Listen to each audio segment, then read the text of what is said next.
socialist, communist, radical left influencer, Hasan Piker, dirtbag left, Hasan Piker, pro-terrorism, pro-Hamas, Hasan Piker, Hassan Piker, Hassan Piker, going on this vulgar rant, mocking wounded war vet for losing his eye fighting for our freedom. Have you ever heard someone mention the Streisand effect and wondered what they were talking about? This phenomena is named after actress Barbra Streisand. Sometimes when you try to cover something up, you end up bringing more attention to it than if you had just let things be. The assemblyman will not denounce Hasan Piker, who said, America deserved 9/11, dude. the assemblyman just said in his response, Hasan Piker says America deserved 9/11. There you go. There you have it. My friends, we have toppled a political dynasty. Now to the Michigan Senate race, where El Sayed is campaigning in Michigan, appearing on stage at 2 Michigan campaign rallies. He's proactively campaigning alongside Piker. the man who says Hezbollah's flag is his favorite because it's dope. Why would you align yourself for raging anti-Semites? who has defended Hamas terrorists. Calling them the lesser of two Israels compared to the government evils. Lesser of two. That's what I find a bridge too far. When I went up to my good friend Chat and said, hey, can you walk me through some more controversial statements of Hasan Piker? Even ChatGPT went out of its way to soften the edges of Hasan and give me context. Thanks, but no thanks, ChatGPT. Hasan Piker is campaign poison. Placing yourself on the wrong side of a 90-10 issue is only going to make you look bad. It's going to be good for me. It's going to be good for the candidates that I work with. Turns out it was true. Abdul El Sayed at 27%. Oliver Larkin. Melon Kuros, everybody. Nice to meet you, Hasan. Welcome to the broadcast. Thank you for having me. Oh my gosh. What's going on, man? What's up, dude? Good to see you guys. I really enjoyed that, yeah. How you been? He's trying to get put out. Wow.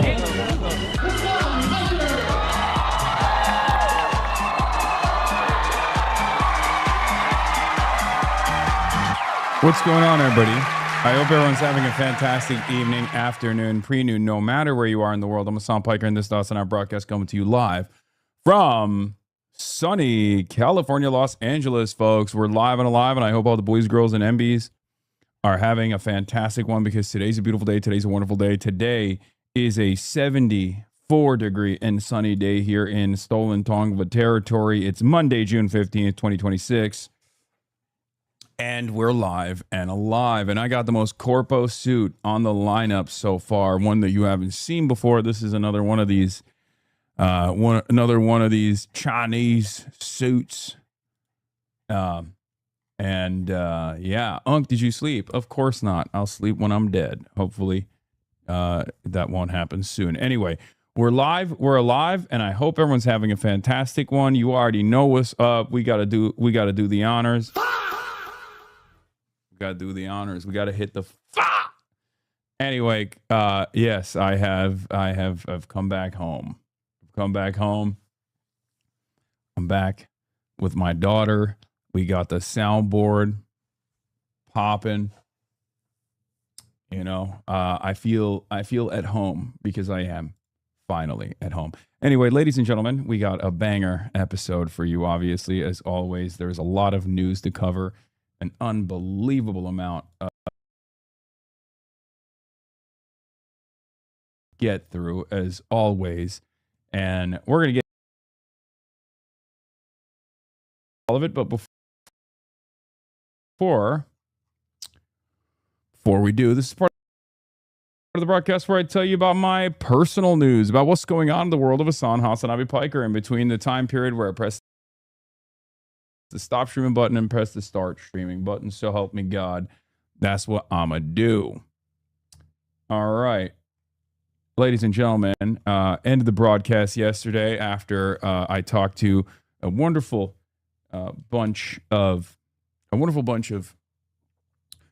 Democratic Socialists and Democratic Socialist aligned insurgent candidates, Justin Pearson in Memphis, Tennessee, the newly redistricted district that he's going after. Maylot Quiros, obviously Denver, Colorado, going after Diana DeGette. God, his name is blanking out because he was actually someone I didn't know about prior to this event that I really appreciated in Detroit, Michigan as well. Donovan, right? I mean, he was dope. He was sick. Okay. My whole family's here, so there's 0% chance Kaya is gonna. Hello. Hello. What's up? Donovan McKinney in Michigan 13. Yes. So yeah, Donovan McKinney, Michigan 13. It was great. We did some fundraising for them. I hope people appreciated it. I hope people enjoyed it. This isn't your daughter at this point? No, she's not. She's not my daughter any longer. It's true. She belongs to the streets. Like, I'm shocked Kaya's here today. Really, it's shocking. There you go. Have you seen this man? He has gone missing. We need more beefy, muscular, progressive men running for office. Yeah, that man is gone. That used to be a man that you knew. And that man is gone. He wears suits now. It's suit time. It's suit o'clock. The Zinn Towers. Well, the Zinn Towers are still here, both in spirit. And also my body. You were mentioned an NPR piece halfway down under Worth the Risk. Do internet superstars matter in elections? What the heck? That's strange. But in any case, yeah, no more bro tanks. No more bro tanks. We're buttoned up. New Haas Talk just dropped. There's local news coverage on it. If Dina dies, I'm like, what is this? Hassan clips that they're edited like vines? Fuck it, who cares? I am such a horse girl. Oh my god. The perfect relationship with a streamer and chatter. Thanks for unpausing the video, Hassan. Where is he? Billionaire oligarchs speaking at the inauguration. I like Steven Crowder. I like Dr. Robert Malone, Hank Pecker. You push. It looks flat. It feels flat. Why do you believe the Earth is round? I have personal experience that would prove to me that the Earth is round. What happened? Did you go up to the fucking moon? I think they're gonna push in from this side of the road. Oh, fuck. Which you must have seen recently fell because it's been massive and it's been blowing. What? Look at that, 0 likes. Nobody knows you. How hard are they dick riding him on stream right now? And wasn't that guy so fucking boring, right? I would have loved to argue with him, but he was so boring. Are you okay? No, stop me! Are you okay? If Dina dies, I'm like, fuck it, who cares? I am such a horse girl. Oh my god. Boom, reposted. Why don't you do fun shit anymore? No, I was thinking about that because personal news wise, so obviously I didn't do the rally due to the heightened security concerns in the impromptu protest rally that was outside of Capitol. Outside the Steps Capitol, which, by the way, worked out fantastic for Maylot. But I obviously hung out with them afterwards. And I went to a bar in Denver where all of the campaign canvassers were at. And it was a surprise. They didn't tell them that I was going to be there. But I showed up with the whole... with the candidates and whatnot, and it was actually awesome. I talked to basically every single person that's been door knocking for Maylot, and what's really what was really interesting about that whole experience was the amount of people that came up to me and were like, "Bro, I've been watching you since I was 12." I was like, "That's crazy, bruh." 12. I've been watching you since I was 13, and now I'm just like in Democratic Socialist of America in Denver. I'm like door knocking. One very consistent thing that I heard from people, one very consistent message that I heard from people was how much the OG fun stuff that I did was an entry point for them. Like there was a lot of there were some people who were like, dude, I was watching like right-wing videos all over the internet. Thank you for making like socialism and being woke, more based and cool. Because I was on the right wing pipeline, right? I was on the right wing pipeline, and I watched your, Boo Boo Bennett, Caitlyn Bennett videos, and I like that one-shotted me.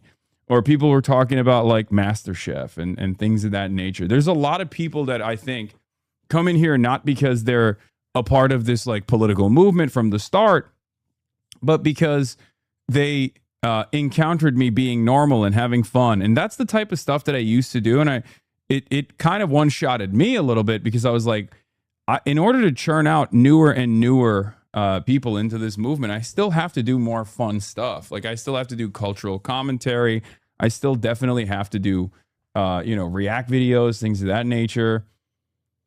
Because, yeah, collabs and whatnot. Because my whole point was I was able to live in both of these worlds, both in the influencer sphere as like a regular influencer content creator type of person, but then also in the real political sphere as well. Hold on. Doors open. Doors open. And I got to do that. I got to do that a little bit more. I know I say that all the time, and it's the midterms, and this is probably the most active I've been. In terms of the midterms, this is the most active I've been. This is the most like, hands-on I've gotten. And therefore, I have limited amount of bandwidth, limited amount of time in the day to focus on these other things. But, I'm gonna make an active move in that direction again. In any case, ladies and gentlemen, having said that, personal news wise, so that was a fun experience. I went to bed, woke up early, saw the GOAT once again, the Blucifer, terrifying, towering figure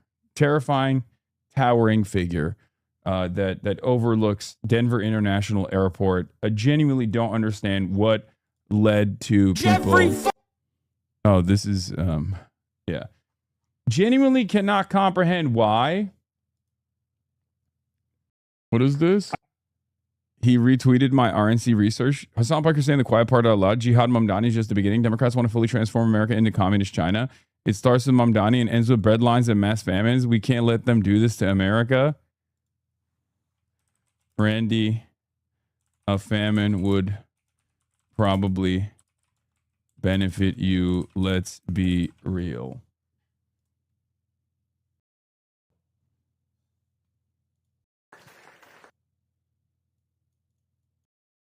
I hope that by the end of these midterms, communist Zar Mamdani will seem unremarkable, because by then we will have elected so many brilliant fighters. Yeah. That's a baller suit, bro. Pinstripe suits you a lot. Fucking awesome. Thank you. You know that horse killed its creator, right? It fell on him when he was putting it up. Yeah. Lucifer is not for us to understand. I agree.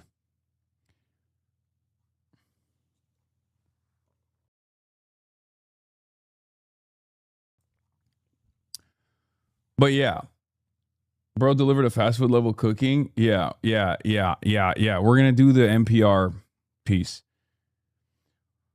Why does he make it so easy? He didn't even take a split second to come up with that. I mean, yeah, it's Randy Fine. Come on now. Easiest run of my life, right? Yes, we have the Fear and Tour announcement. Don't worry. Don't worry. We got it right here. But also, I'm gonna blast off real quick. But yeah, that's it. I just flew in. I woke up early and I flew in, and we got so much news to cover. So I'm gonna get to it right now. As a matter of fact, I'm going to get to it right this moment. Obviously, I'm back in LA. We got the ceasefire. Like what that will look like. Jeremy Scahill is going to be in the building. Well, not in the building, but on the broadcast at 1 p.m. Pacific. So in approximately an hour and 15 minutes, I'll have Jeremy Scahill, return guest, one of everybody's favorite guests on the broadcast. So he'll be giving us some more insight onto the Iranian side, like what they're thinking, what's going on. Trita is in transit today, so he can't be on today, but he'll be on tomorrow.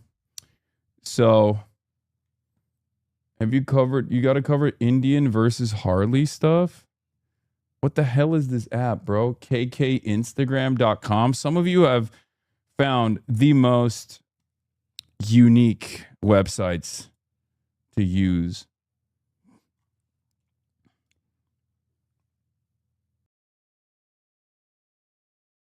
Anyway, we'll talk about the will they won't they situation because Israel is very upset, and that means that is the most anti-Semitic thing you can do is to upset the feelings of the greatest state of all time, the most moral state of all time, the nation state of Israel, of course. So it's Pride Month. Cover the Harley stuff. I don't know what that is. I have no idea what you're talking about. KK Instagram is an embedder. It's just an Instagram link. I know. Okay. Let's get started here. You need to use commas in your tweet. Come on. No. U.S. striking a deal with Iran makes me very scared as a Jewish American. Yeah. Obviously, it would be far more beneficial if America kept expending more political, social capital and more money in general to continue destroying Israel's major enemy in the region, a sovereign Iran. So it's really messed up, and I hope that Israel gets to survive this ordeal. I mean, it's a terrifying prospect. Literally telling Israel not to murder children in Lebanon is basically the same as what Nazi Germany was doing, right? Like that's, oh, thank you. I need two. Yeah. What are you? The biggest anti-Semite? What are you, Adolf Hitler? You want to stop Israel, the most moral nation on the planet, from melting children in Lebanon? This level of anti-Semitism cannot go on. I can't think of anything more anti-Semitic than that, actually. It's like, I guess now, yeah. Okay.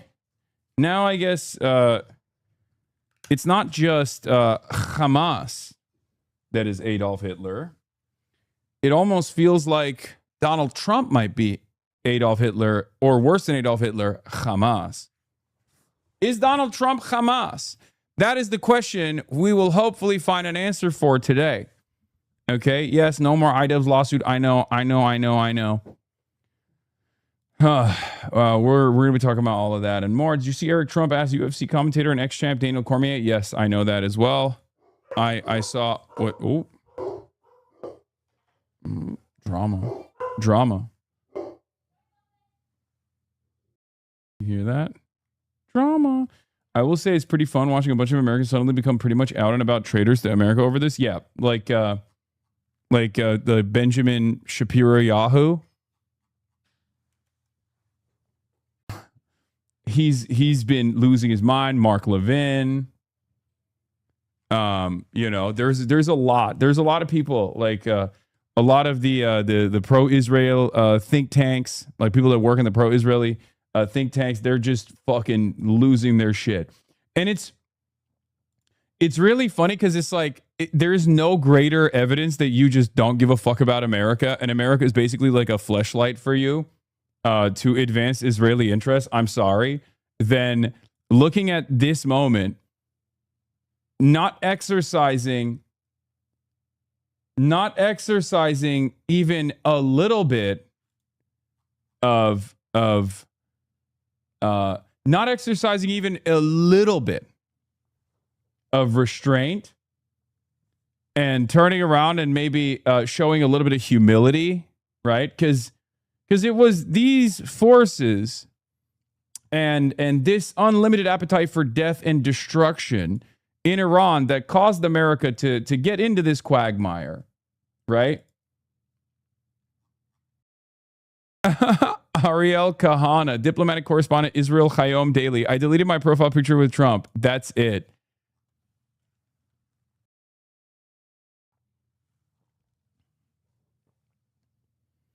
That's awesome.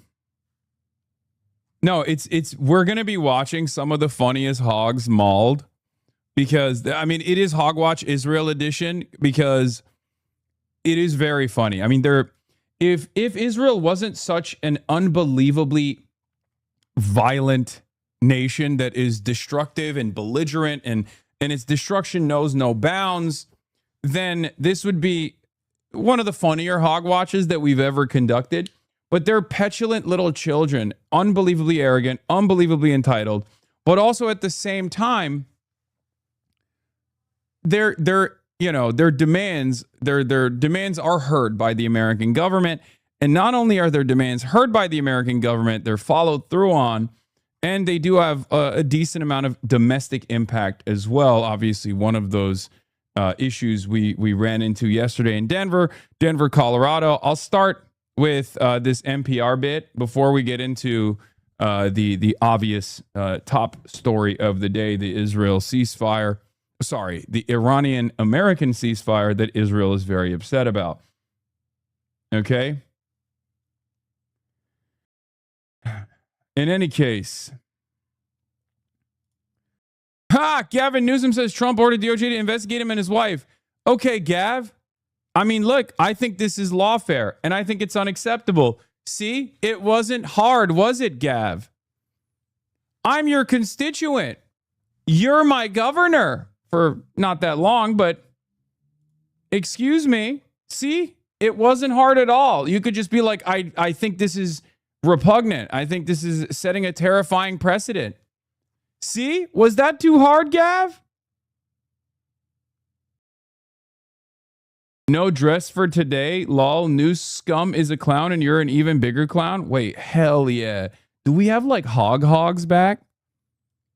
So for the hogs today, this is awesome. This is awesome. So for the hogs today, you're probably going to hear something surprising for me. Like, I think Donald Trump's an idiot, but the Iran deal, if he actually commits to it, if he's actually able to like restrain Israel here, is fantastic. I mean, it's good. It's an objectively good thing. So does that like short circuit you a little bit? Because your expectation is that I'm not ever going to be pro-Trump in any way, shape, or form, even if he does something that's objectively good? Or does it short circuit in your mind where you're like, do I love Israel more than I love Trump? No, actually, even though I'm a fucking hog, I've realized that like, Donald Trump is bad too. Very rare Hasan is wrong moment. Guys, this was his 44th rep. I hate to defend it, but that was his 45th rep of 135. Like, I know, I saw the full. Why do you come to me with this shit? Like, if it's workout related, you think I wasn't aware of it? There's a reason why I didn't fucking talk about it, because it's still kind of I hate to see him actually thrive weightlifting. His form is it's after doing I think they did like a PT thing. I feel weird about it because $300 billion to repair the damage from the billions we've already spent bombing and killing, pillaging Iran feels like a slap in the face. Money is fake, etc. Obviously, Iran deserves it after all of that, but they and we didn't deserve it in the first place. Oh no, for sure. I don't think that it's going to happen, but we'll see. We'll see what takes place, right? We'll see. We'll see what America ends up doing. Okay, we'll. Anyway, guys, oh my God. I know everyone's excited that I'm back home, but it's fucking crazy that, you're blasting me with some shit. I want to start off where I want to start off, okay? I want to start off with the NPR piece. Do internet superstars matter in elections? Apparently, this is on the Politics newsletter. As Democrats and Republicans look for new ways to reach voters, many are struggling with how to turn valuable online views into even more valuable votes. That's what Democrat Tom Steyer tried to do in his bid for governor in California. He spent tens of thousands of dollars on paid partnerships with political influencers. Spencer Pratt, a Republican, also grew his already large online presence while running for mayor of Los Angeles, despite repeatedly going viral in creator-made videos and appearing Joe Rogan's podcast, which averages nearly 12 million listeners a month. He too came up short at the ballot box. It's becoming a more common goal for campaigns to seek out viral moments and support popular internet stars as a part of an effort to reach more voters online. It's a strategy Democrats and Republicans alike watch Donald Trump ride to victory in 2024. You know what's really funny? I'm available. Like, I'm available to give you insight on what works and what doesn't work, especially as someone who is now, more involved in campaigns and whatnot, and have had a sequence of victories and even some failures along the line.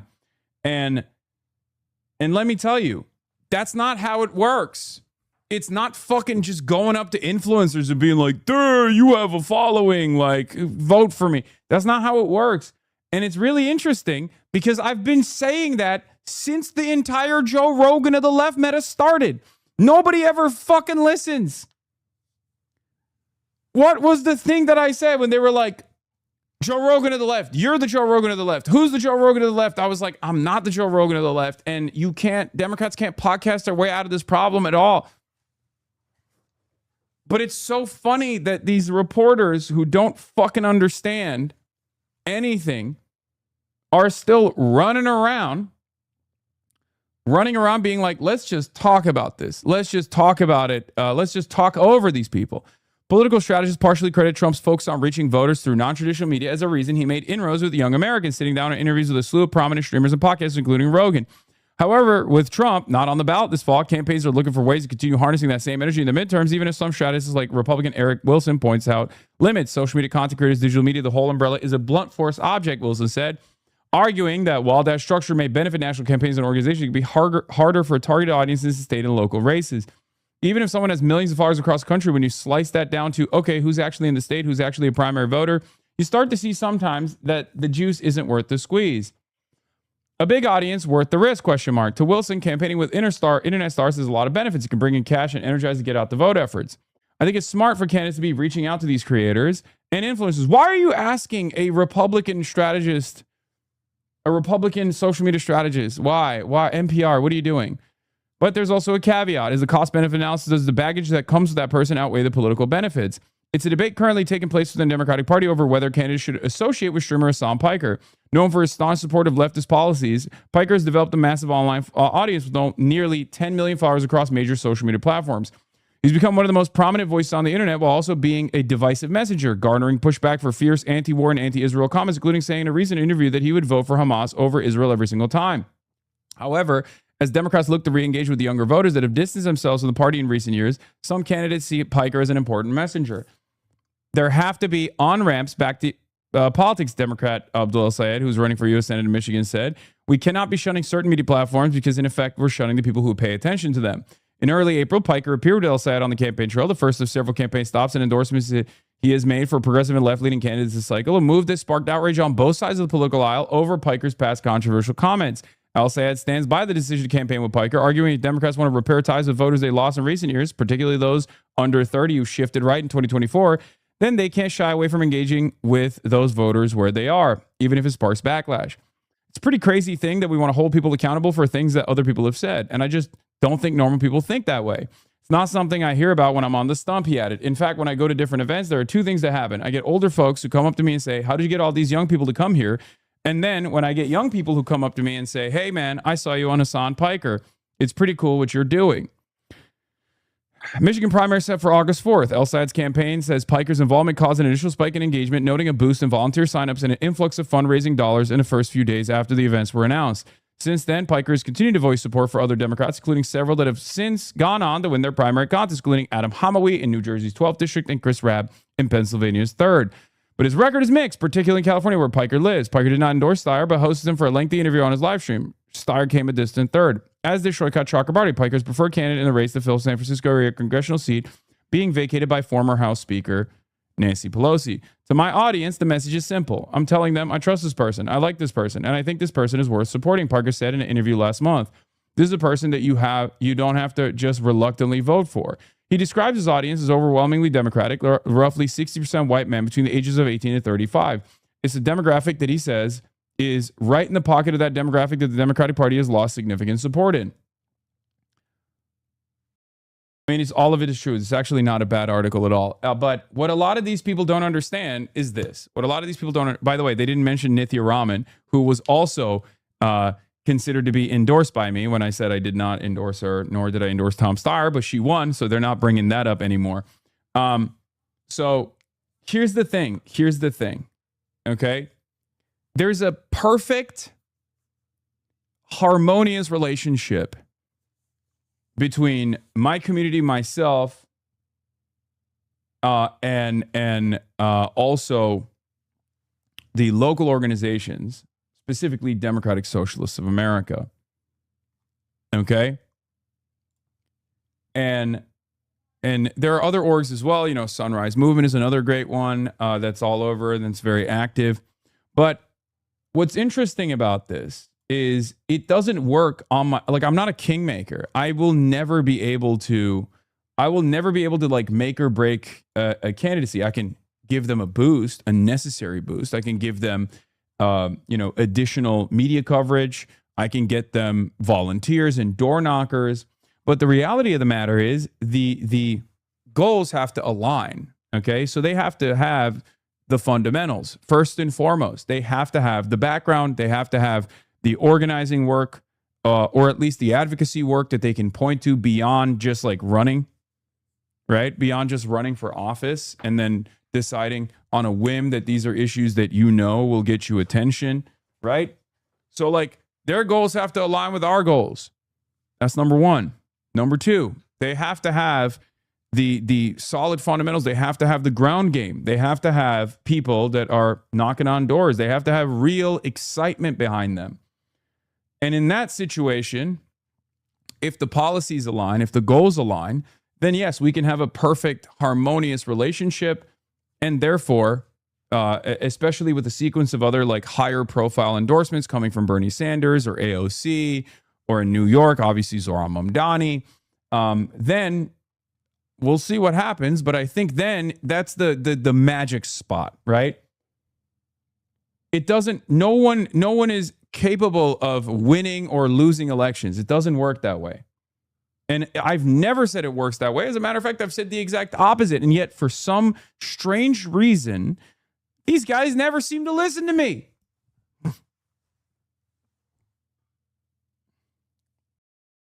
You need to be nicer to Zoran? Wait, what? Why?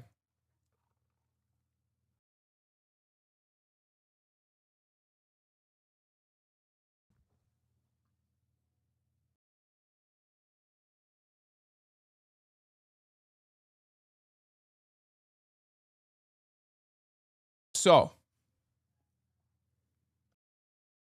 it's an interesting predicament.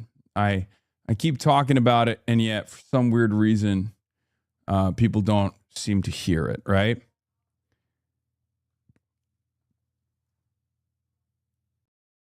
And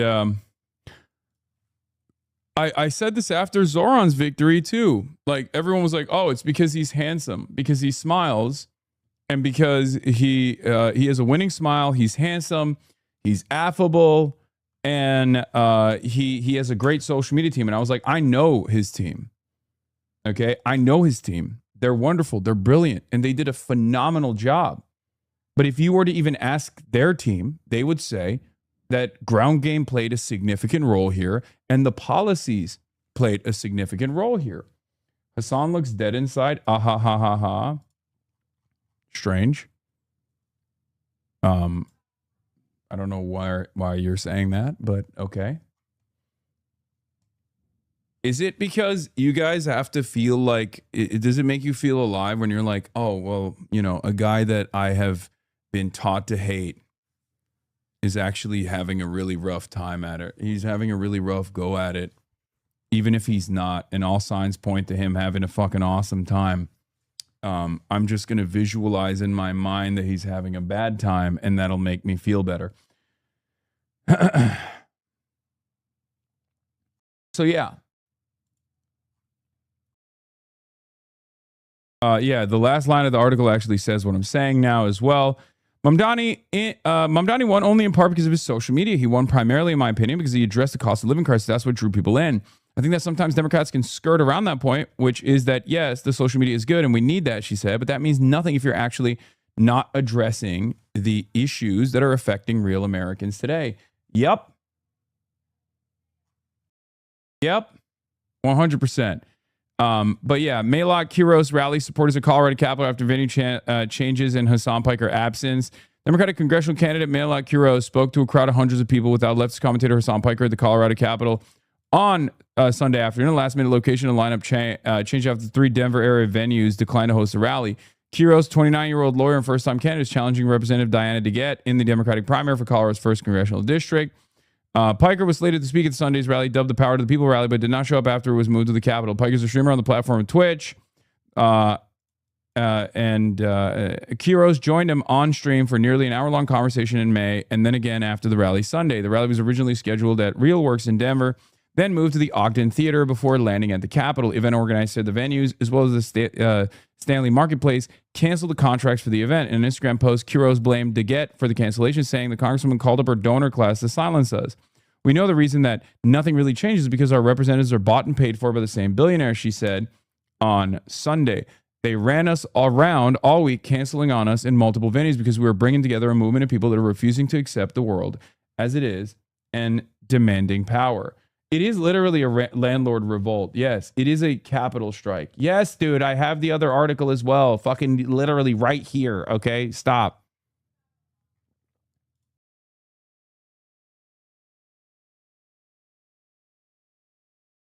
This reporter reached out to a couple of the venues, caught a couple in lies, 2 of them owned by the biggest GOP Colorado donor. Yeah.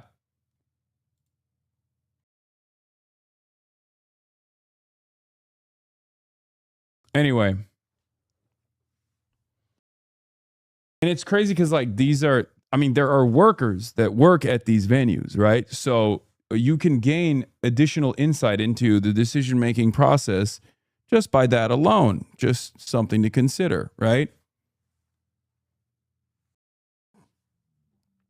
Anyway, so DeGette spokesperson James Owen said the claim that the congresswoman had a role in the venue cancellation is ridiculous. If May, like Kiros, wants to campaign with someone and said America deserved 9/11, we'd do nothing to stop her. In a 2019 stream, Pike said the United States deserved 9/11. He later said the comments were inappropriate. They never mentioned like what I was talking about. He later said that he brought up the fact that he was referencing blowback as a concept immediately, but regardless, not that it matters. Representatives for any of the 3 venues did not respond to comment requests. Hill Probasco, leader in the Denver chapter of Democratic Socialists of America, which helped organize the rally, said Piker chose not to come because of security risks throughout the event. He streamed from what appeared to be a hotel room. It's a risk to be that out in the open with as many threats as that guy has to deal with every day. Probasco said, I think he probably, from what I hear, felt it wasn't the best place for him to be. Piker's a controversial figure and outspoken against Israel's military campaign in Gaza. If it wasn't a last-second switch-up and we already had prior clearances or no, like if it wasn't a last-second impromptu situation, and I still wish I went, and I'm still beating myself up over it, but people in my people on the back end on my team were like, you are not allowed to do this. We will not allow you to risk yourself and other people to do this, considering the amount of very like the amount of overt and also credible death threats that I receive, even leading up to events like this one. He said he's received death threats, especially following the assassination. There was a small counter protest at the rally across Lincoln Streets at Veterans Memorial Park. About 12 people waved Israeli flags and signs that read anti-Zionism is racism, and Hassan Piker's lies fuel hate crimes. At one point, when the crowd was quiet, a person not associated with the counter protest yelled, "Fuck you" to those gathered. State Senator Julie Gonzalez, Democrat running in the U.S. Senate primary against Senator John Hickenlooper, also pulled out of the event because of safety concerns, she wrote on Instagram. Kiros spoke about 10 minutes, repeating campaign themes about getting corporate money out. I'm so mad because what we're doing is what is necessary, she said. We cannot continue to live in a country that's allowing fascism to rise, that's allowing our economy to be grinding working families to the ground. Yeah.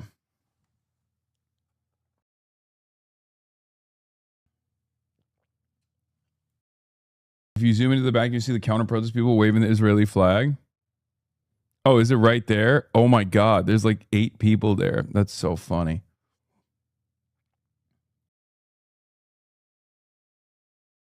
Yeah.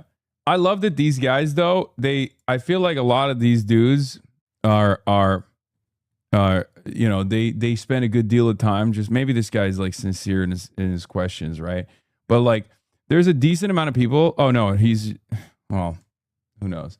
But there's a decent amount of people who just like spend every single moment just fucking, their only political expression is just like opposing what I'm doing and trying to maneuver around it in the most like negative way they possibly can, which is very cool. Didn't someone try to say there was like 60,000 people there? Yeah, that was, I mean, I didn't believe it. I thought it was ridiculous. In any case, this Colorado Times recorder, The Muckraker by Logan M. Davis, reached out to the venues. Anschutz linked venues tried and failed to block a progressive political rally. High-profile political rally featuring Democratic congressional candidates and social media influencers from across the country took place at the state capitol on Sunday after 3 separate local venues canceled contracts. At least 2 of the 3 venues, which backed out of the events, are owned by or otherwise financially entangled with Republican mega donor Phil Anschutz. Anschutz, Colorado's wealthiest citizen. Though Anschutz has long been known for his involvement with the Republican politics, the rally dust up is yet another indication of his growing attempts to influence Democratic politics as well. Sunday's rally was held in support of Malak Quiros, the Democratic candidate challenging longtime Denver congressional representative Diane DeGette.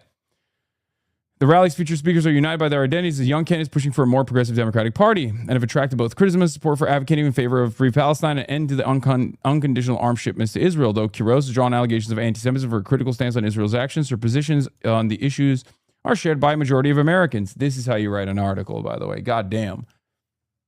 This is how you write an article where you literally don't, because when NPR writes this article, they say local Jewish organizations have critically panned Malak Quiros and leave it at that. Okay. This article doesn't do that. This article doesn't engage in that kind of hack behavior and straight up says, no, these are majority positions. It's ridiculous, right? These are majority positions. These are not like radical positions at all. And obviously it's silly to try and demand like a ban over these positions. Despite the allegations which Jewish Quiros supporters tell me they believe were made in bad faith, Quiros has attracted a great deal of support in the lead up to this month's primary elections. First, the event was scheduled for Real Works and Tracks, the co-owned music venue and the queer bar in Denver's Rhino neighborhood. Until last week, that plan looked set to go ahead. Then the venue suddenly backed out. After Real Works and Tracks backed out, the event was rescheduled for Ogden Theater on Colfax. Then Ogden backed out, and the event was moved once again to the Stanley Marketplace. On the day of the event, the Stanley Marketplace also backed out, and the rally was ultimately held on the west steps of the state capitol. So what happened? Quiros supporters have suggested DeGette's team was behind the cancellations, an allegation which the DeGette campaign denied in a conversation with Colorado Newsline. Business records and emails between the Quiros campaign and the venues, though, indicate that another hand was at play, one which, like so many others who have attempted to wield the Israel-Palestine conflict as a cudgel, appears to have much more to do with domestic American politics than with anything happening in the Middle East. Philip Anschutz is Colorado's wealthiest man and state's largest funder of right-wing candidates, organizations, and causes. With a net worth of $26.6 billion, Anschutz's influence has been felt in Colorado for years. Though the cornerstone of Anschutz's fortune was the oil company his father founded, he has diversified over the years into railroads, news media, and entertainment. His entertainment company, Anschutz Entertainment Group, or AEG, owns stadiums, sports teams, concert venues, and properties like Coachella Valley Music and Arts Festival. The Ogden Theater, which was scheduled to hold the Quiros rally until he canceled his contract with the rally's organizer on Friday, is also owned by AEG. In an email to the Quiros campaign, Jennifer Robinson, AG's regional director for special events, said the company's leadership was involved in the decision to cancel the rally. Holy fuck.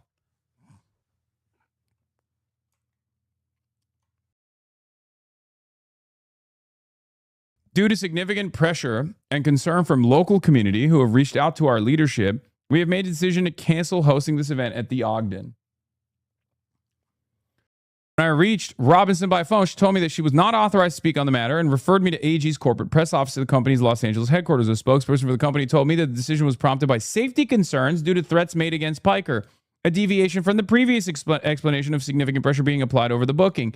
AG did not answer the questions about what kind of pressure was applied and what pertained to or who applied it. That's crazy. And I don't believe that at all.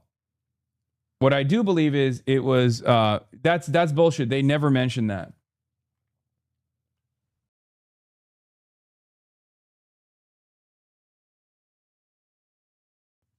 Though not owned by AEG, Real Works and Tracks, the first venue to cancel contract with Quiros, is financially entangled with Anschutz's company. Real Works and AEG are united in what's called a promoter venue partnership, meaning that AEG books talent and provides box office services for Real Works. The venue, formerly known as Exto Event Center, rebranded in 2021 with a focus on becoming a music venue, a vision that has been accommodated by Anschutz Entertainment Group, AEG. While the Ogden was initially open about the fact that AEG canceled the rally contract due to individuals reaching out to company leadership before telling me a different reason, Real Works and Tracks, which are co-owned and co-located, were both scheduled to play a role in the weekend's rally, took a less direct route, initially blaming their withdrawal from the contract on an HVAC issue.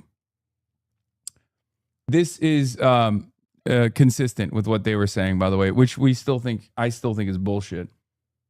But they did say this initially.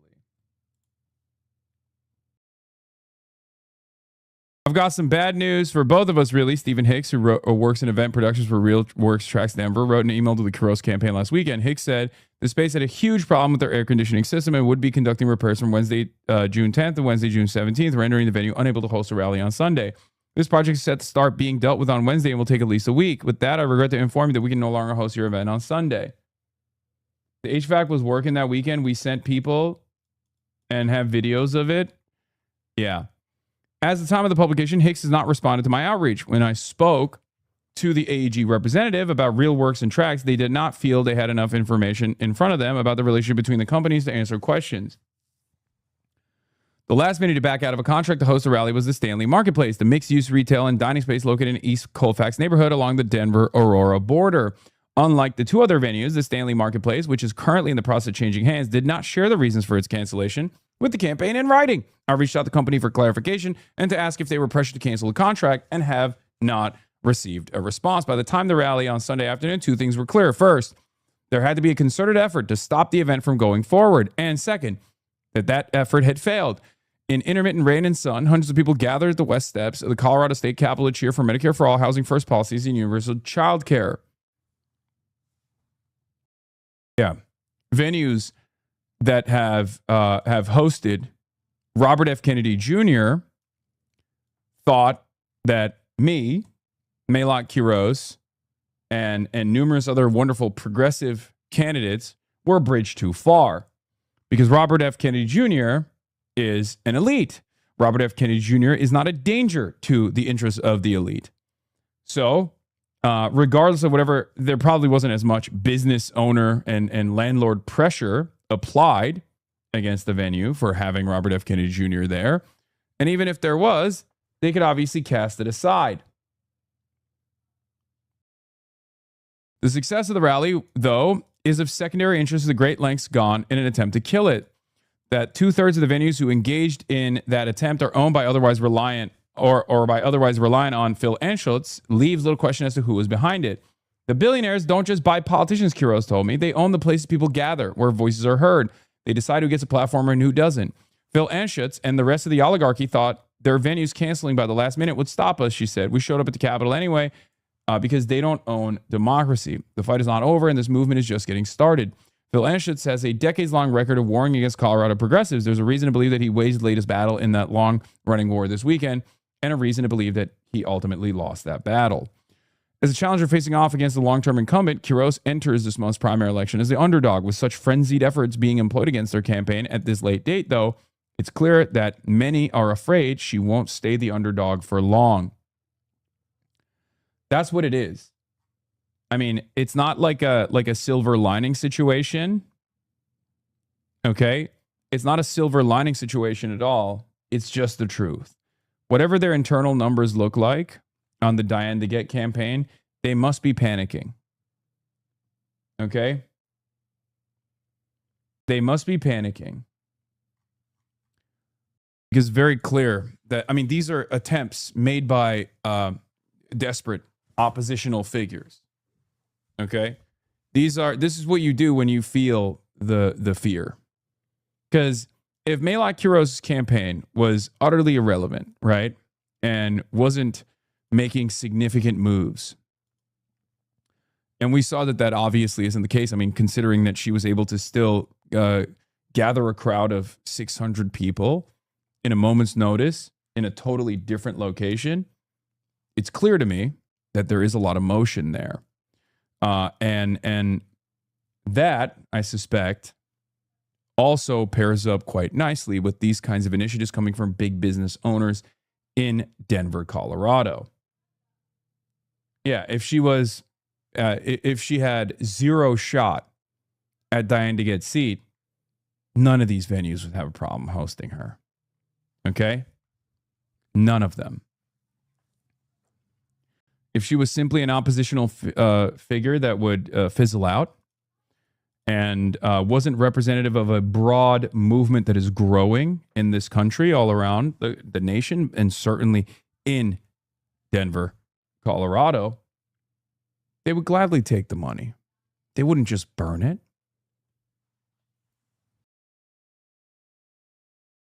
For them, it seems worth it. It seems worthwhile to lose whatever amount of money that they're losing, with the hopes that they can offer some kind of hurdle to hopefully discourage people.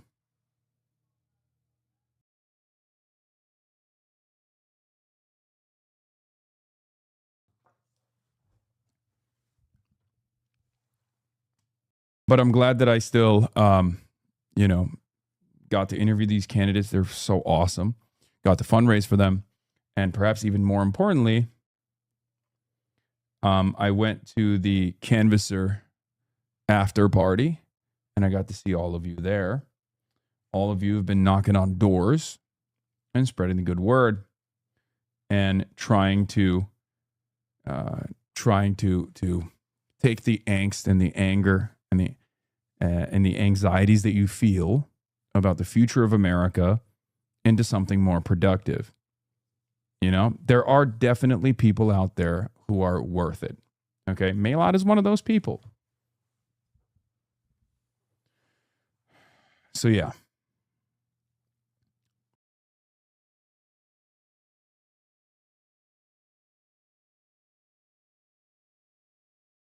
And go because I was really tired after the rally and now I'm kicking myself. Snooze, you lose. But I'll come back. Don't worry. I'll come back. I'm sure that meant a lot to those canvassers. Very dope of you to go to that. Yeah, of course. So,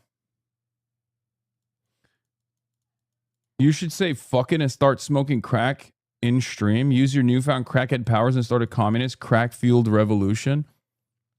Yeah, I think that's probably not the best. I'm going to be honest. I'm not going to do that, I don't think. Yeah. I feel like that's not the best idea. You know what I'm saying?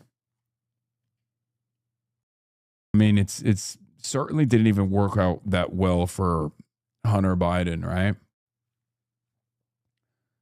And I don't have my father's not the president, right? So he can't even fucking bail me out at all. So I'm just not going to do the crackhead socialist revolution, communist revolution. I don't think I'm capable of doing that. So yeah, where were we? So that's another story that I wanted to look into a little bit. Speaking of which, speaking of like insurgencies and the terrifying nature of said insurgent candidates, Collins Aligned Group's already booked $100 million worth of Plattner attack ads. The GOP plans to spend over $300 million through the election day, nearly double their 2020 ad spend in Maine.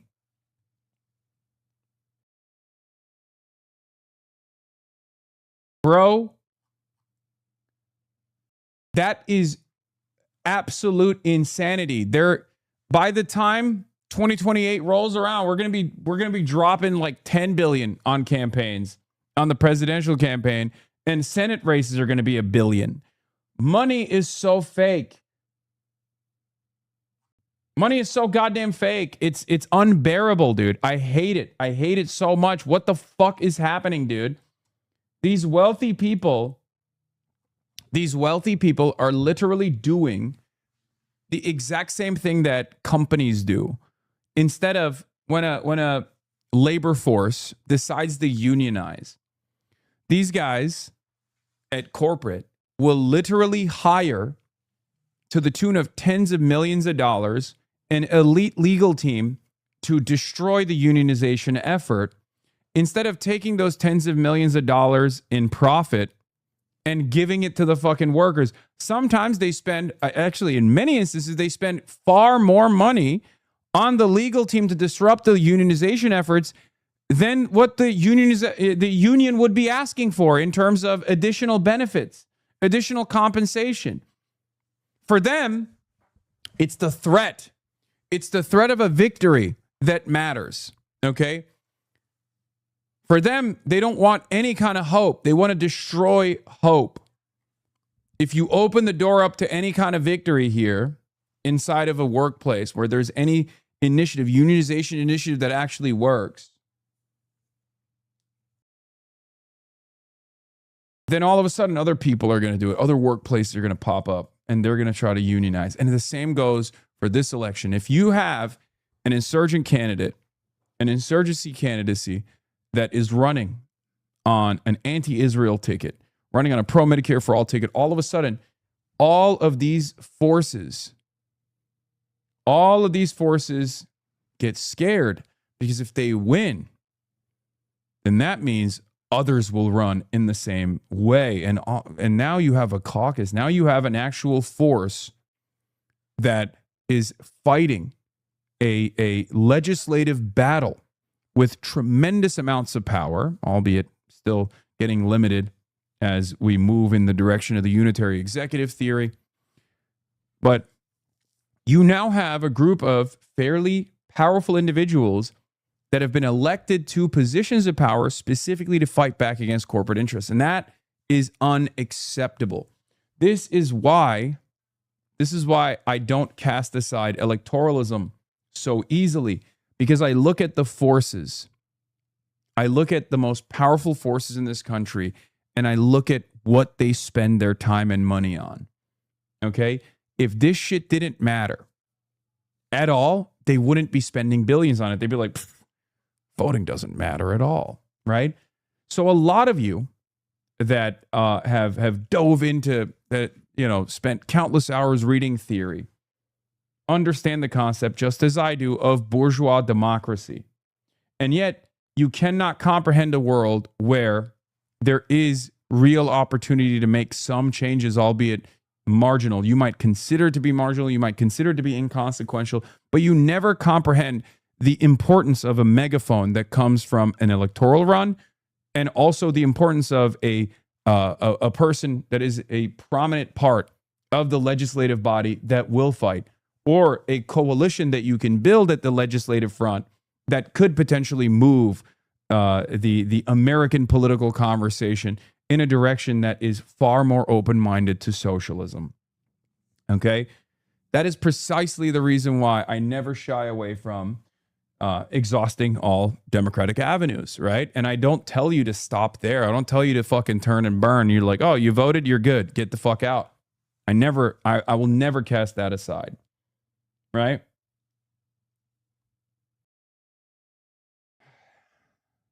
There's so much more that needs to be done, but this is one fairly important avenue that we should not be casting aside. Take advantage of every opportunity, okay? Take advantage of every opportunity. Take advantage of every route, including routes that you consider to be stupid and silly. But also recognize, if you can't see it on your own, if you can't see it on your own volition, then look to these unbelievably powerful forces and why they are so aggressively trying to thwart this movement. Okay? I know it's really easy to just go on Twitter and be like, this guy is a sheepdog for the neoliberal Zionist Democratic Party. He just wants to take all this revolutionary potential of the masses and like feed it back in the Democratic Party. But like, there's a reason why they're not going after hammer and sickle Twitter users, and they're going after my bitch ass, okay? My Democratic Party sheepdog ass is getting ass fucked on a daily fucking basis by numerous governments. Why the fuck do you think they're not coming after you? Why? Why is it my ass that's getting fucking gaped? Why? I've been doing this shit for a decade. And until recently, until I decided to become more active in this part, in the electoral route a little bit, and actually put a couple fucking numbers on the leaderboard, ain't nobody was gaping my ass. And now it's gaped. Why do you think that's the case? Why are they not yelling at you? You got the radical points. You're posting about Yahya Sinwar all day. Why are they not treating you in the same way?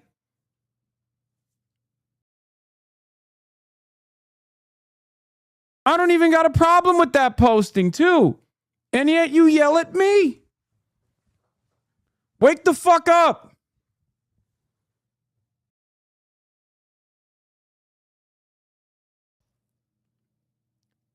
Yeah.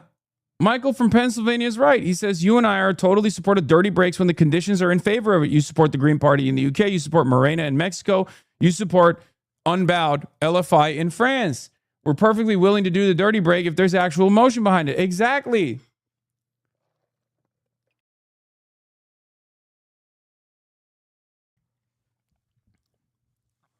We got to be serious sometimes, man.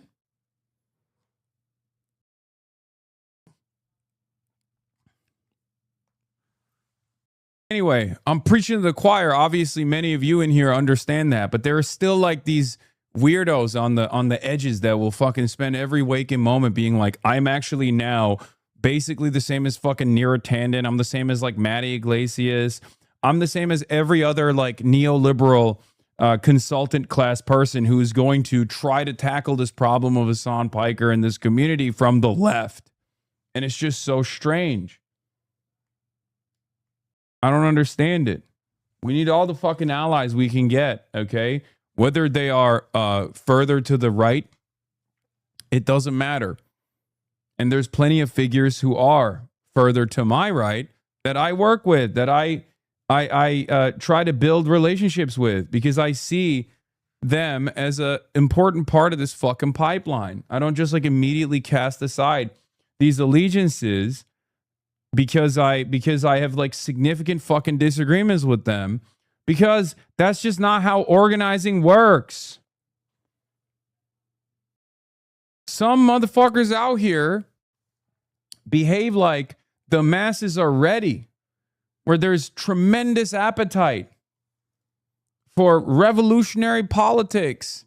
There might be down the line, but it's certainly not because of what you're doing. Yeah.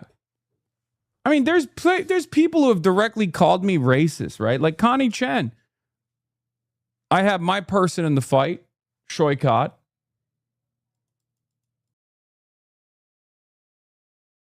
Hot take, people who think we're in a moment where a clean break is currently the strategy are hypocrites. You can't claim the system prevents itself from improving and believe that we can just flip a switch to make it better. Yeah.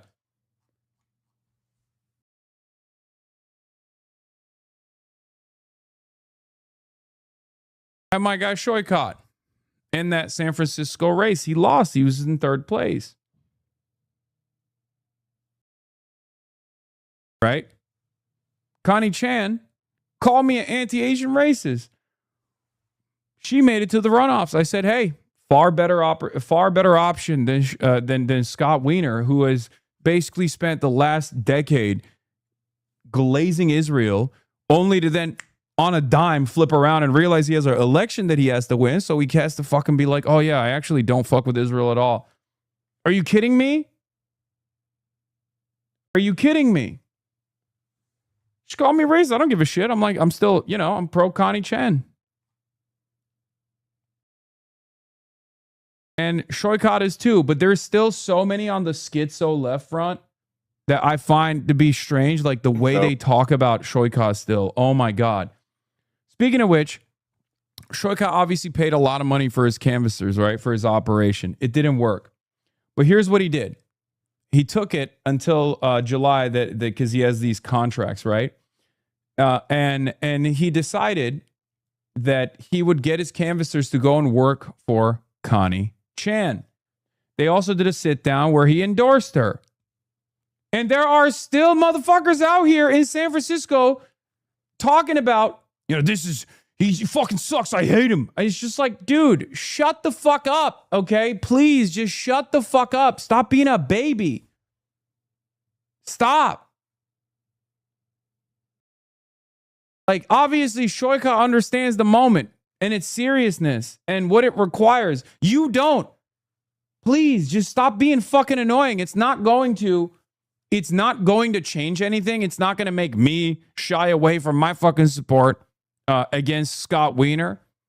And it's probably not going to stop Shoika from supporting Connie against Wiener as well. But you guys are just fucking insane, dude. Like, how do you not realize that you're not a normal person at all? Your brain is fucking fried. I understand how devastating it must be.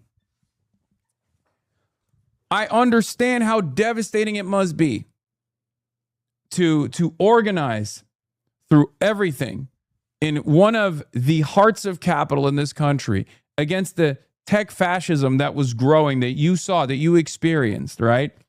And then you had a bunch of candidates lined up, and then they got destroyed due to these powerful forces, okay? And you attribute Shoika to that. I say it's fucking stupid, regardless of what his like initial I don't know. Hold on. Jesus Christ. Regardless of how you feel personally about Shokai, like, just shut the fuck up. Okay, please. Like I said, they hate him like he donated 10 million to that race, but it was just 10K. San Francisco leftists are so psychotic. Yeah, I just don't understand where these guys' priorities are. Hey, Connie. Hey, Swicat, how are you? I'm good. First off, you ran a great race. Congratulations. Thank you. You did too. You know, I know we had our differences in the primary, and that's all right. That's how democracy works. But I think you and I agree on the most important issue right now, which is that if we actually want to create a society that works for working people, we have to break the stranglehold of corporate money in Washington. Not only we have to break that stronghold, the corporate stronghold, but we also need to make sure we have progressive taxation, that billionaires and their corporation pay their fair share. Yeah, you know, that's why I'm really proud to endorse you in this race, because you are the only candidate now who doesn't take any corporate money. You support a wealth tax on the ultra-rich, and you've been really clear that you're going to stop sending endless bombs abroad, spending billions on wars and on genocides, and instead invest that back home here in housing, healthcare, and education. Absolutely. We look forward to working together to make sure we stop Donald Trump's $1.5 trillion on war and making sure that money, we bring that back and to invest in healthcare and public education. We're not going to take your endorsement and the people that have supported you and been behind you for granted. Did you take AIPAC money? No. AIPAC, through subsidiaries, in a last-ditch effort, dumped like $400,000 into her race. Okay? Like, that's it. It was a last-second dumping. And I explained it at the time to you in the same exact way that Bushra, in the Kat Abu Ghazalek race, got a last-second money bomb from an AIPAC subsidiary. These guys, AIPAC and the pro-Israel lobby, are unbelievably sinister in the way that they operate, in the way that they move. They don't move like other lobbies do because they recognize that their cause is very unpopular. Okay? And I explained it to you that Connie Chen, I believe, is not as radical as Shoikat is on the issue of Palestine, on the issue of Israel, but it doesn't matter. Like, it wasn't, they thought that she would be a preferable candidate to Shoikat, but their person in this race has always been Scott Wiener. Okay?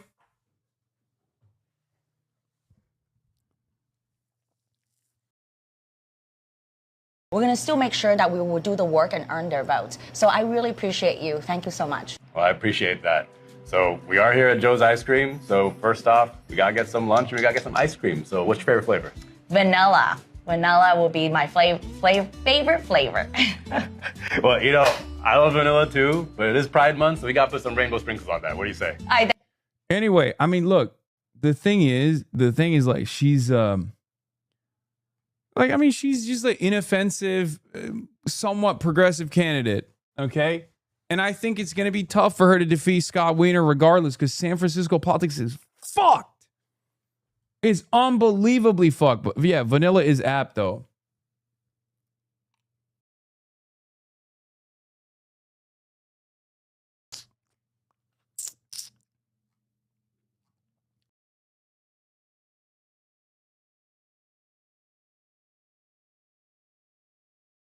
What ice cream would you have picked? Bro, chocolate chip cookie dough. It's not even a question. What the fuck are we talking about? You know this already. Chocolate chip cookie dough all day, every day.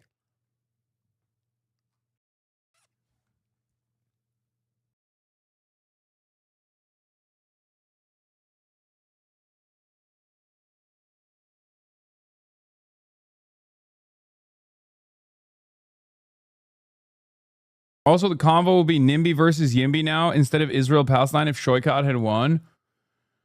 Oh my God, I don't even want to get into the fucking YIMBY NIMBY shit. I'm not...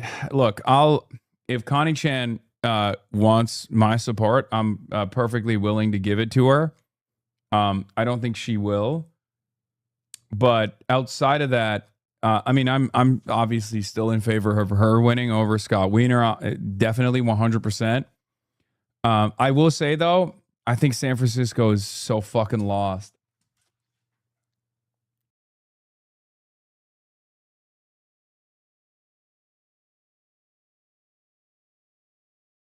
I think San Francisco is completely cooked because liberals, like the most woke San Francisco liberals, are still like, you know, fairly out of touch. Like they voted for Nancy Pelosi excitedly.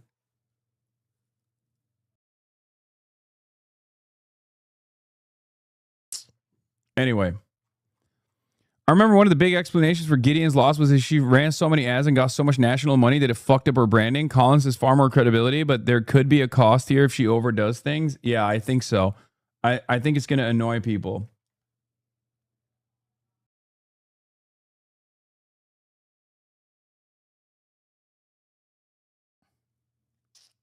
My boyfriend's brother is an adamant Scott Wiener supporter. Yeah. I don't even understand how one arrives at that position, but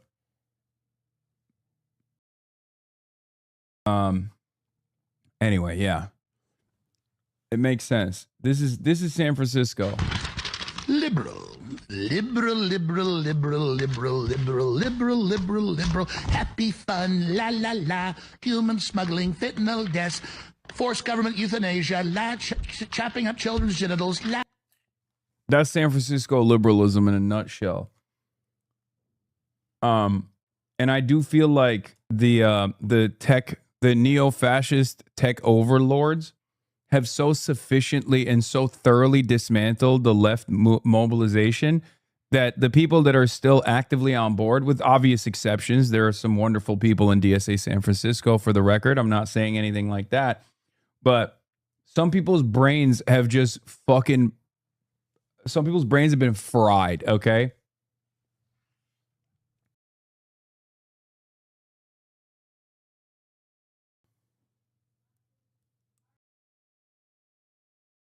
Is there anyone on the West Coast? Let's be real. I mean, if there's going to be any left mobilization in California, it's going to be in San Francisco. It's a much easier to organize city, and unfortunately, they've thoroughly dismantled the tip of the spear in San Francisco as well.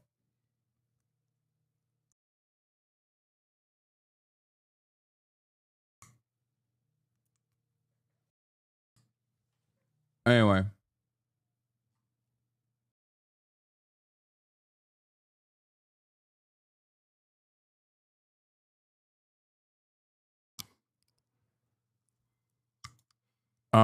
There's a New York Times article about Israelis crying. We'll get to that in a second. All right, so we did that. We did the Shoykot thing. I also hit Randy. I hope that although Zoran was the first in New York City, by the end of these midterms, Zoran will seem unremarkable.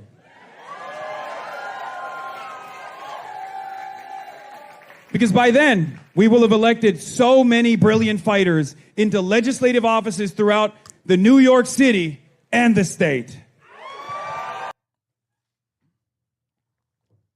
Thanks for your photo after your food coma in New York City. It was cool meeting you. I know that food coma was serious. You're welcome, Jenny. Of course.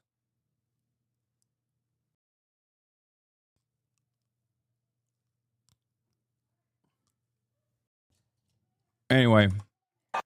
So yeah, Randy finds that Hassan Piker's just saying the quiet part out loud. Jihadi Mamdani is just the beginning. Democrats want to fully transform America into a communist China. It starts with Mamdani and ends with breadlines and mass famines. We can't let them do this to America. To which I quote read it and said, Randy, a famine would probably benefit you. Let's be real. Fucking got him.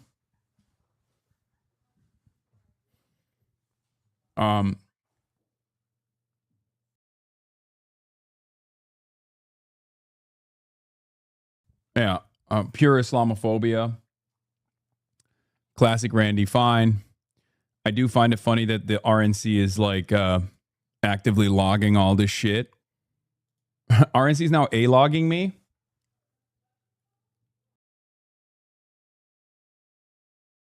Randy Fine sees a bread line every day going into his mouth. Fucking got him. Okay. Yeah, quiet piggy is the only thing he needs to hear.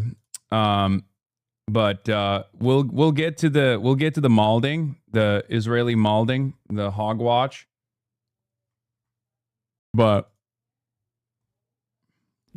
let's talk about the ceasefire. A real will they won't they situation. I'm also going to have Jeremy Scale at 1 p.m. Pacific in 13 minutes on to talk about the ceasefire process in great detail. This morning, after weeks of uncertainty, President Trump is touting this long-sought 60-day ceasefire agreement, announcing on social media that the deal with the Islamic Republic of Iran is now complete. Iran confirming the deal. The Strait of Hormuz should open once the deal is signed in Geneva on Friday.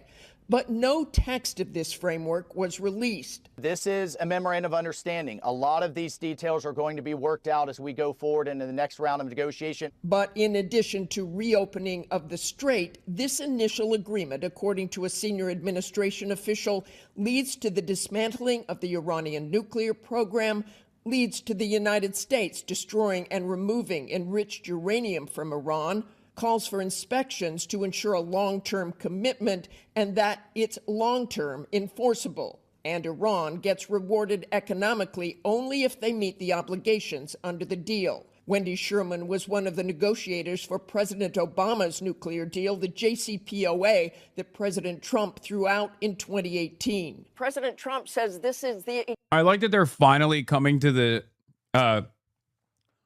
Listen.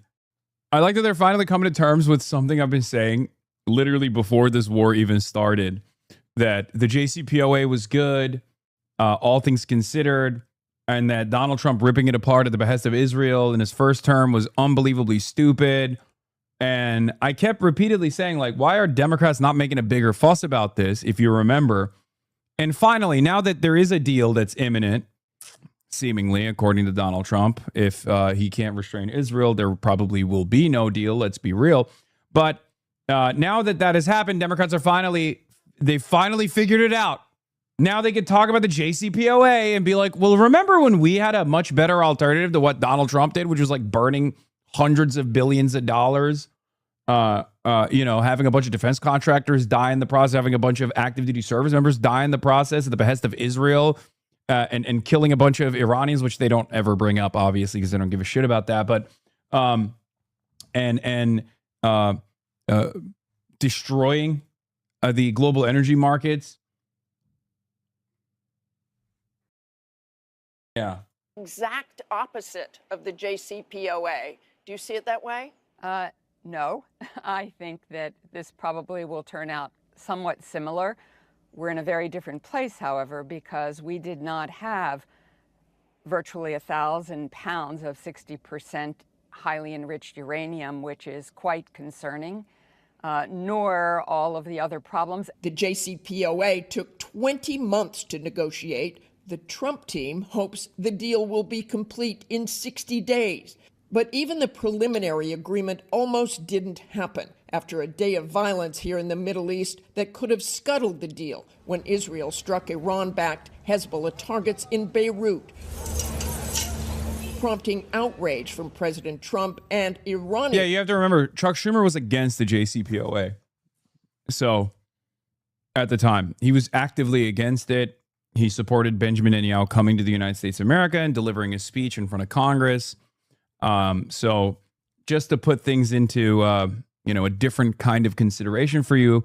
This should help you understand, what Chuck Schumer says going forward, and why he wasn't as aggressively championing Obama's previous JCPOA when Donald Trump decided to rip it apart, or even when Donald Trump decided to go to war with Iran at the behest of Israel. Like, there was very little pushback from the National Democratic Party. Let's be real. Jewish Dems not supportive of Trump's negotiated MOU with Iran. The Jewish Democratic Council of America calls it, at best, just a statement of intention lacking details, and at worst, an admission of defeat by the United States. I mean, that is the case. So just remember that. Remember who chirps here. Okay? Remember who yells at this moment.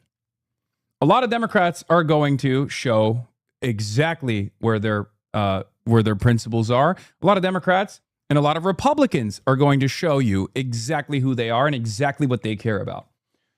This is another great opportunity to see exactly, which is like pulling out the rock and seeing who's scuttling about, okay? People that will get frustrated by this, instead of saying like, look, obviously this was a failure by the Trump administration. However, any movement in the direction of peace is a good thing. Anyone who doesn't say that, anyone who actually opposes this memorandum of understanding or opposes the ceasefire, is very clearly Israel first.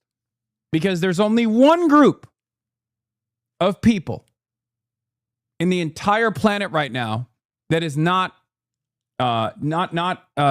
experiencing a moment of respite, a sigh of relief, now that seemingly there is some stability, some movement in the appropriate direction. And that is Israel. Okay? That's it. It's the defenders of Israel. No, it's not Jews. You're a fucking idiot. Jesus Christ. There are plenty of Jews, including many Jews in this community, all the Jews in this community, that are obviously in favor of a fucking ceasefire, dumbass. No. Has your analysis changed from yesterday at all when we first heard about it? No, it has not. And I'll tell you why. Because the same spoiler party is still Israel. It's entirely dependent on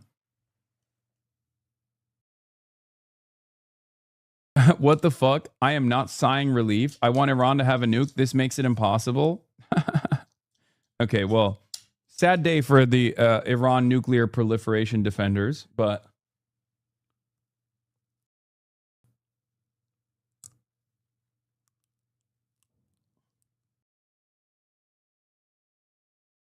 raising doubts the deal could get over the finish line.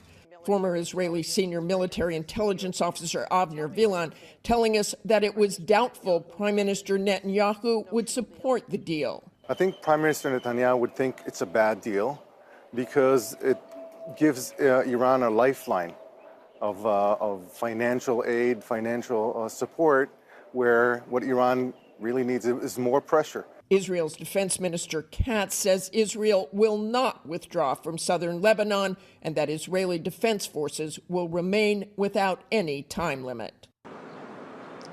And this morning, Israel's national security minister making it even clearer, saying on social media that Israel is not bound by the U.S.-Iran agreement, which he said does not ensure Israel's security. So these are going to be very difficult negotiations indeed. Robin? They certainly will, Martha. Thank you for your reporting on that.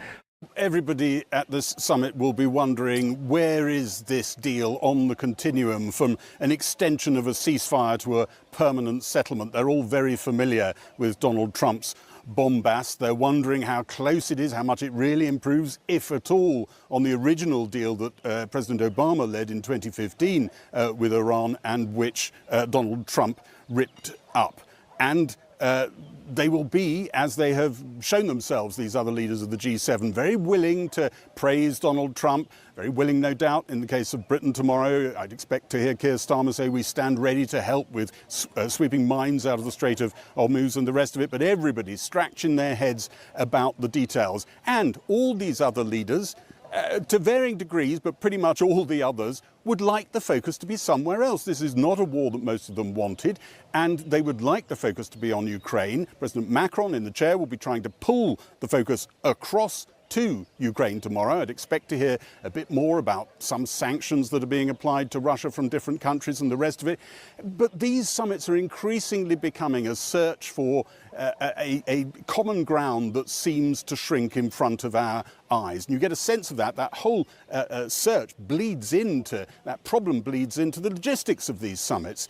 President Macron, like other hosts, is worried that President Trump might leave early. He's left 2 G7s early. So he dangled the carrot of a dinner in Versailles at the end just to make sure that he stays till the end. This is a summit, by the way, that is happening a day later than planned because President Trump wanted to watch cage fighting on the White House lawn. So everybody making adaptations around the president, and one of those people will be Keir Starmer. We don't need to repeat what quicksand he is on at home in domestic politics, but he's got a bit of quicksand here. He hasn't seen President Trump face to face since he really annoyed him by not backing him on Iran and allowing British bases to be used for offensive attacks on Iran. And now, added to that, he has a whole disagreement about social media.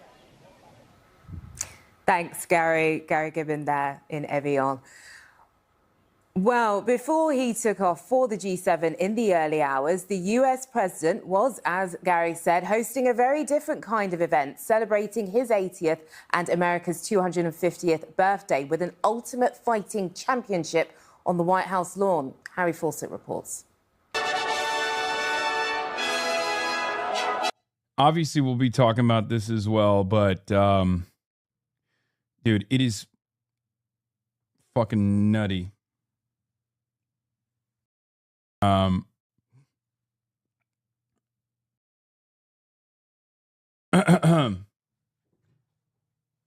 All circus, no bread. We're cooked. Yeah, they're missing a fundamental point of the bread and circuses. But anyway, Jeremy Scahill's here on the call, so I'm actually gonna join him right now. And hold on, and we're gonna be talking about the. Where the heck is it? There it is. Okay. Here it is. We're going to be talking about the situation, the MOU, the Memorandum of Understanding, and where we're at. Jeremy, can you hear me?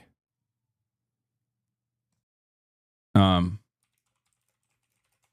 on. Let's see. Okay. Hello. Hi there. Hey, what's going on? All right, Jeremy Scahill of Dropsite News in the flesh. Well, not in the flesh, but joining us live right now. Thank you for coming on. Always a pleasure to have you. A real honor.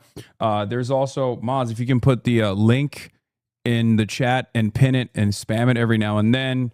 20% off for people who are subscribing to Dropsite using the link dropsitenews.com/Hasan. You'll get 20% off your subscription. Obviously, they don't actually paywall their coverage, but it's important to support independent news. And these guys are doing a remarkable job as always. So go support Dropsite at dropsitenews.com/Hasan. Okay, so I'm gonna do, as always, a little bit of where is it? A little bit of moving around, maneuvering here, and try to put you on camera and change your name and title and stuff. But okay, boom, it worked out. Okay, I did it. I was able to do it. All right. There I am. There you are. And it says Cenk Uygur and Anna Kasparian under your name, which I will be changing in a brief moment. But Jeremy, wonderful to have you on. As always, phenomenal work so far. Heard you on your old stomping grounds earlier in the morning at Democracy Now!, talking about what you're going to be talking about right now, the Memorandum of Understanding, or rather, a Memorandum of Understanding to sign the Memorandum of Understanding, which will unlock a 60-day ceasefire period between Iran, the United States of America, and maybe with Israel as well. There's a lot of naysayers. I'm very critical of this deal, but I wanted to hear your perspective as someone who is, as a brilliant investigative reporter, goes and talks to the people on the other side. So let's begin. Yeah, I'll just back up a little bit. Last night, I was in touch with an Iranian source and was asking, what the response was going to look like to the fact that the Israelis had bombed, Dahia, the southern suburb of Beirut, and the Iranians had said some weeks ago, and then they followed through on it, that if Netanyahu and the Israelis started attacking Beirut, that Iran was going to respond. And it was a significant sort of turning point in this process because the Israelis had consistently violated the terms of the April agreement that J.D. Vance brokered in Islamabad with the Iranians. The Lebanon was supposed to have a ceasefire as part of the original agreement that the Trump administration made with the Iranians that was meant to then open up the space to negotiate a deal that then started to be referred to as an initial memorandum of understanding. And then Trump and Netanyahu tried to carve out this alternative path where they started working with the president of Lebanon, Joseph Aoun, and they created their own kind of fraudulent so-called peace process. The stated intent of it from the Israeli and American side was to try to enlist the Lebanese government as their kind of domestic troops against Hezbollah. And in fact, the president of Lebanon, 2 weeks ago, or a little bit less than 2 weeks ago, actually issued a public statement when the Iranians were demanding that the ceasefire apply to Lebanon, basically telling the Iranians to stay out of Lebanon's business, which then got him criticized by a lot of people within Lebanon itself. But the Iranians had stopped short of taking military action against those ceasefire violations, even though they felt that they would have been justified. But then when Netanyahu started pushing his forces, Israel's forces north of the Litani River, occupying more swaths of Lebanese land, killing more Lebanese civilians, and then threatening to bomb Beirut, the Iranians said, if you do that, we're going to come in and respond to that. And that happened. And I think that took a lot of people by surprise because this was a rather extraordinary moment. In the middle of these high-stakes negotiations with the Americans, the Iranians struck back against Israel, not for bombing Iran, but for bombing Lebanon. And I think for a lot of people, that was sending a message that Iran really meant it when they said that this was a red line. And so Trump also had said this wasn't going to happen again. So when it did happen yesterday, the Iranians were saying, we're going to respond. And I was about to go with a story based on what I was hearing from Iranian officials that they were going to strike. At one point, I was told the strikes were going to begin within 1 hour. And so as I was preparing that post, I was going back and I was saying, so you're certain that this is happening? Yes, we're certain that this is happening. And then I got a message, wait, hold up a second, something has happened. I turn on Jazeera and I see Donald Trump is saying, oh, there's going to be an imminent deal. And then while I'm talking with the Iranian official, the Pakistani prime minister posts on Twitter that the two sides have agreed to this deal. Now, what I heard immediately after that was that it was a unilateral announcement. And so the Iranians, and by the way, there were Qatari officials in Tehran at this moment. One of the background stories here is that Qatar really took over the prime position of mediator behind the scenes, in part because the Pakistanis were really unable to kind of seal the deal. I mean, it's a real thing. And Qatar has a complicated relationship with Trump. There's financial interwoven interests with Jared Kushner. There was the long history with the Gaza deal. And so the Qataris have really been the closers of this. And the Iranians speak in a much more kind of respectful, it's not that they're disrespecting the Pakistanis, but they speak in a more serious way about the Qataris and felt that they were better assessors of what Trump was actually willing to do and what he wasn't willing to do. Mm-hmm. And so once that announcement was made, there was a flurry of discussions with the mediators, and they were all begging Iran not to strike Israel. And the Iranians, I'm told, then said, okay, there's a couple of outstanding issues here that were not resolved before you guys made this announcement. So if you want this thing to stick, you're going to have to meet us where we've stated. So the Iranian narrative on this, and again, we haven't seen the text of this memorandum of understanding, and it could actually crumble because of that, because Trump is saying one thing, he's saying it has certain conditions in it. The Iranians are saying something different. But what I understand is that the Iranians did feel that they got concessions that they wouldn't have gotten had Netanyahu not done that strike and the Iranians not decided to say, okay, we're not going to retaliate against them right now. The Iranian narrative on this is that they got Trump to agree to a much swifter lifting of the military blockade in the Strait of Hormuz. That they were able to get Trump to agree to some sort of conditions on financial aspect of this. Again, we haven't seen the text yet. So, and it's hard, there's different interests also. When you talk about Iranian media, it's not a monolith. You have different media outlets that are close to different entities within Iran.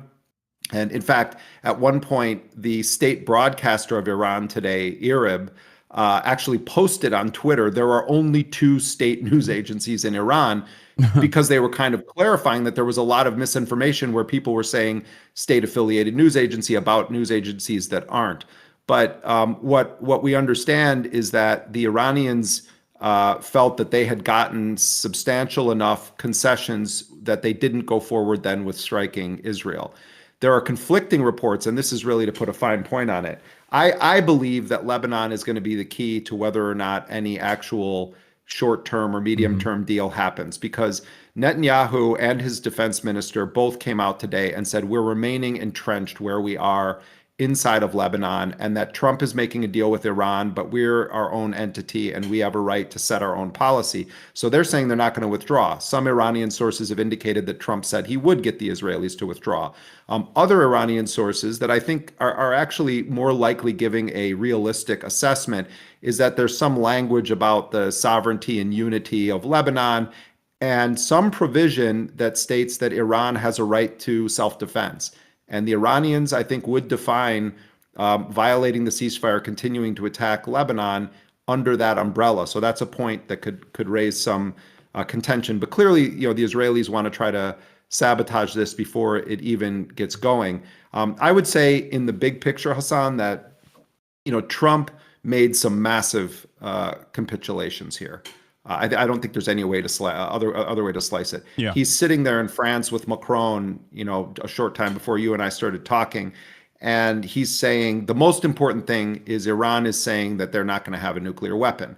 Well, not only has that been policy of Iran for a couple of decades, but if you go back and read the preamble to the 2015 JCPOA, the Iran nuclear deal negotiated under Obama, in the preamble to that agreement, Iran says the exact same thing that Trump is celebrating as a victory right now, which is that Iran agrees not just to not develop a nuclear weapon, but to pursue or acquire one in any form. That was already in the deal. Trump is saying, oh, and the Strait of Hormuz is going to be opened, and look at how oil is coming back down, and it's going to take some days, but we're gonna get that strait opened up.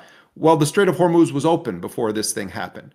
Yeah. The other thing, and I think perhaps most significant in terms of the capitulation narrative, is that if you go back and look at what the Iranians were telling me and other journalists, and at times what they were even saying publicly before the war started, Iran was entering those negotiations with the Trump's Gulf buddies. I started saying that like the Iranians sent people with PhDs to the negotiations, and Trump sends people with last week's golf scores, to the negotiations.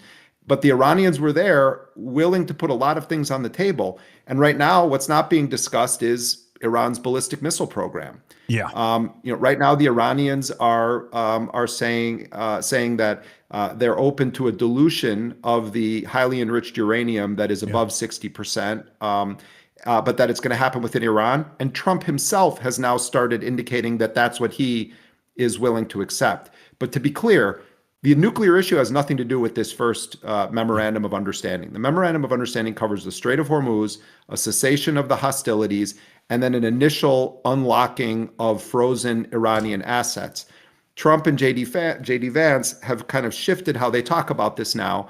I had been told 2 or 3 days ago by an Iranian official that it was unlikely that Trump was going to announce or publicly own any unfreezing of assets at the front end of this deal because he has been bashing Obama for it. Yeah. JD Vance today indicated that there may be some of that happening.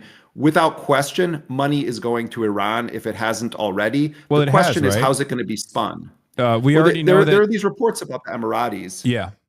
That's what I was pointing to. Yeah. Yeah. $3 billion to some total of, I believe, $20 billion has been reported. And the $3 billion has already actually flown into Iran directly from the UAE is the initial reporting on this. The Emiratis are denying this, and it may or may not be true that it's $3 billion or that it's the Emiratis, but I don't have any doubt that billions of dollars are going to be going to Iran as a result of this agreement. And I suspect that some already started flowing to them even before this. So the Iranians would also point to any shift that we see in that posture as a result of last night's kind of 11th hour decision not to strike Israel. So the Iranian narrative is that they were able to get more concessions out of Trump. On the bigger picture, though, and in some ways this is more important, I mentioned Lebanon. What I'm hearing from Iran is they don't have any faith that this is going to result in an actual long-term deal. I do think they genuinely would like to make a deal. I think Iran wants comprehensive sanctions relief. That would be the big prize of any nuclear negotiation with the United States. They just simply don't trust Donald Trump, and they certainly don't trust Netanyahu. And what they're saying is, in the medium term, we assess that Trump and Netanyahu are going to try to decouple Iran and Hezbollah, the Lebanese resistance. Yeah. And the Iranian and Hezbollah strategy is we're going to try to decouple Israel from the United States in terms of the next front of this war. Israel, without a doubt, is going to intensify its covert actions inside of Iran. Israel is going to try to destabilize the Iranian state. Israel wants to recreate a more intense, larger scale version of the violent episodes that we saw in January of 2026. There's no question about that. But right now, there's internal debate within Iran. Some fairly prominent political forces in Iran were very much against this deal. There were protests against Abbas Araghchi, the foreign minister, against Mohammad Ghalibaf, the Speaker of the Parliament and the lead negotiator, at times even calling, in quite violent ways for them to be removed from the process. But in general, Iran, I believe, is a nation of institutions and structure, and I don't believe that the Iranians would go forward with this deal unless there was buy-in and approval at the highest levels of political, military, and religious power in the country. Yeah. So one of the questions I have, and I think this is a question on everybody's minds, is what kind of assurances could America have possibly given to Iran, and whether or not Iran basically took the additional concessions that Trump may have made in the last hour, opening up the Strait of Hormuz and removing the blockade that the Americans had in the Strait of Hormuz, not over the course of 30 days, but a real commitment from Donald Trump that he will restrain Israel. Because as you and I have discussed in the past as well, that is the primary focus for long-term stability for Iran. Obviously, sanctions relief is the most consequential one for the Iranian economy to no longer suffer, and that volatility is what actually aids Israel's campaigns inside of Iran to foment some kind of counter-revolution, to foment some kind of instability, and whip up the masses into taking arms against the state potentially. Yeah. But outside of that, I think that Iran understands that this is an existential crisis, and therefore their primary focus here is to get America to restrain Israel. Like, it's not necessarily, from my estimations, and I might be wrong on this, there are people who obviously care about Gaza inside of Iran, inside of the Iranian leadership. There are obviously people who care about the Lebanese population there as well. But their calculation almost seems very pragmatic, where they're looking at if this is a game of proxies and there are different players involved, then they cannot allow Israel to continue behaving in this belligerent manner. Their entire ballistic munitions program is dedicated to ensuring that Israel cannot encroach on other countries in the ways that it has. So the best possible way to restrain Israel is by going to the United States of America and demanding this. Do you feel like they've like what is your read on this? Has America given anything to Iran that shows that this is a real restraint upon Israel is going to happen here? Because Israel is still continuously saying they're going to continue pummeling Lebanon. As we speak right now, it's there is an interesting track of leverage that the Iranians remain firmly in control of, and that is that when they successfully broke the negotiations into two parts. Remember, Trump at the beginning was demanding that he was saying that the American military is going to go into Iran and retrieve the nuclear dust. He was saying it has to be a total surrender. He wanted all of this stuff to be part of whatever deal was going to be signed. That had to do with the nuclear issue, that had to do with ballistic missile range, that had to do with support for regional allies of Iran. None of that stuff is in this first part of the deal with any substance. So and this was an Iranian plan. The Iranians were the ones that said this needs to be divided into two. The answer to your question in the short term right now, looking at this MOU, Hassan, is that the Iranians do not want the ability of the United States to pull back any of its commitments. And so they are making the phased process, the kind of sequencing of this, such that if the United States doesn't fulfill its obligations, it doesn't release Iranian funds, Netanyahu then resumes a large-scale attack on Beirut. The United States keeps military assets in the region. The United States continues some form of a military blockade, or they engage in some chicanery in the Strait of Hormuz. The Iranian position is then we can counteract that and we can stop the process there. That may be it may be overstating Iran's ability, because Iran has to take into account its relationship with other countries and the fact that the situation in the Strait of Hormuz is also damaging the economy, the agricultural sector, the basic livelihood of many countries around the world that are friends of Iran. So the stakes for Iran of resuming this after we open the thing up, after things start to get normalized, would be high, and the narrative would be slightly different. But Iran has built this in. That's not something that existed in the JCPOA. Iran had very limited ability to fight back against U.S. breaking of commitments. So what I'm told by Iranians is we built this in a structured way so that we have an ability to enforce the agreement, not just the American side. Once you get into the issue, and by the way, one of Iran's biggest problems right now is liquidity. Iran doesn't have cash. And it's not that Iran doesn't have resources or that Iran hasn't created a war economy. It has. But the cash flow situation is real, which is part of why they want the assets to be unfrozen at the front of this, why they want to be able to have some of these oil sanctions lifted at the front end, which I'm told the Iranians are getting out of Trump right now.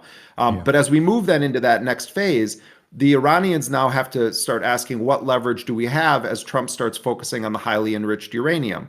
The fear, I think, would be that the thing stretches on. Netanyahu starts getting away with it. Trump comes up with some new concocted narrative about it. And the Iranians then have to say, are we willing to now resume bombing Israel because of what they're doing in Lebanon? Are we willing to reimpose a kind of shutdown of the Strait of Hormuz, or the attempt to limit any ships that are in any way affiliated with the United States or its allies?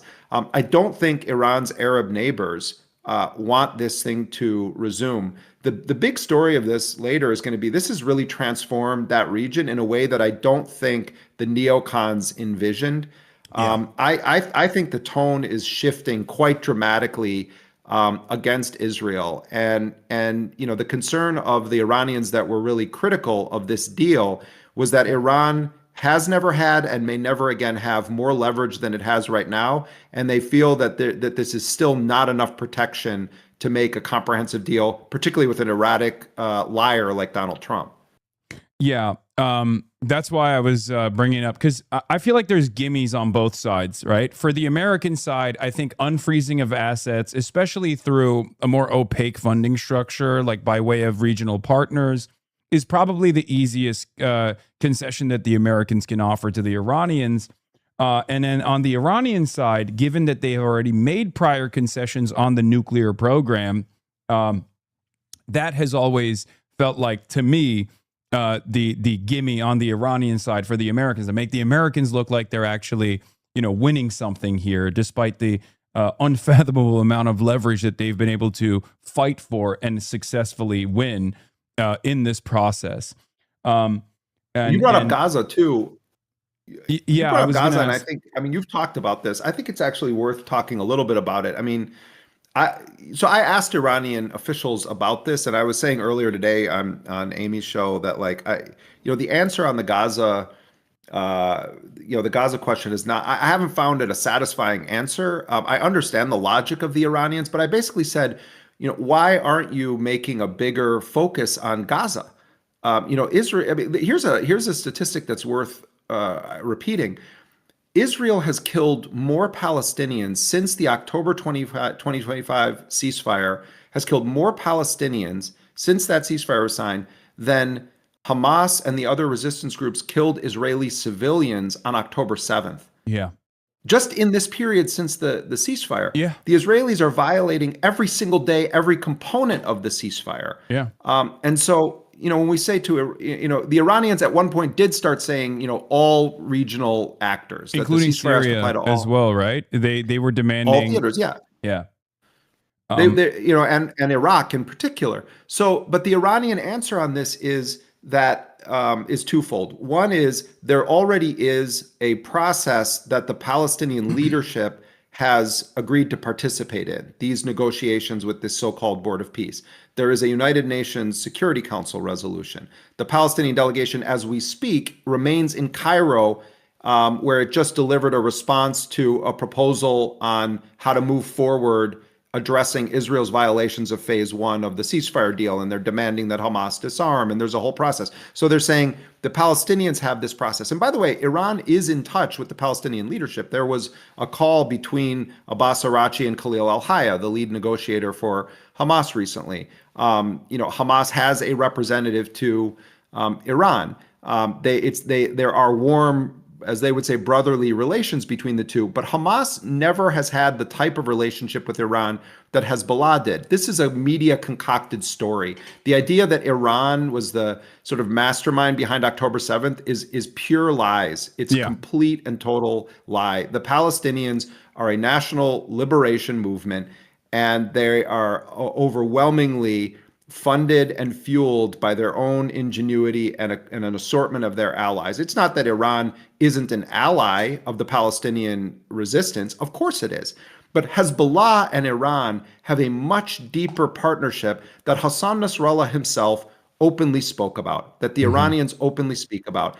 It was Hezbollah that decided to join the front when the United States and Israel attacked Iran on February 28th. A couple of days later, Hezbollah fully joined the front.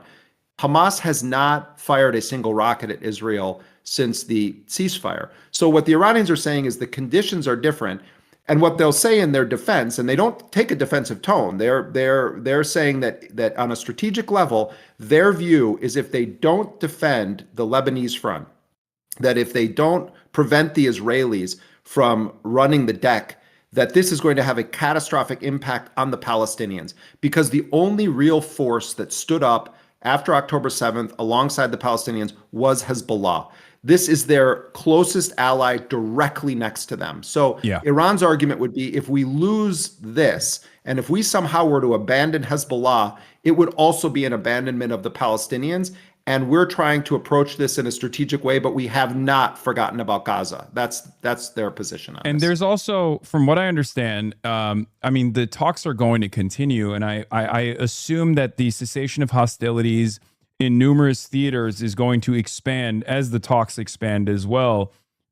Just as when they look at the fine print of like the denuclearization side of things in the 60-day ceasefire period, if they sign the MOU without Israel trying to ruin it in some meaningful way, I suspect that there will be more talks. There will be further talks about like what Israeli restraint looks like later down the line. Do you agree with that?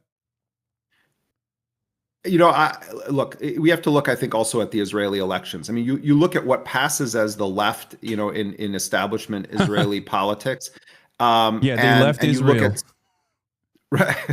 But I'm talking about, though, even at the level of like political opposition parties running against Netanyahu, whether it's Lapid or Gantz or others, the rhetoric about Netanyahu is that like he didn't go far enough, that it was a failure. Oh yeah. That he's lost against Hezbollah, that they're still killing our soldiers, that they lost against Hamas, they're still refusing to disarm, and they still control 30 or 40% of Gaza, that the Iranian state is still intact, to the point where right before you and I came on the air, Netanyahu is giving this speech, and he's saying, oh, we're going to remain in our positions inside of Lebanon. And then he says, we never said that our goal was to overthrow the Iranian government. It was to destabilize it and create the conditions so that the Iranian people could rise up, and we still maintain that track. But I bring this up because this is going to be an election issue, and Netanyahu said he is seeking the office again, that he is running again. And so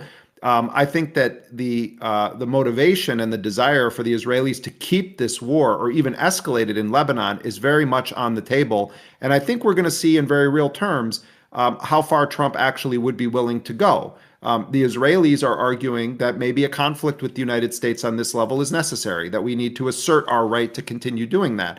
What the Axis of Resistance forces have said over and over is, let's see what Israel does when it's on its own, when it doesn't have the United States, constantly backing it up and trying to make excuses for it, not to mention arming it to the teeth. My suspicion is Trump's not going to do anything. That Trump's going to try to come up with some fake, justification for it, or call for calm, or go to Barack Ravid and say, I said the F word 20 times to Netanyahu on a call. But it's going to come into conflict with Trump's deal. And unfortunately, you and I talked about this, I don't know, like a year and a half ago about the Gaza situation. The only thing that potentially gets Trump to do anything toward Israel is when it starts to affect the, Trump family business or Trump's ego. And so I'm very pessimistic about the chances for Lebanon, the Lebanon part of this sticking with any realness. It's possible that there would be some framework that appears to be a ceasefire, but getting the Israeli troops to do a humiliation march out of southern Lebanon, that would be extraordinary. It's not unprecedented. Nasrallah famously, stood in victory before the world after what many in the region view was a Hezbollah defeat of the Israelis, 20 years ago. So it's not without a historical precedent, but under this nutcase in the White House, by the way, I know you've seen this, but I'll just tell your listeners in case somebody didn't hear this. A few weeks ago, I was told by the Iranians that they had enlisted the services of senior psychologists to start assessing what exactly is going on with Trump's brain. And, they talked about him being a psychotic individual. And so they started to work with mental health professionals to cater and edit and review the messages that they would send to the mediators to give to Trump.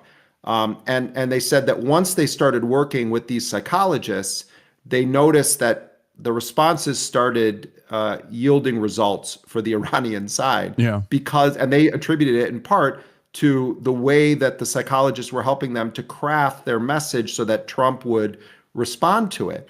And so, we're in a situation where we have Trump just had 22 medical professionals involved with his, assessment, more than any other president has had for any of their single medical reviews. The Iranians and the mediators both recognize they're dealing with an unstable, erratic character.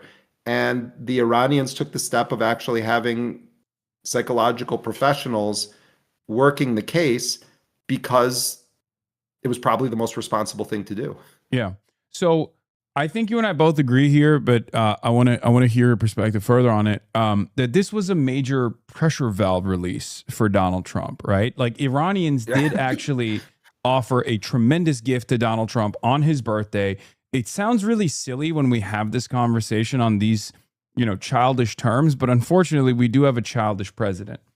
And I can't for the life of me figure out exactly what they saw from the Trump side that was different than a week ago or different than 2 weeks ago when this back and forth was taking place, or even different from the last time Israel felt like a deal was close and decided to hit Dahia, as they did earlier yesterday, that they saw something from the Trump side that was different this time around, that they were willing to offer him this massive W, this big moment of relief for the markets, which obviously is probably one of the only resilient pressure points for Donald Trump that he responds to. Well, and also, the big boy was going to his fight match last night at the White House, and they had their carnival, and Don Jr. was up on the roof taking pictures. How awesome is this that we have this fight going on? And Trump got to go and have his happy birthday night watching the G7 as well. Fight. He's going to go to the European leaders as he is right now to like basically tell them that you guys suck. He wants to cruise in. I'm the peace man. It was like the whole thing. It's the markets. It's the G7. It was his big night, at the White House with the UFC. But all I can share with you guys is just transparently the TikTok of how I started hearing about this stuff, because I actually think it's relevant. Last week, I was hearing a very pessimistic tone from Iranian negotiators. They were saying everything is basically done, and it's been done since late May. Like, we've had this thing locked, and Trump keeps changing the game, issuing sweeping new demands. The mediators will come and they'll say the Americans have agreed to this, and then like an hour later, Trump posts something on social media. So they were saying nothing is happening, and I'm telling you, even hours before Trump made that announcement, the Iranians were saying, I think it was the night before Trump's announcement, so this was 2 nights ago, I was told, look, there are 2 main issues. They wouldn't tell me what they were, but they said there are 2 main issues that we've told the Americans are sort of our drop dead red lines that they're not budging on right now. And if there can be a creative solution to those, then we're going to all be able to announce this, that this understanding has taken place. And then yesterday, as I told you, I was told we're an hour or so away from attacking Israel in response to the bombing of Lebanon. And then, literally, I was going to publish that because it was what their plan was. And in fact, Iranians were saying this publicly. And then these meetings happen and the Qataris are there. And so I do think it's plausible, Hasan, that part of what happened is what the Iranians are saying, that Trump recognized that this Israeli attack on Beirut was going to mess up his entire deal. He recognized that the Iranians had a legitimate right to strike, that they had told Trump that they would strike if Netanyahu did this again, and that they would hold him responsible for it. And I think it is plausible that those issues the Iranians had identified and were having trouble getting past with the Americans via the mediators came through at the 11th hour because Netanyahu did that. I think that's plausible. Yeah. That's the main, that's what's being reported at this point. So one of the things that we obviously can now rely on or look forward to, I guess, is not just like the Israeli posturing and the saber rattling, which there's plenty of that and plenty of crying from people who obviously care more about Israel's interest than even America's interest. But the other thing that we can look at now to figure out whether or not this deal is resilient, this MOU is real, is what Israel will actually do. So one of the Iranian memorandum of understanding points that I've heard over and over again, but again, we don't know if it's real or not, is the idea that is the assurance that Trump gave Iran that Israel would not only stop bombing Beirut, but also pull its forces from Lebanon in its entirety. Now that seems far-fetched, and I don't even know if it's even possible at this point, given the domestic considerations from Benjamin Netanyahu and how much Israeli society is up in arms, saying that this has been a spectacular failure. But obviously, America does have this power if they chose to make sure Israel is restrained, considering that Israeli fighter jets are actually American fighter jets. The munitions that they're deploying are actually American munitions. The jet fuel that they're using are actually American jet fuel that they're taking advantage of. So without America's go-ahead, Israel can't behave in this belligerent manner. What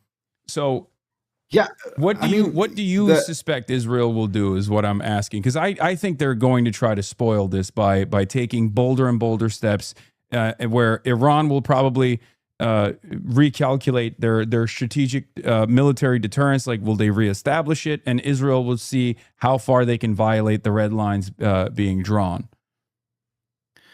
Yeah, I mean, this really, I think, is, if not the central question, it's one of the main ones that everyone should really keep their eyes on. I mean, weeks ago, when Netanyahu started moving further north, when the Israelis started moving their troops further north, I said on a few of our streams and elsewhere that I suspected that what was happening is that Netanyahu wanted to push as far into Lebanon as he could, so that when the music stops, meaning when Trump does actually announce some kind of a deal, that the Israelis are deep into Lebanon, so that it gives the appearance that by simply ceasing fire for a period, that a deal has been achieved or a victory has been kind of won, in the sense that, okay, we've gotten everybody to stop shooting. Hezbollah is not firing, the Israelis are not firing, but the Israelis are then entrenched there. And it's much more difficult to get troops to withdraw than it is to stop firing. And now there's so many troops so deep into Lebanon that it would give the public appearance of a kind of humiliation march that happened as a direct result of Iranian intervention. And it's interesting, Joseph Aoun, the president of Lebanon, had a call with Arachi today, and his tone shifted quite a bit, where he didn't specifically thank Iran for what it's done regarding Lebanon, but he acknowledged that the Iranians and he acknowledged that countries had included Lebanon in all of this, which is an interesting shift in his tone from some weeks ago, when he was basically telling Iran, we don't need your ceasefire, which was crazy. I mean, it's just pure lunacy. But so having said that, some Iranian sources and officials were saying and suggesting over the past 12, 15 hours that Trump had agreed that the Israelis were going to withdraw from Lebanon. When I first read that, I said, this would be an extraordinary term, because I had been read the exact text the night before. Now, it could have been changed. Maybe it is in there. But the text that I was read the night before, that the Iranians said was what had been mutually agreed to, mentioned nothing about the ground troops. It just stated a cessation of hostilities, a ceasefire. It didn't say anything about the withdrawal of troops. And the reason I remember it so vividly is because I've been asking about this repeatedly. Because ceasing fire is one thing, withdrawing the occupation forces is another thing entirely. We see the problem of that in Gaza. Well, the Israelis are both firing and moving deeper in with their occupation forces. So if it's in the deal, that's quite an achievement on the Iranians' part, because then the guarantor of that is Donald Trump. Yeah. And then the Iranians can rightly make the argument that this is an act of aggression against a party to the ceasefire, and the terms of it said they would withdraw, and they're not withdrawing. So Iran's position would be very strong to argue that. I'll be surprised, but I'll be impressed if that is a term in there. We'll have to wait and see. Somebody is claiming they're going to publish this thing. The real crazy thing that could happen is that competing versions could be published. Right now, we have J.D. Vance talking, we have Ghalibaf talking, we have Arachi talking, we have Trump talking. The rubber hits the road when we see what both sides have agreed to. And I suspect that, the longer this thing drags on, it's not to the benefit of this agreement. They need to publish this thing and show everyone what the actual agreement is. So I would say that the Israelis are unlikely to withdraw, short of what you're describing. If Donald Trump really wants to make this a priority, he can get the Israeli troops out of there. All the bluster from Netanyahu and other politicians will go, they can cry all they want to the moon. If Trump wants them withdrawn, they're going to withdraw. That's just the story. The other thing is the issue that I see a bunch of commenters here from your community mentioning the $300 billion reconstruction fund. That's an interesting question. Iran has said differing things over the past 48 hours about where this is going to fit into the agreement and who's going to be funding it. The Iranian position is they want $300 billion as a reconstruction fund, and the funds for that are going to be provided by countries that participated in the attack against Iran, and they would define as that being those Gulf countries. Yeah.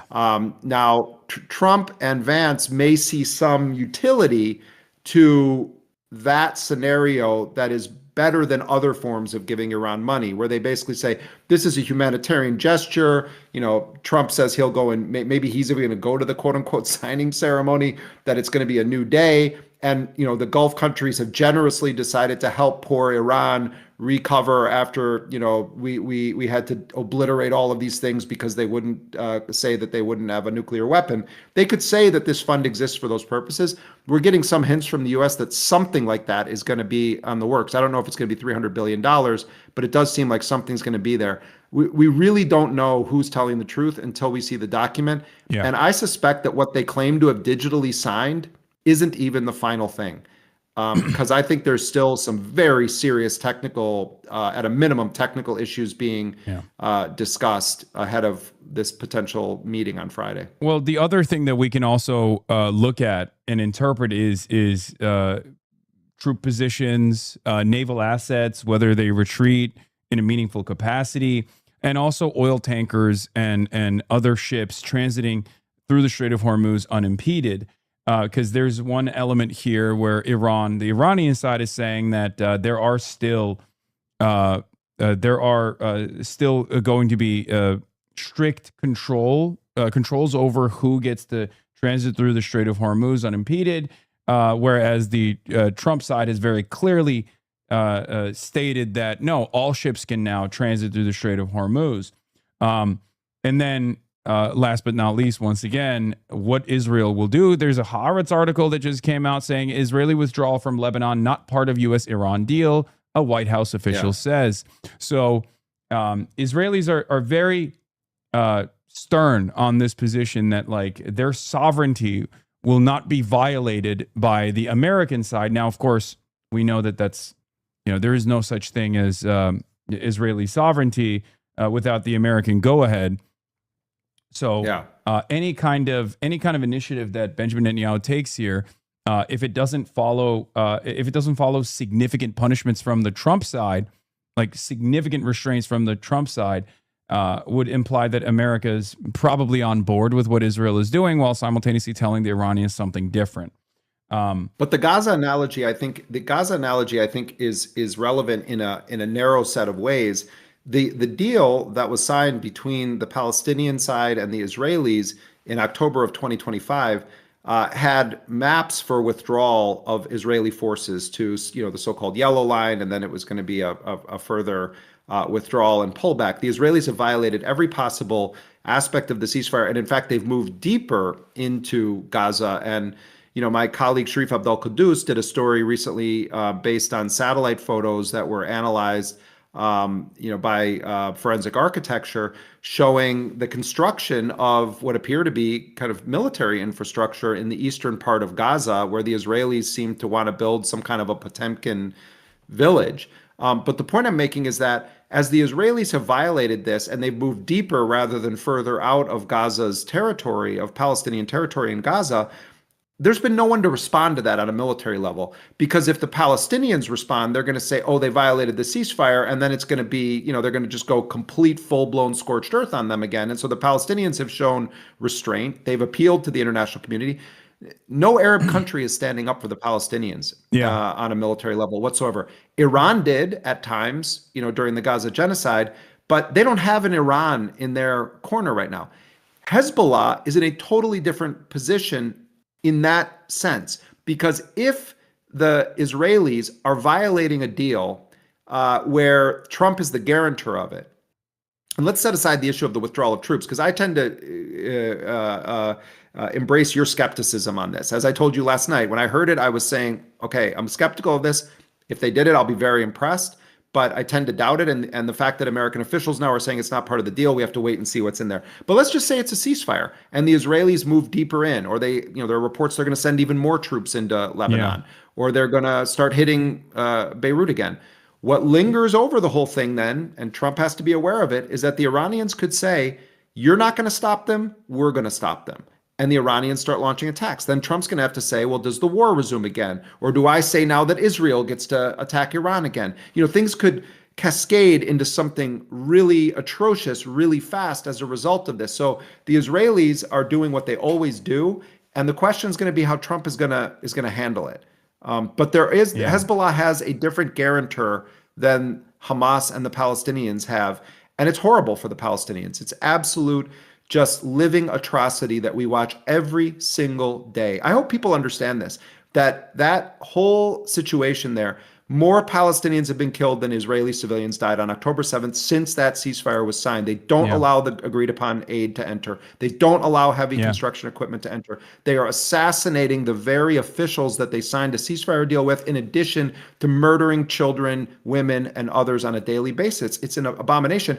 But Hezbollah would say, if we're party to this agreement, then that means Iran gets to address ceasefire violations. Yeah.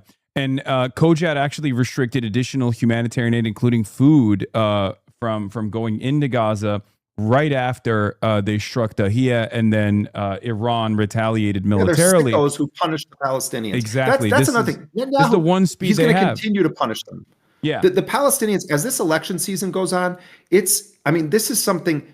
No one should stop talking about Palestine. We should not stop talking about Gaza. This is exactly what the Israelis want, because the Palestinians are going to be like their punching bag. They're going to be whipping them, killing them, murdering them, punishing them, occupying more of their territory. They're going to take out so much of their anger about whatever defeats Trump is negotiating his way into. They'll take it out on the Palestinians. Which goes back to the same exact point over and over again that Israel has shown the rest of the region.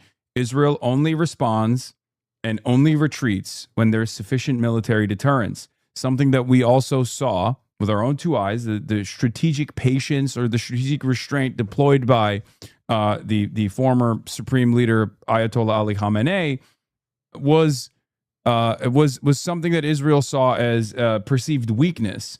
And perhaps they greatly underestimated the Iranian deterrence capabilities, and we saw that happen as well within the last 108 days now. Having said that, however, any kind of lack of response from the Iranian side, I believe, will be perceived as weakness, correctly or incorrectly. It doesn't matter. Will be perceived as weakness by the Israeli side and certainly by the Trump administration as well. I mean, judging by, I'm not a psychiatrist, right? But judging by the way that Trump has talked about like any kind of concession, any kind of interest from the Iranian side to come to the table and follow along in a ceasefire negotiation, Trump perceives as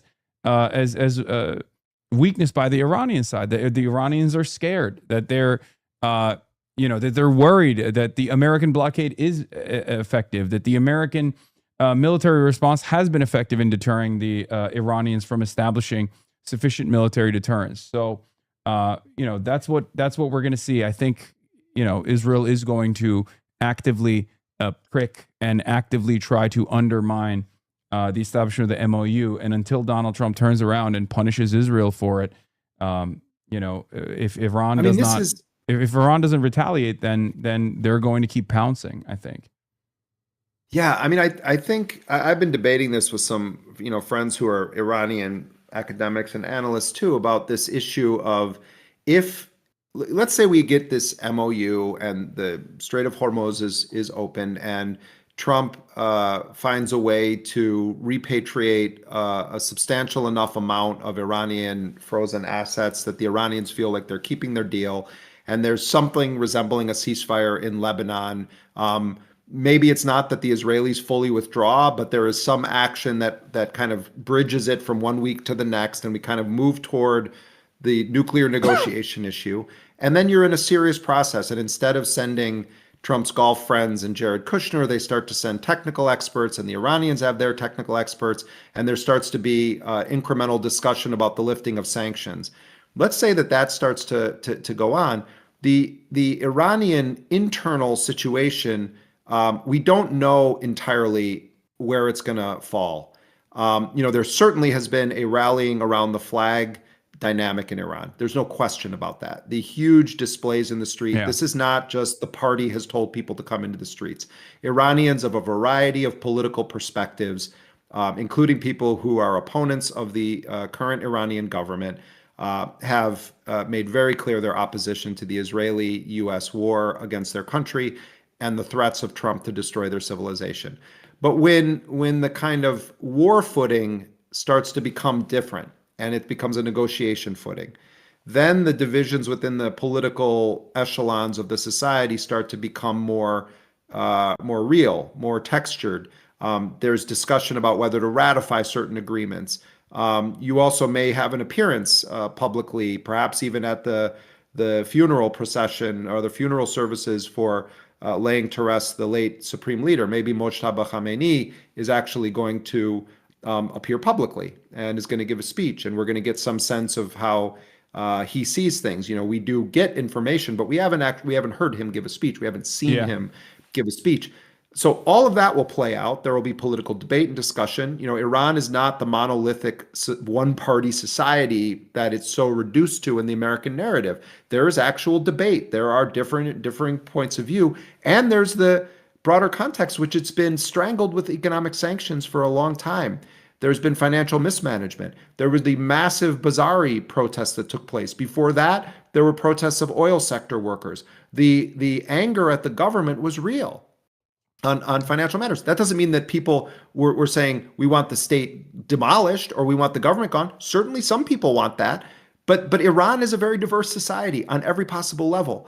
And so when then that's your reality, Ghalibaf the other day said that this is the language we speak best. We can speak other languages, but this is the language we speak best. That was and referring to being on a war footing. When you're not on that war footing anymore and you don't have the constant specter of America and the Zionists attacking you, then you have to deal with what do the people actually believe now? And to me, that is going to be the next question. And when you have the US and Israel trying to foment internal violent rebellion or insurrection or riots or attacking police stations or religious institutions, and you have an economic situation that isn't markedly improving, and you have people struggling. Iranians are like anyone else in the world. They don't want to have 100 times inflation. They don't want to have the price of carrots going up multiple factors from the time you get paid to the time you go to the market. No one wants to live like that in the world. It's perfectly normal to say, I don't like what my government is doing, or to recognize there's a foreign power involved with this, but also my government has its own responsibility. So when all those issues become the kind of dominant conversation on the street, then we'll see what kind of reality exists there. And I don't know the answer to that question. I don't think anyone does right now. And I think that we're going to hear a lot from Iranians in the weeks and months to come, and we're going to understand where they fall on who's to blame for this and what they think should happen next. Yeah. Well, Jeremy Scale, thank you so much for coming on. This was wonderful as always and very informative. I look forward to reading more about your reporting on the matter. Hopefully. We can discuss it in London. Yeah. Oh, well. Yeah, terrible. Well, I was supposed to be with you soon. there, and then no, not too soon, man. This was outrageous. I went on Sky News then talking about your case, you and Cenk being banned, and now this Israeli group, this Israeli entity group, Camera, is going after Yalda Hakim and Sky News for having interviewed me. Yeah. And it was during that interview that I was denouncing the UK's targeting of two of you and setting it in the context of what they're doing to Palestine Action, which now they've just upheld their prescription as a terrorist organization. These heinous prison sentences that they just hit people with. Yeah. But I'm joking about you and I meeting in London, but I'm bringing it up because when they go after you, it then shed light on the fact that this is part of a sweeping attack on critics of Israel and an attempt to criminalize activism on behalf of a people who are being subjected to genocide with the support of the British government and the American government. And it reminds us that all the counterterrorism laws in the US, if you trace it back historically, they all go back to trying to criminalize support for Palestine. Yeah. I mean, the first ever legal mention in the legislature of terrorism comes from an anti-PLO measure, if I'm not mistaken. So yeah, this is baked into America's anti-terrorism, counterterrorism laws. And Israel has always been at the forefront of that initiative. And we're seeing it come to a, I guess, final conclusion because they're exhausting all of the goodwill that remained in the Western world, where the overwhelming majorities are saying enough is enough, and they're demanding that their elected representatives recalculate their allegiance to Israel. And so I think Western countries now have a new calculation here. Do they abide by the democratic process? Do they allow there to be some kind of pressure valve to be released because the demands are getting overwhelming? Or do they just drop all pretense of democracy, the democratic process, and just show their voters, show their populations that they have no investment whatsoever in maintaining even a theoretical democratic process here, all at the behest of a foreign nation that is actively destabilizing global energy markets due to its own belligerent nature, due to its own belligerent ambitions of expanding with unlimited support from the West, of course, the Greater Israel Project. Yeah. Hey, Hasan, before I say bye, I also want to just mention, I often express my gratitude to your community of viewers and the audience you've cultivated. But I was thinking, when I saw you get banned and then Dropsite took a position that we would no longer participate in the South by Southwest conference because of the way that it responded to your banning, and the statement that they issued, which made it sound like it was a basic immigration matter that had no political, component to it at all. But as we sort of discussed how we would respond to seeing this happen to you, we also, in part, it was political. It was clear, we should not be endorsing this, and we need to use our platform to make a statement about this. But also, it was when you knew that Dropsite was coming even before we launched it, and part of what we had no idea if anyone was going to read us or support us, and there were a handful of people, yourself and Amy Goodman, really prime among them, that we said, well, at least we know that those guys are going to try to tell people that this publication exists. And so I want to give big gratitude because your community of people were among the first people that signed up to become subscribers to Dropsite. So we'll forever be grateful to you for having our back right out of the gates. Of course, and vice versa. I mean, I'm forever grateful that there are real investigative reporters out there who are not, stopping themselves from pursuing the truth and going out and talking to the supposed foreign adversaries that America actively tries to undermine the position of. There is no way to come to a reasonable conclusion without understanding the logical through line as to how these groups exist, why these groups exist, what their goals are, and what they're choosing to do. So yeah, it's we all try to play a role in this in small part. So thank you. Stay strong, Hasan, man. Don't let them get to you ever. No, of course not. Thank you. Jeremy Scale, everybody from Dropsite News. Go to dropsitenews.com/Hasan for 20% off your subscription and support independent media. Bye, Jeremy. Bye. Okay. That was great. Wonderful and very productive, very informative conversation as always. I can't, glaze Jeremy enough, and I can't glaze Dropsite News enough. Obviously, they're fucking incredible. So yeah. But now that we've done that, bro didn't even let him shout out his stuff. Wait, what do you mean? Yes, I did.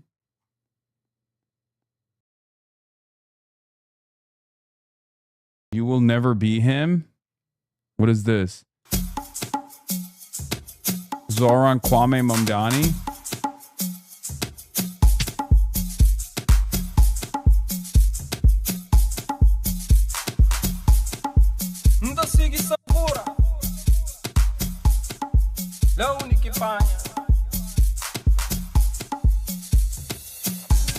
What is happening here?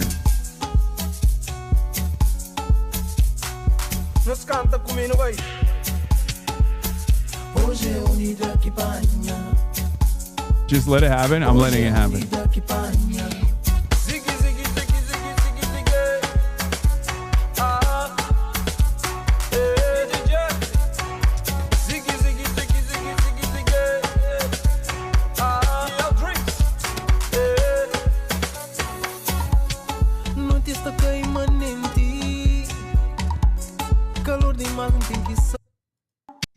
It's called Music. Nice. Wazinia was in tears after his heroic performance, earned a clean sheet in Cabo Verde's first ever World Cup point.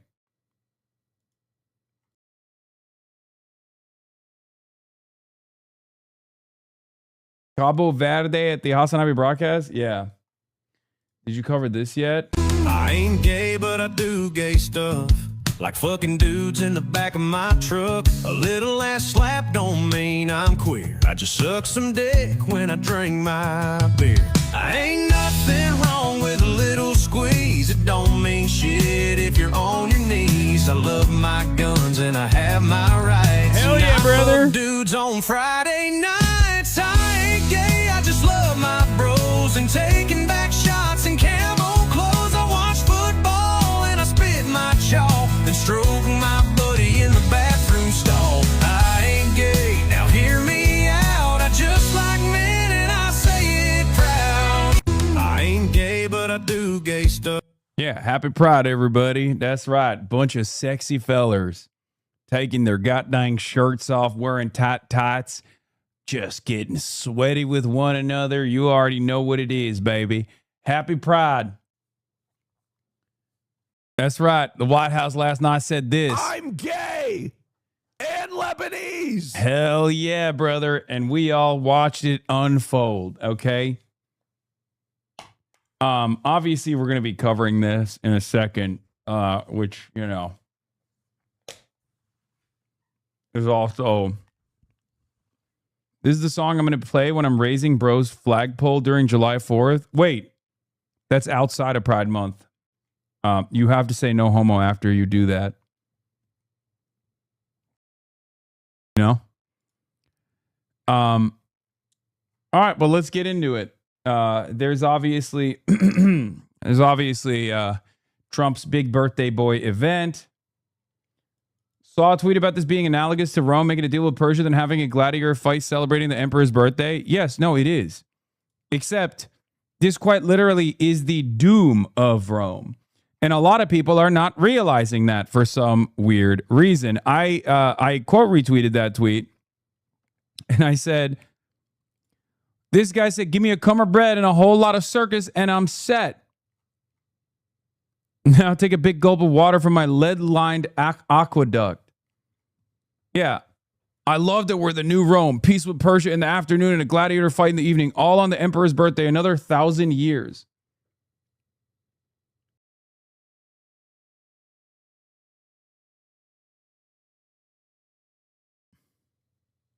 Brother Augustus used to fill stadiums and recreate naval battles. Please, the comparison hurts me.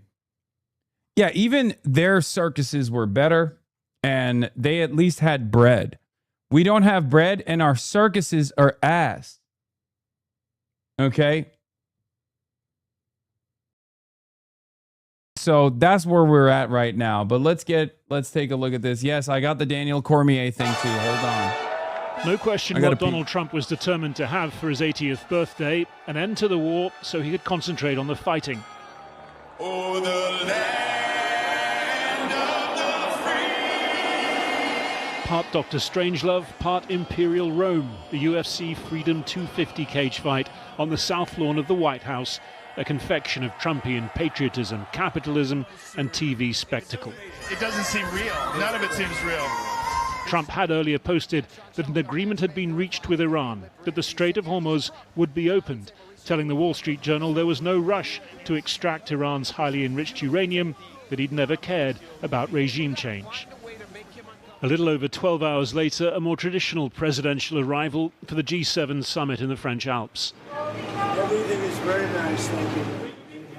Alongside President Macron, he basked in the immediate effect of his announcement, a surge in the stock markets, a fall in the oil price.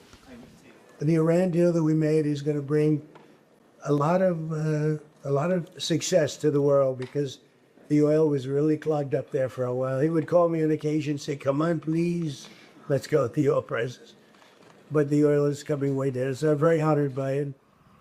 Each side promoting its own version of the memorandum. The US said it meant permanent toll-free travel through the Strait of Hormuz. Iran that it would collect service fees.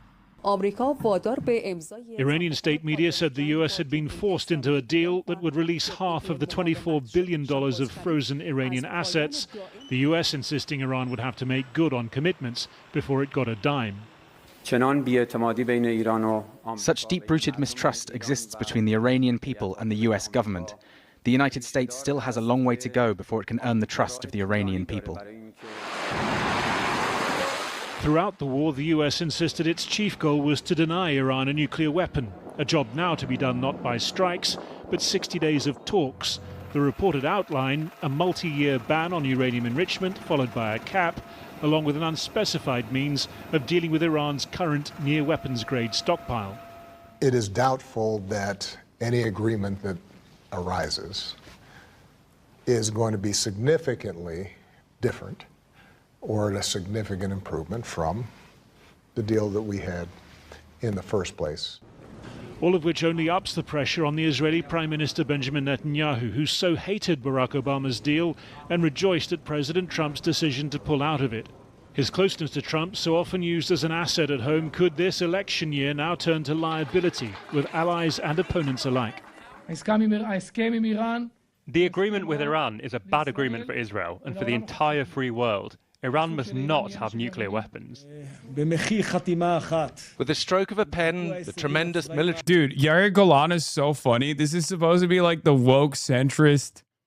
This is the woke Israeli left. Okay? And his entire screed on this straight up was like, Benjamin Netanyahu has basically been serving Hezbollah and serving Iran.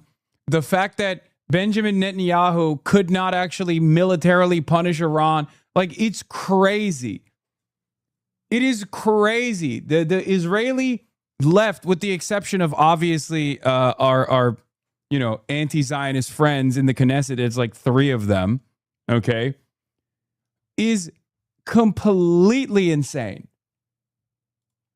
Obviously, the expectation from Yair Lapid is that he's going to be militant. He's been militant, right? But it's funny because this guy, what's his name, Yair Golan, is supposed to be like, he's supposed to be a little bit more moderate, I guess, than even Yair Lapid has come out time and time again, and Naftali Bennett certainly has come out time and time again and said insane things about Lebanon. Like, oh yeah, we have to fucking do the same thing that we did to Gaza to Lebanon, right? Like this is the Israeli opposition. Former Israeli Prime Minister Naftali Bennett, who once famously ran on how many war crimes he conducted on numerous campaigns into Gaza, says, against the Iranian axis of evil, we will fully renew the octopus doctrine that we began implementing in my government. One hand prevents Iran from breaking through to nuclear capability. The other accelerates the collapse of the regime through political, economic, and technological and military means. The countdown to regime change in Iran will begin the moment the government in Israel is replaced. Soon the people of Israel will choose new leadership, energetic, determined, and professional, that will restore security to Israel and care for you, Israeli citizens, wholeheartedly. Here is the centrist critique coming from Yair Lapid. We still need to hope that reports about the agreement in Iran are not true. But if they are, this is one of the most shocking failures of Israel's foreign and security policy, and it is entirely on Netanyahu's account. He sold the Americans an overly optimistic script without detailing the risk map to them and lost their trust in the middle of the war. He did not assemble a professional team to work with the separating elements in the American regime. He failed to convince the Americans to bomb Iran's oil and energy facilities and did not close the matter in advance. He failed to convince the Americans to include the issue of ballistic missiles in the agreement or even in the negotiations. Dude, what planet are you on? Like, the way... This is the opposition. These are the wokes. These are supposed to be the wokes. This is Israel's Chuck Schumer. Which is ironic because Chuck Schumer also aligns with these guys. It is an insane country. When I say Israel is an insane country, when I say it's a Nazi nation, this is part of what I'm talking about. Okay? It's literally Captain Crunch, oops, all Nazis. Okay? What the fuck? Any opposition with viability is currently hitting Benjamin Netanyahu's Likudniks from the right, even though they're supposed to be to the left. This is literally Hitler-Endsieg level of delusion. Israeli society has lost its dang mind. When I say their political expression only goes rightward, this is what I'm talking about. It's insane. It's totally fucking out of control. It has no basis in reality. They have completely lost touch with material reality. They've completely lost touch with their inability to militarily achieve these objectives. They're just like, it's like Hitler in the bunker, okay, going, yeah, let's just invade Moscow. What are we doing? Come on, let's get our forces ready to go. You know, let's take out the Kremlin. Let's strike the heart of the USSR. What are we doing? It's like, you don't have the troops. You don't have the motion. With what? With what capabilities do you want to advance this agenda? Channel 12 did a montage shitting on Bibi for dropping the ball on Iran. Boy, the most shocking moment in this excellent deep dive into Netanyahu's crash and burn conflagration with Trump's is veteran reporter Shimon Schiffer's testimony that as president, Barack Obama knew that Netanyahu in private conversations referred to the president as boy. Benjamin Netanyahu lived in Philadelphia, so he knows what that term is, by the way. You can't even hit the, oh, he's Israeli, he doesn't know. No, Benjamin Netanyahu was an unvarnished racist.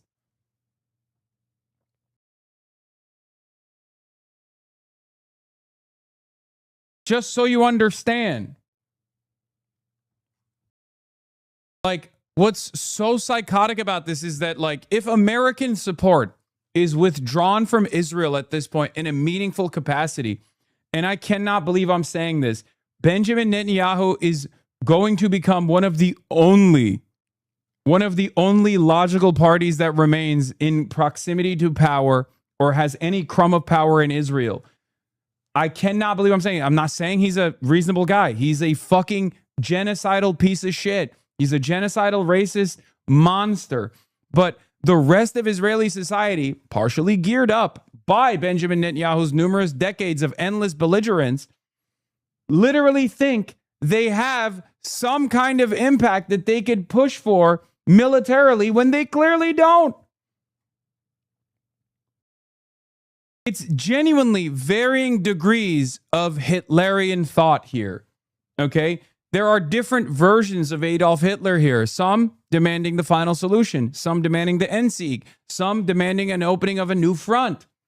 But it's all Adolf Hitler, all of it.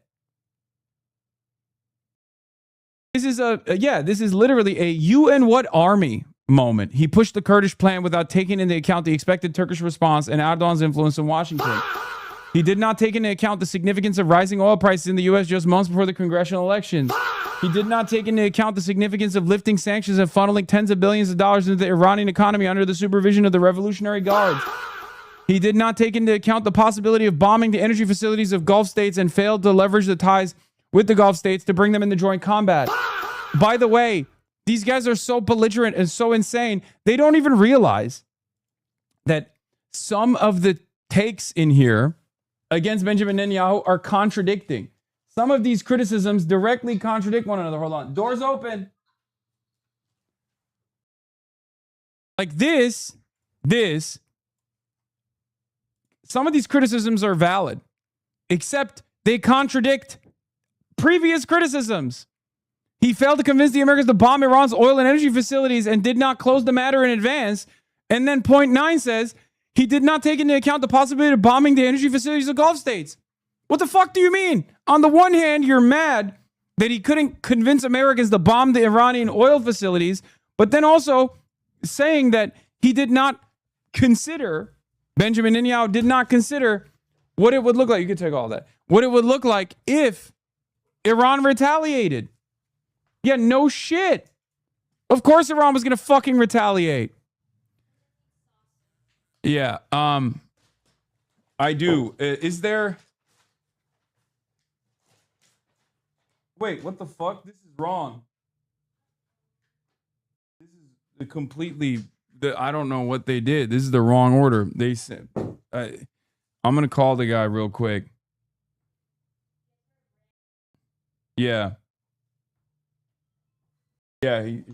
Okay, here. Here, take it back. Yeah. Yeah, it's fine. It's fine. Yeah, doors open.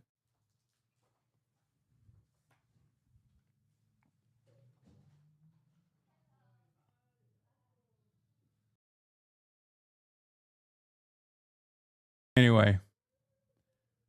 One Likud source privately complained to him that the emperor in Japan is in defeat. Sue them? Okay, Ethan Klein, calm down. Okay, this is the right one, yeah. 300 billion is return is confirmed and Israel's losing its mind.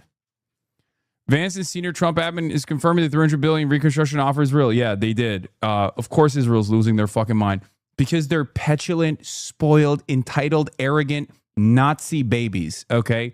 It is a nation led by petulant, arrogant Nazi man children and babies.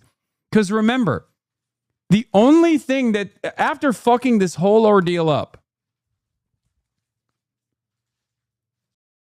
I never understood what you meant when you talked about Israel being against the nuclear deal. From their side, wouldn't it be easier to attack if they didn't have anything to defend themselves? Wait, what? No, Israel knows the Iranian nuclear program is not a real thing, okay? Obviously, they don't want Iran to have nuclear arms because nuclear sovereignty is the easiest shortcut for Iran to maintain some semblance of defense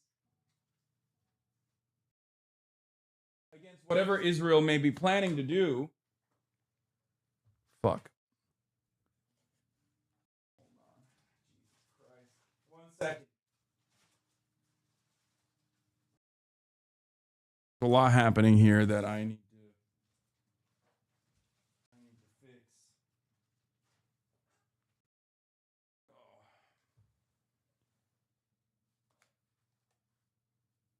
Israel obviously doesn't want Iran to ever have a nuclear weapon, not because they're going to use it on Israel. Nobody that has nukes are going to actually use them. You don't develop nuclear arms to use them. You develop nuclear arms to never use them. Okay? But Israel doesn't want Iran to have nukes because Israel wants to blow up Iran. If they have nukes, all of a sudden you can't fucking blow up Iran. Look at North Korea, for example. So, the fear here from the Israeli side is not about like a legitimate threat that they perceive from Iran with nukes. The fear was that if they didn't blow up Iran this time around, that they're not going to have sufficient support from the West to blow up Iran in the future. They did not genuinely think that Iran was ever going to give up their ballistic missiles program. That's insane. They thought, perhaps foolishly, that they would be able to militarily punish Iran with additional American involvement. But Donald Trump was, no matter how insane he is, he wasn't so insane that he would go with boots on the ground military warfare into Iran. That's it.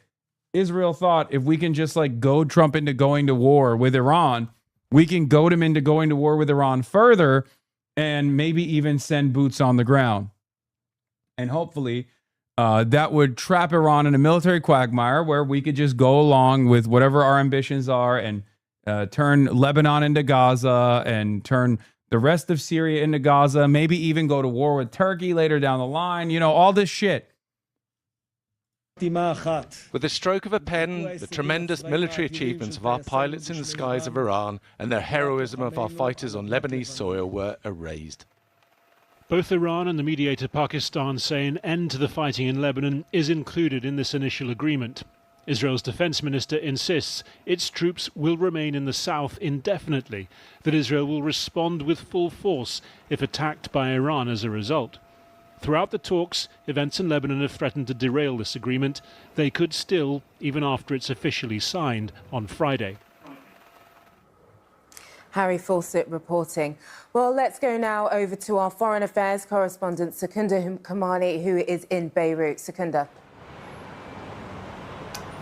Well, Aisha, close to 4,000 people have been killed here in Lebanon during this conflict. Today, there's been relative peace, although at least one person died as a result of Israeli fire. As you heard in that report, the US-Iran agreement, it seems, is meant to include a ceasefire here, but it's not clear what exactly it says, if anything, about the presence of Israeli troops in southern Lebanon, where they're occupying a chunk of territory. Israel says that they're not going anywhere. Hezbollah, for its part, says that it will not tolerate continued Israeli attacks, as we saw following an earlier ceasefire. For many of the more than 1 million displaced people, though, this has been a chance to finally return home.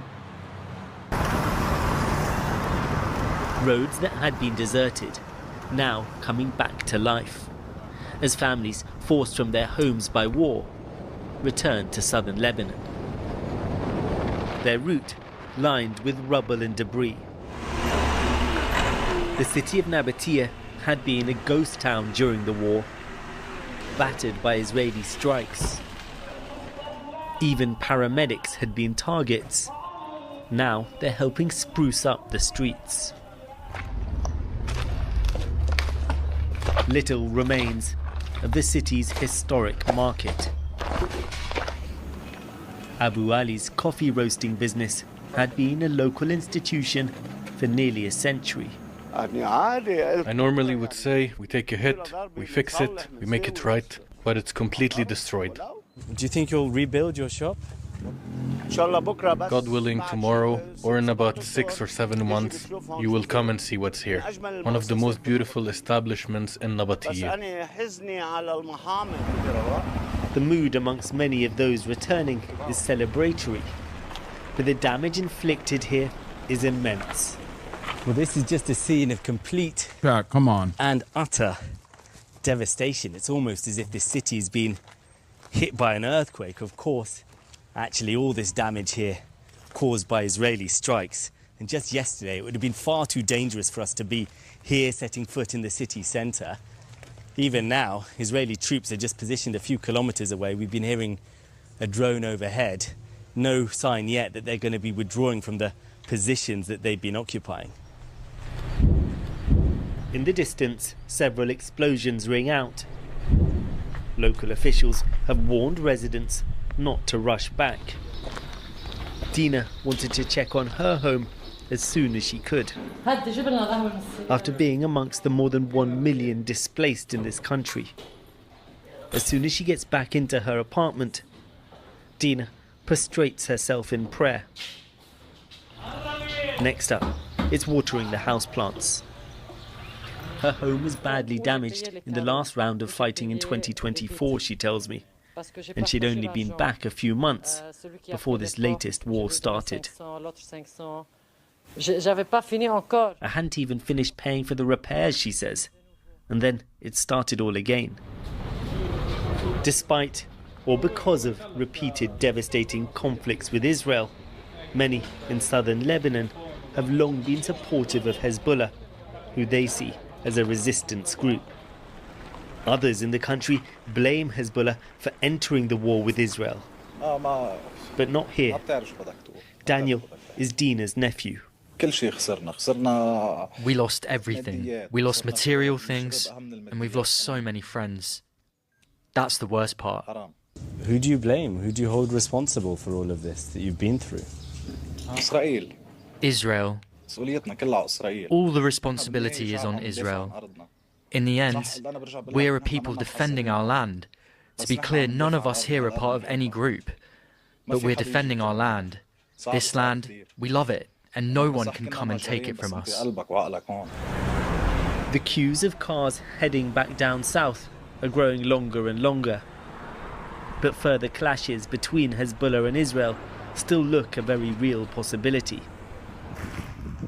And amidst the rubble, you wonder how long it will be before this country is dragged into bloody conflict once again. Well, this whole deadly and costly war has, I think, been an exercise in the limits of military power. For the Americans, there's going to be a lot of scrutiny on whether this agreement with Iran really is any better than an agreement that could have been reached prior to the war. For Prime Minister Netanyahu, he's seen his relationship with the US deteriorate whilst the Iranian regime and Hezbollah are still very much standing. And for Hezbollah, which, let's remember, started this latest round of the conflict here by firing at Israel, well, Israeli soldiers now occupy even more Lebanese territory. So, in short, despite all the loss of life, all the economic damage, what fundamentally, you could ask, has really changed? House, I understand Donald Trump is speaking now in France with the French President Emmanuel Macron. Let's listen in. d'anniversaire et de célébration, et je remercie son équipe, les ministres et ambassadeurs et l'équipe la plus proche d'être là à ses côtés. C'est important qu'on puisse d'abord avoir ce G7 au lendemain d'un accord essentiel qui a été scellé avec l'Iran, pour parler évidemment de nos grandes crises, l'Iran, l'Ukraine, nos guerres, leurs règlements, construire la paix et restaurer la prospérité, mais aussi voir les voies et moyens de coopérer entre nos économies. Okay, as we await translation, I'll try and guide you through what the French President Emmanuel Macron has been saying. For now, he is just welcoming formally the U.S. President Donald Trump. 250 ans d'indépendance, la France ayant été aux côtés des États-Unis d'Amérique à Versailles dans 2 jours. I wanted to say, So he is referencing the dinner that Donald Trump will be invited to in Versailles, just outside of Paris, that will be in commemoration of the U.S.'s independence anniversary, the 250th anniversary, which we know is very important to Donald Trump and which will be taking place early July in the U.S. and it's a very important one because first it will fix the nuclear issue, and it's a very important matter for peace for the whole world. And it will reopen Hormuz. It will provide peace in Lebanon, and so we are ready to. Dude, what's crazy about it is that France was the country that literally offered shelter to Ayatollah Khomeini, not Khamenei, but Khomeini, during the period of conflict. Like every European nation's investment in sovereignty has just fallen apart.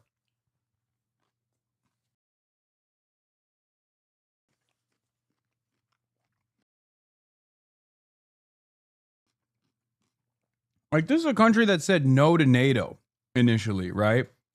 A country that has its own nuclear armaments for a very specific purpose, the purpose of sovereignty.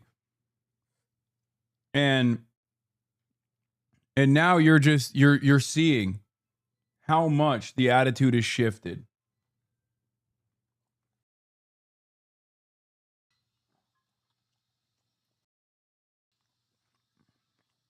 Ridiculous.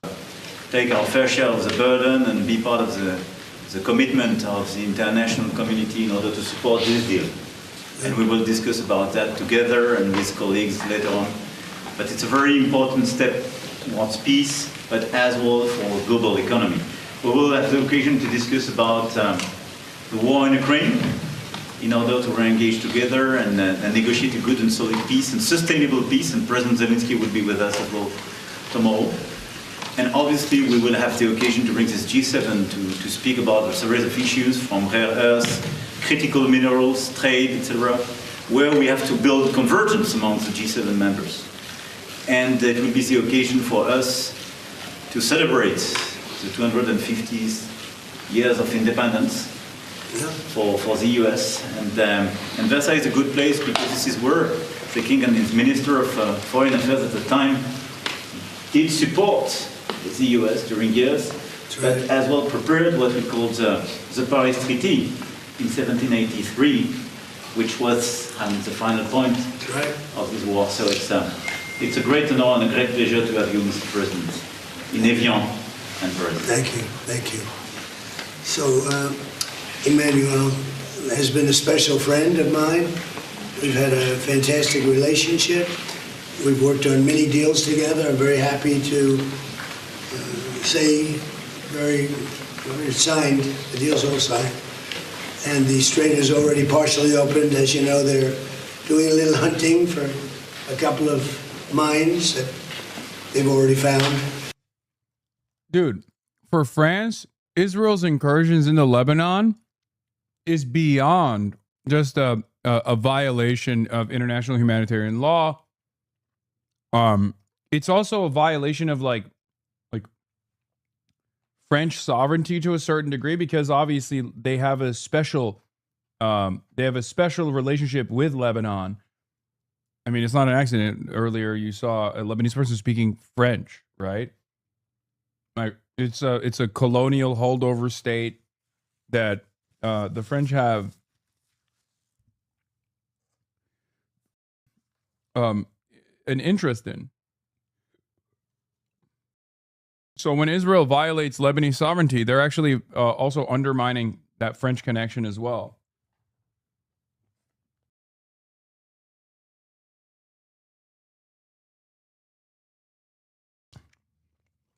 But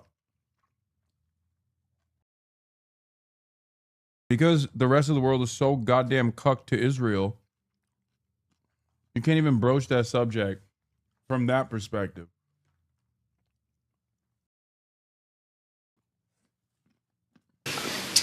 But it's essentially, ships are starting to go out now. On Friday, it'll be completely opened. We got along very well with Iran. It's a different set of leaders. As you know, the first set is gone, the second set is gone, and we found the third set to be very smart, strong, very smart, but we ended up making a deal. I felt badly that we had to go back on the attack for 2 nights, and I thought a third, but we made it before that happened. But I think a lot of great things are going to happen in the Middle East right now, and very importantly, the oil is plummeting down, and the stock market is shooting up like a rocket today, like record kind of numbers. And the oil has taken its biggest plunge, and we're into the low numbers, not quite back yet, Kevin, to the extent, but we're getting close to the numbers we were before it all started. And the main thing is that Iran will not have a nuclear weapon. They fully agreed to that with strong policing powers, and they won't have a nuclear weapon, which is what it was all about, because they probably would have used it if they had it. So we had 2 big moments. When they terminated the JCPOA, that was the Obama deal, the Barack Hussein Obama deal. And when I terminated that, it was very important because it was a road to a nuclear weapon. It was a horrible deal for the United States. It was a deal where billions of dollars was given to Iran. It was a deal where $1.7 billion in cash was put on a Boeing 757, I guess, right? But it was put on a big, beautiful Boeing 757. They needed a Boeing 747, to be honest with you, because there was a lot of cash. $1.7 billion was taken out of the banks and given to Iran. Oh my God. And on top of that, tens of billions of dollars was spent. So they tried to bribe them to make a deal, and that didn't work. It never works.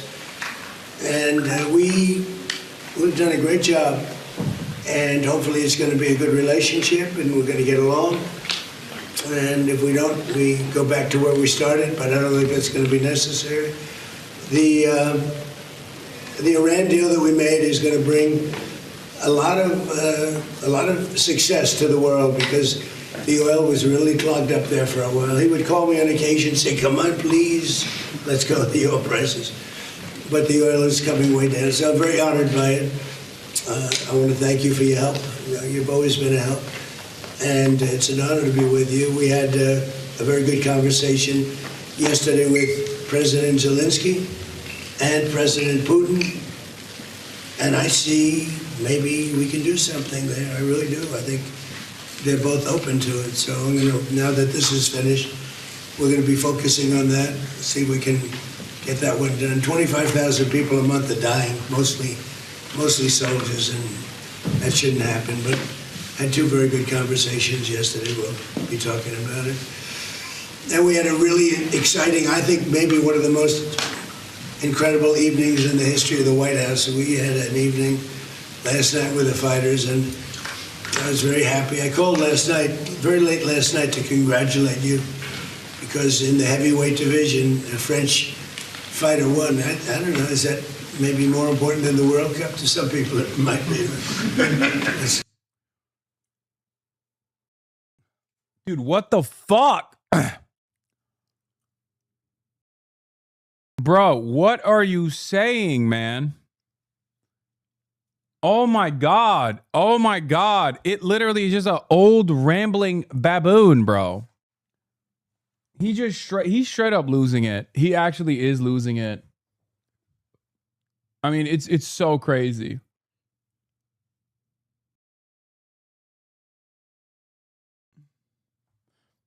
Defenders of the JCPOA often say, look, it's this or war with Iran. This was correct. Turns out you can have the JCPOA and war with Iran. Yep. It's actually worse, like from the American perspective, if the goal here is to just like deny Iran anything. Obviously, it's worse because Iran now holds a very important card that they had not in the past utilized, which is the Strait of Hormuz and control over the Strait of Hormuz. Technically, they don't even need nukes anymore because they have that. And it's obvious that America is incapable of militarily forcing Iran to submit. And if you can't force Iran's submission with your military force, then you got nothing. They can just fucking shut down the Strait of Hormuz again.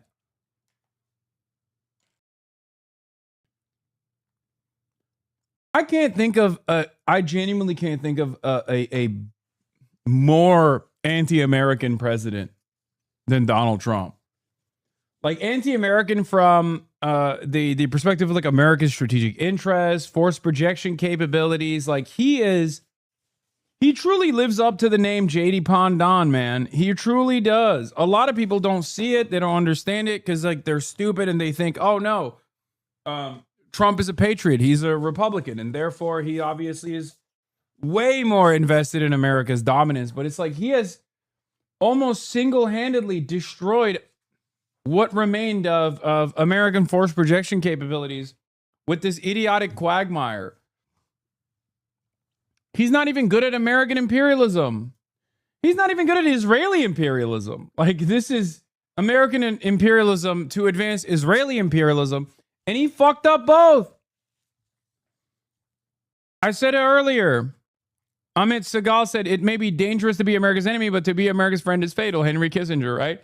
I said, it's so funny that they're complaining because the U.S. has signed off on a ceasefire after we burned $100 billion at Israel's discretion to destroy Iran, lost, caused a global energy crisis, destroyed U.S. force projection capabilities, and all Israel's now asked of here is to stop invading Lebanon, and they're crying.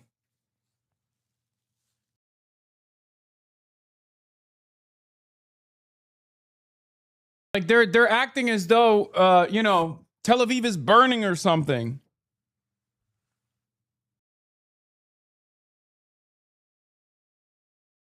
I've never seen such babies, man. Trump's capitulation is for him a strategic withdrawal to fight Iran another day by other means than failed military means. Whereas for Israel and Netanyahu, Trump's capitulation is a strategic and political catastrophe.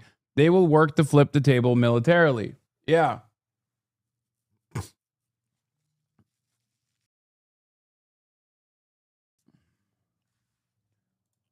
It is totally ridiculous. Totally ridiculous. The next 65 days until the final deal is signed will be the greatest fight in the Israel lobby's history. They will stop at nothing to derail it. The closer it gets, the more unhinged they'll become. Perhaps the highest stakes 65 days in modern history. I agree. I love that Iran is like, no, we won't charge a toll. It'll be a convenience fee. So apparently it was regime change. It's just the new Ayatollah is Ticketmaster. Yeah, I mean, they're going to massage the language. They're fine as long as, it's not even about the money that they're getting from ships that are transiting. It's actually about the principle of maintaining control over who gets to transit the Strait of Hormuz. That's what the real thing is here. Because the amount of money that they can collect by way of fees, by way of tolls, or what they call an environmental protection fee, which I thought was really funny. They literally said that they were like, yeah, we won't actually collect the toll from every ship that's transiting through the Strait of Hormuz. We'll just collect a fee for them, like a green fee, right? To ensure environmental protection. Okay. I mean, sure, whatever. Yeah, they're playing the woke DEI libtards. Okay, that's what Iran is. You thought Iran was green for Islam. It turns out it's green for Green New Deal. Okay? But in any case, all of this is a terrifying prospect for Israel. Because Israel thought they got close to goading America into full tilt escalation. For some people, it might be, you have a good team in the world. Very good team, but you have good fighters too. And you're a great country. And it's an honor to be with you. Thank you very much. Hey, sir, are you going to try to attend the signing ceremony on Friday? What the fuck? Well, it depends. JD's coming in for it. He was originally going to do it. I'll probably be gone by then. We're having dinner in a day and a half, right? We're going to be staying quite late. So I may be involved, I may not. But JD was coming in for that specifically. Thank you. Mr. President, when will the text of the MOU be released? I think pretty soon. I would say, I want it to be released because it's a very powerful document. It's not like the Obama document, which was just a terrible document. This is a very powerful document, and I want it to be released. So probably pretty soon. I would say sometime after Friday, because the Strait opens completely. It's open now, but it opens completely. We'll have all the mines knocked out of. Is it? For the most part, we have a lot of lanes right now already. Mr. President. So I think sometime in the very near future. Yeah. Mr. President, does the deal involve any sanctions relief for Iran? When would that go into No, effect? it doesn't. Well, they have to. It's really a behavioral thing. If they do what they're supposed to do, that starts taking effect. Monsieur Macron, quel engagement êtes-vous prêt à prendre au nom de la France dans le détroit d'Ormuz? Vous avez parlé du porte-avions Charles de Gaulle. Mr. President, what do you expect from France and Well, I would love them to do that. I don't think we're going to need much help because we have an agreement where it's going to be open. And it's toll-free. We had a little argument on that. It's toll-free. So I don't think we're going to need much help. But I don't think it's a bad idea to have a ship or two up here from a few countries. You'd be a great country to do it because you never know what happens. But I think it's going to be open, and I think it's going to be free sailing. We do want to see if we can straighten out the Lebanon thing because it just seems to just never end. And that's a mini version of what we were doing. But yeah, I wonder who's responsible for that. We're all just collectively trying to find out who's responsible for the death and destruction in Lebanon.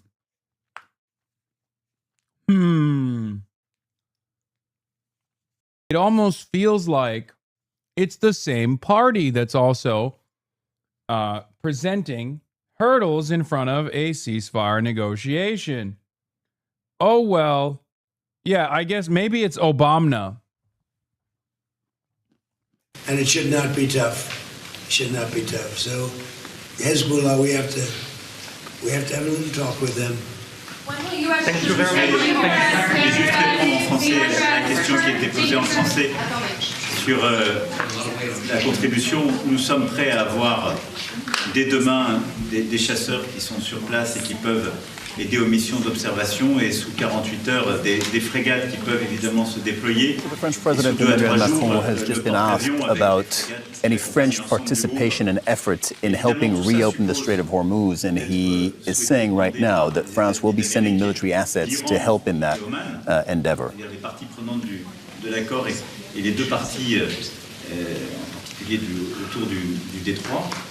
Et nous avons agrégé avec les Britanniques une mission ad hoc où d'ores et déjà une vingtaine de pays ont The French president now confirming what had been in the works, that France and the UK will be leading a mission to help reopen the Strait of Hormuz. This will be led by France and the UK, and he said some 20 countries will be taking part in this. It's over. It's a trap. Okay, I see what's going on. America wanted France and the UK to be involved in this. Not just for like military purposes, because obviously American military is already so dominant. It's not like they need the additional manpower. But the reason why they wanted America and the UK and France to be involved in this is so that they would apply more diplomatic pressure to Iran, all at the behest of Israel. So now, here's what takes place.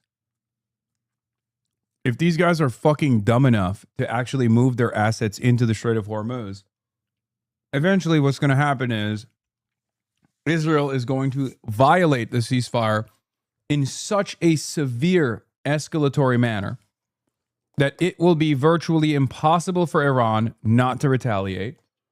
And that retaliation will most likely be timed by Israel to have European vessels all in and around the Strait of Hormuz. And that's, of course, from the Iranian perspective, more targets to hit. And they will, given the rules of engagement, they'll probably hit the European targets if they abide by this. If this is a real commitment, Israel will try to maximize the impact right as the demining operation is taking place, you know? This is I really hope that's a really bad take. No, I'm just, look, it's one way that I can see this collapsing.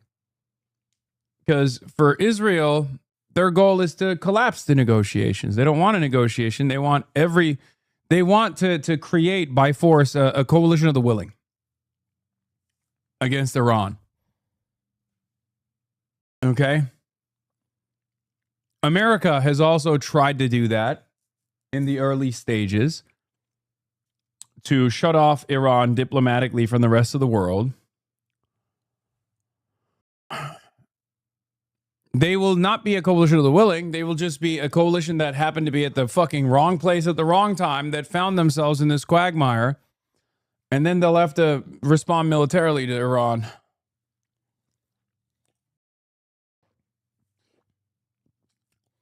I really don't think this is happening. I just don't think that this war is ending. I hope I'm wrong.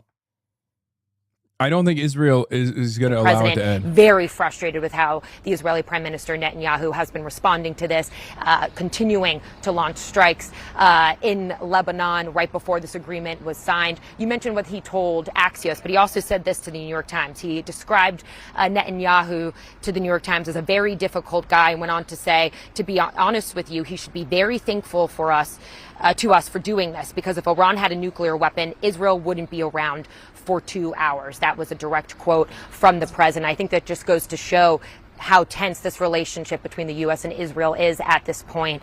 The president really not wanting them to threaten this upcoming agreement, John. Now, again, when we get that text, it'll be interesting to see domestically and around the world how it is received. Elena Treen in Geneva this morning, thank you very much. Kate? Let's talk more about this. Joining us right now is the Axios Global Affairs correspondent. Oh, thank God. You know, this is where Barack Ravid is the most activated. You know what I mean? When there's a controversy between Israel and America, they are fighting. Trump has said Benjamin Netanyahu is poo-poo, and Benjamin Netanyahu has said Trump is gay. I have very good sources.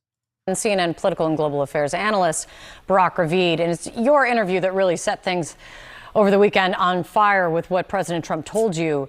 And one person not heard from yet publicly, it does appear, is who we were just talking about, Ben. I do think it's really funny that like the entirety of Western mainstream media promotes a guy who has been wrong like 500 times amidst the last 108 days. And they still will literally hold his word as the most important word, right?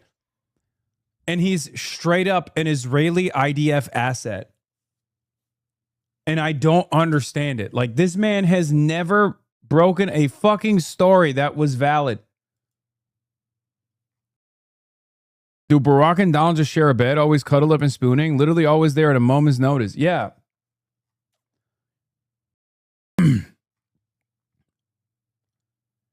I mean, come on, man. Who the fuck? No one believes this shit. Anyone who's been paying close attention to this understands who Barack Ravid is and what his goals are. It's mind-boggling to me that so many professional journalists very clearly have highlighted a Unit 8200 military officer as like the number one Western reporter.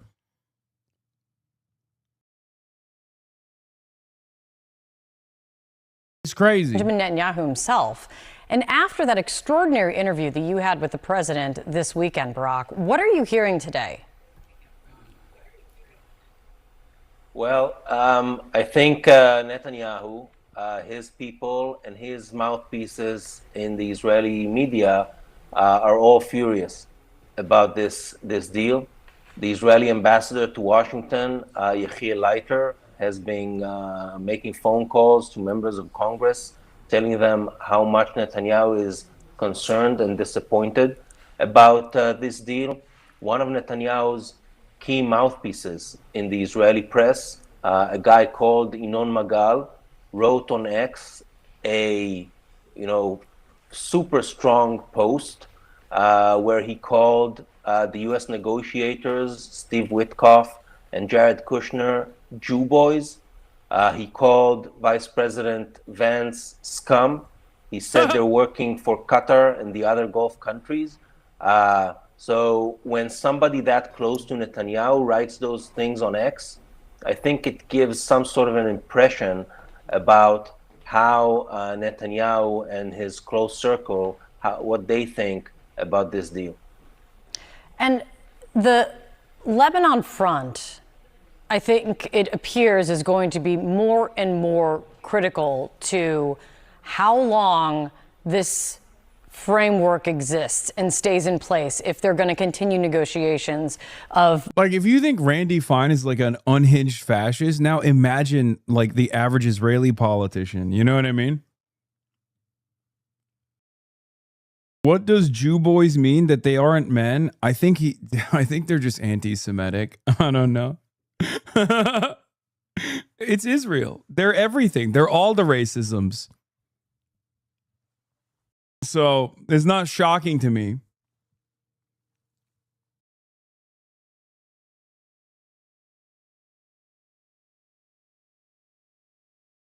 About the long-term future and stopping any long-term future of a nuclear program. Israel's defense minister said this morning that it is not, they are not withdrawing. I've only ever heard Nazis say that. Yeah, dog. Israeli politicians are fucking Nazis. So it shouldn't come as a surprise to you that they would deploy Nazi-style slurs against, American Jews that are a part of the negotiation process, who have literally been on board with Israeli goals the entire way. Yeah. Yeah, go read up on how Israeli society broadly, like what Israeli society considered Holocaust survivors, okay? If you want to learn more about, like, these are the types of shit that Israelis were saying, like early Zionists were saying about Holocaust survivors, literally is the type of shit that like Nick Fuentes would be shocked by.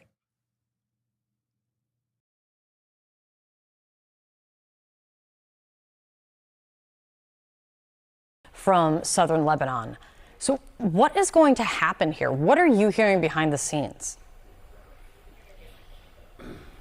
So first, I have no information that points to any demand by the United States at the moment, at least, for an immediate Israeli withdrawal from southern Lebanon. What I heard from U.S. officials is that basically in Lebanon they're talking about a ceasefire, which means everyone hold in place, no military action, neither by Hezbollah nor by Israel. And from what I heard from regional mediators, that in the talks between the U.S. and Iran. Why should I? Wait, I don't know why we keep trusting Axios. So I've told you this already.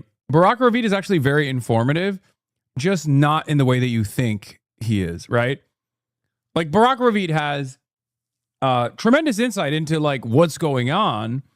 It's just, if you listen to his reporting, you have to read it as, this is what the American side wants us to hear. This is what the Israeli side wants us to hear.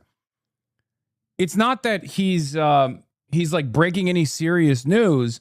The type of news that he's breaking is exactly what you should understand the American side is telling you. Like, this is what we want This is what we want out there, right? This is what they want the narrative to be.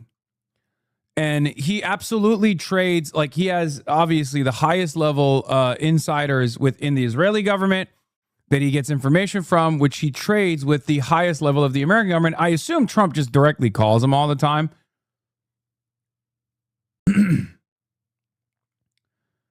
But ultimately, it doesn't matter, right? Ultimately, it doesn't matter what Trump is saying about Benjamin Netanyahu. What matters is what Trump is doing about Benjamin Netanyahu. And as long as there is no retreat of IOF soldiers from the Lebanese state boundaries, that means that there's nothing on the MOU, or rather, Donald Trump is not enforcing what Iranians have claimed is on the Memorandum of Understanding. Through the mediators on over the weekend, the point the U.S. made is, you, Iran, make sure Hezbollah doesn't shoot, and we'll make sure Israel doesn't shoot. But the thing is that the Iranians don't feel that Trump really has a way to make sure that the Israelis don't take military action. This is such manufactured bullshit. No, I don't. I mean, I think the Israelis are mad at Donald Trump for sure. Here's what I will say. There are degrees of priority for the Israeli government, for Zionism as a whole, as a movement, right? The highest priority goal here for Benjamin Netanyahu and his war cabinet is to get America to destroy Iran, right? That's it. They want to do that because they don't want any kind of sovereign regional power that could potentially strike Israel, that could potentially punish Israel militarily as it seeks out further territorial expansion. So Benjamin Netanyahu, for 3 decades at this point, has very actively tried to goad America into going to direct war with Iran. America has given assurances to Israel, or has aided Israel's goals in destabilizing Iran by way of sanctions and obviously through other mechanisms of instability.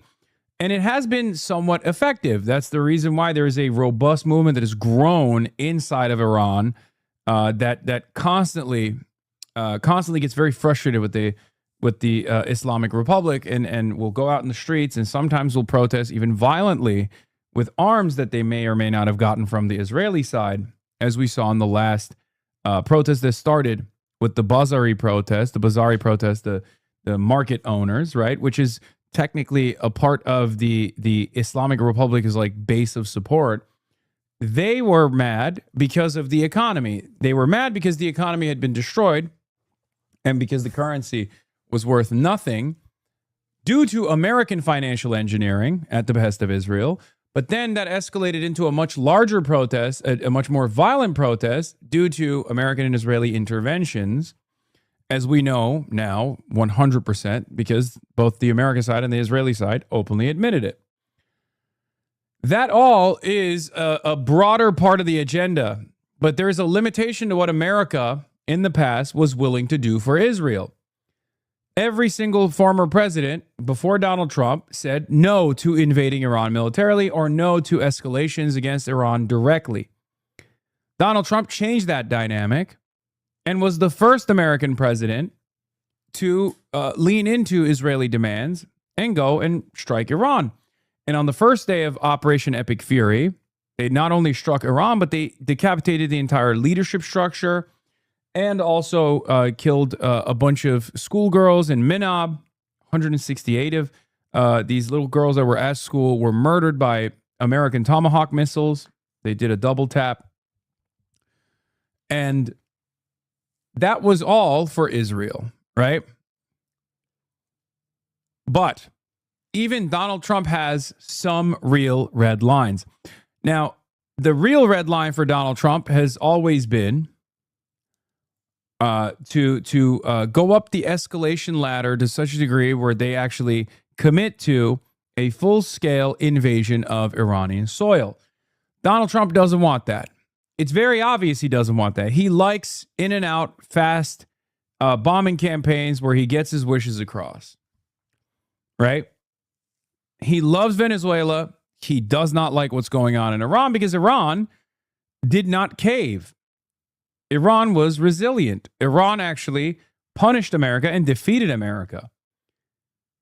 So from the Israeli calculation, from the Israeli side, they're actively trying to continue this tit for tat. They're actively trying to continue this instability with the hopes that Donald Trump will commit to going up the escalation ladder and militarily invade Iran. Now, the fact that we don't have enough troops, to conduct a successful, long-standing invasion of Iranian soil does not matter to the Israeli side. They don't care, right? It's clear that they don't care about what this does to American force projection capabilities. It's clear that it doesn't matter how much America's defensive munitions have been depleted in the process of defending Israel. They don't care about any of this stuff. They don't even care about their own safety and security for their own civilians, right? Or rather, in their calculation, they feel like Iran would run out of munitions before they could actually start successively striking Israel to such a degree that, you know, there's a tremendous amount of civilian casualties in the process. They believe that America would fight their battle for them in Iran. They're wrong. It's clear that Donald Trump does have one real red line, not like the fake bullshit like, oh, don't hit Lebanon, this or that. The one real red line that Donald Trump has is not going up the escalation ladder so much that they actually invade Iran militarily with boots on the ground, military invasion. That's the problem here for Israel. That's their real goal here. They think if they can continue fucking up the ceasefire deal that's in play, that if America is thoroughly embarrassed by Iran, not by Israel, but by Iran, which is ironic because Israel is the one that's, you know, humiliating America currently, that they can probably goad America into taking further action because Trump is so unstable, Trump is so crazy, Trump is clearly not invested in you know, longstanding American commitments to the rest of the world, to the energy markets, to our global allies. And that's what it is. I don't think Trump, maybe I'm wrong, but by my estimation, I don't think Donald Trump is willing to take it to that step. But that doesn't mean Israel won't stop trying to take it to that step. Action in Lebanon. I think this is why that's going to be a main sticking point in the implementation of this deal. And also next week, on June 22nd, there's supposed to be another round of direct negotiations at the State Department between Lebanese and Israeli officials. The U.S. wants a deal between Israel and Lebanon. Bro, Barack looks like a ghost, dude. I don't know. The color has been sucked out of him, by the way. Not through Iran, but through direct Israeli-Lebanese talks. And I just wonder if the Israeli government will be open enough to actually have good faith negotiations when it is so mad about the current deal. Yeah, I mean, as Aaron David Miller had put it, I know you'd sent it out. No U.S. president has said publicly about an Israeli prime minister what Trump has said about Netanyahu, from what President Trump said to you on the phone over the weekend.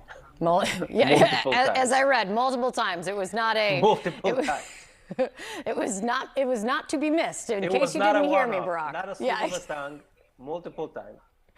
It definitely was. Great reporting as always, Brock. Thanks for coming on.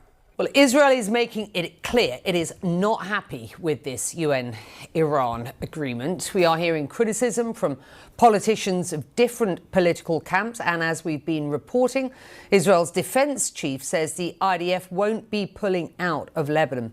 CNN's Oren Liebman has the view from Jerusalem. And why is it that Israel, seemingly across the board, at least when it comes to government officials, so unhappy with this agreement? And do we know where the Israeli Prime Minister Benjamin Netanyahu stands? Well, we don't know publicly because he hasn't made a statement about the ceasefire deal yet or what his intentions are here. In fact, the only statement we saw on social media yesterday that had anything to do with President Donald Trump was a happy birthday message that celebrated how closely they're. This guy always looks to me like a different, like, Barack Ravid variant, by the way. Am I crazy? This is Vegeta Barack Ravid. Like, he also kind of looks like a shark.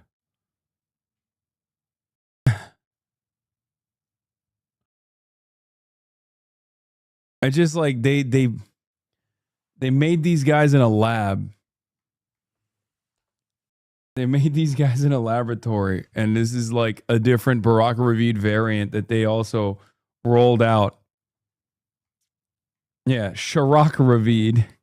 They're working together, and yet other ministers in the government, even politicians in the opposition, have come out against this deal, specifically because of what is expected to be the demands upon Israel as it relates to Lebanon. Iran, pretty much from the beginning, has demanded that any ceasefire between the U.S. and Iran include Lebanon and a potential withdrawal of Israeli forces. Well, Israel's defense minister said he will not, and that Israel will not be withdrawing forces from the territory it occupies in southern Lebanon.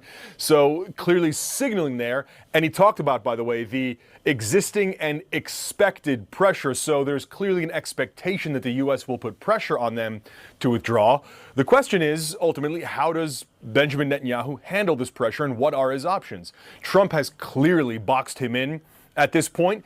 Trump, in fact, said just a couple of days ago that Israel should not be attacking anywhere in Lebanon. He also said Hezbollah should not attack Israel. Well, we've seen him say that in mid-April, and that fell apart within a matter of days. So it's clear the Israeli government, ministers, those who are very close to Netanyahu, are very unhappy with this agreement, the language they've used, the statements they've put out. Netanyahu has been very careful here. He has virtually never publicly criticized Trump. And at least as of right now, that is still the case, Becky. This is an MOU. It is effectively a promise to talk at this point. Oren, is there a sense that many Israelis in and outside the government actually agree with Mr. Obama? This is likely to be just like the old deal, which Israel didn't like the first time around? I think that's sort of dawning on the Israeli public and Israeli. It's so crazy that Donald Trump, like, American presidencies only go in one direction because American trajectory is just like so downward that every president that comes after the next is just like moving this country in the same downward trajectory that, like, Barack Obama looks like a fucking hero. Okay? Like, the JCPOA and what Barack Obama did looks like one of the greatest diplomatic achievements of all time. Okay? It's incredible. And it was a profound achievement, for the record. At the time, like, I mean, it took 20 months to put together. It was a multilateral deal with, like, China and Russia involved as well. And it turns out America had it so good. America had it so goddamn good, man. Politicians, we've even seen some of the pro-Netanyahu right-wing media start criticizing not only the deal, but also President Donald Trump as well, which would have been unthinkable just a few months ago or just a few weeks ago during the war. And you're exactly right to point out what this is, Becky. All this memorandum of understanding is an attempt to reset the situation in the Strait of Hormuz to what it was before the war. There are no promises that we're aware of on the highly enriched uranium or Iran's nuclear program or its ballistic missiles or proxies here. We need to wait to see what's in the deal, and certainly Trump could help us by releasing the text of the MOU. But all this really is right now is talks about talks as they try to reset the Strait of Hormuz to what it was before. It's also worth pointing out that Trump has repeatedly boasted about Iran not having a nuclear weapon under his agreement. Well, if you look at the language of the Iran nuclear deal under former President Barack Obama, the JCPOA, that's provision 3 under the preamble and general provisions that Iran will not have a nuclear weapon. This isn't some new thing that Trump has discovered. It is exactly what was in the Obama-era nuclear deal. When you start looking at all of the different bits and parts, one of the big points that may be difficult is what is happening with Prime Minister Benjamin Netanyahu and Israel in all of this. There has been reporting on Axios where we just heard from the reporter there, Barak, who says, look, multiple times the president cursed about the way in which Netanyahu has been dealing with the United States over this conflict. What do you make about what will happen if Prime Minister Benjamin Netanyahu doesn't stop attacking Lebanon, for example? Yeah, at that point, the ball's in Iran's court. Did Iran get sufficiently bribed by the American side that they won't retaliate and then get fucked over in the long run? Or will they reestablish sufficient military deterrence by striking Israel as they said they would? That is the question. Because I think it's a given. I think it's a very high likelihood that Israel will severely escalate. They got one speed, man. I just don't see them ever backing down. They're desperate. They understand the situation at hand. They recognize that they don't have a lot of support from the Western world. This is their last shot. Hasan, I thought you said yesterday that Iran was showing weakness by continuing the deal despite Israel bombing Lebanon. I mean, am I saying anything different currently? Am I saying something different currently? I think Jeremy might have talked about this earlier, but it's a really big win for Iran that 2 of the 3 reasons given for attacking Iran have been completely taken off the table. The U.S. is not even talking about ballistic missiles or proxies. That was always bullshit. That was always bullshit. It didn't matter. And yes, I did talk about some of this stuff, including that, and you can rewind if you subscribe. For those of you, please subscribe to the Piker Broadcasting Service, the People's Broadcasting Service. You can subscribe. It's completely voluntary if you want to support independent media. You can subscribe for $6 or for free with a Twitch Prime, or you can get gifted a sub. And if we get to level 10 hype train, as always, I will be carrying the flame. The daily flame torch bearing ceremony will take place at level 10 hype train if we get there. But yeah, if you subscribe, you can rewind. That's how it works. Piker Broadcasting Service. So I mean, this is something Kim and I have been talking about over the last couple of weeks as well. I think, the Subscribe, please. Nick's tickets broke the bank. Yes, it did.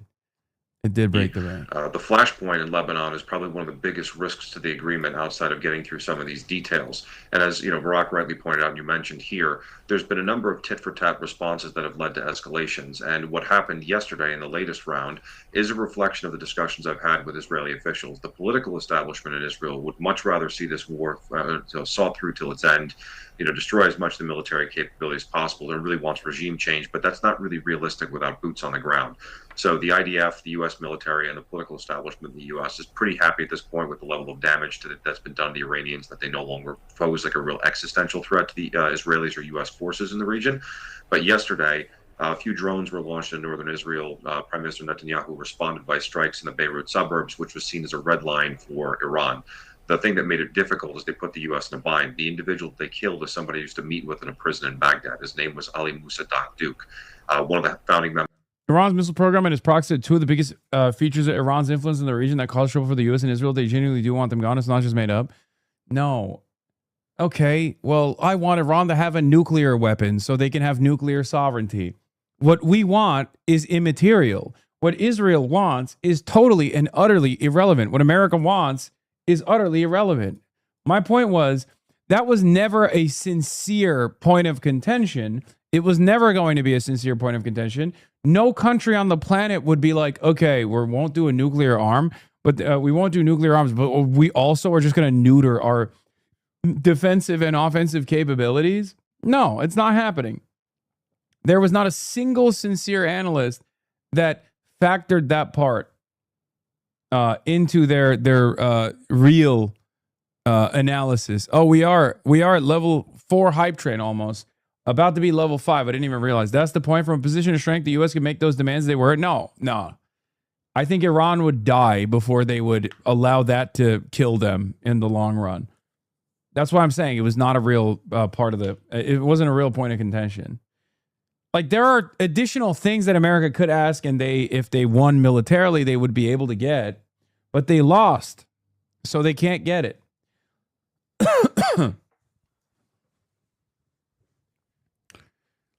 This might be a dumb question, but would Russia ever give Iran a nuke to improve its political standing? Abso-fucking-lutely not. Vladimir Putin would give Iran a nuclear weapon. You have a higher likelihood of getting a nuke from China, and that is also unbelievably unlikely. Vladimir Putin Russia is basically little Israel and vice versa, or big Israel, and Israel is little Russia. Guys, all of the maneuvering that Russia does seemingly against Israel is for its own benefit as a regional actor. And it's usually not against Israel necessarily, but against the United States of America. Israel just happens to be the extension of the United States of America. Israel is an entry point for every Russian oligarch into the rest of the market. Like, they all are dual citizens. Many of the Russian oligarchs are literally dual Israeli citizens. The idea that Vladimir Putin is like sincerely anti-Zionist or whatever is fucking ridiculous. It's not real. I just don't think that would ever be real. We're level 5 hype train. What is this? We Are Charlie Kirk Lazy Town cover? Okay, well, maybe. We'll see. But once again, if you want to carry the flame, subscribe or gift subs to others to allow them to give subs to others to allow them to be able to rewind if they want to. There's a reggaeton dance remix of We Are Charlie Kirk now? Okay, calm down.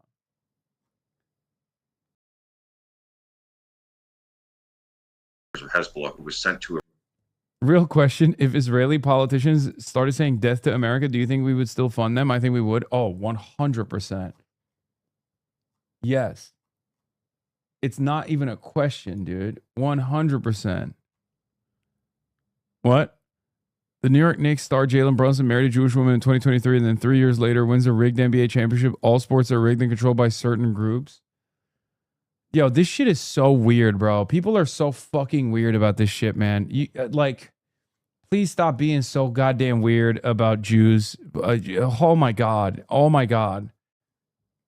Oh my God. Like, stick to Israel, please. This is totally unnecessary, very unproductive. It makes me so goddamn annoyed.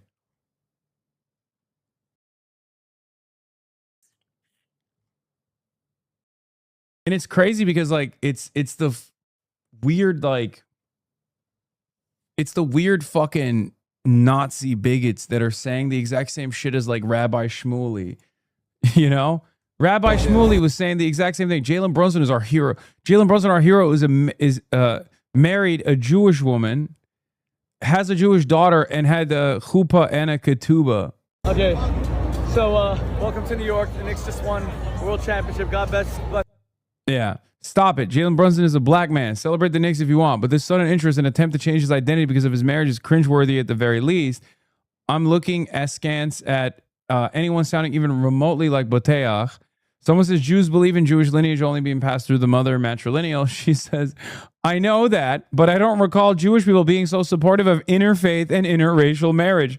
Why does Rabbi Dildo need a connection with Brunson? What's up with that?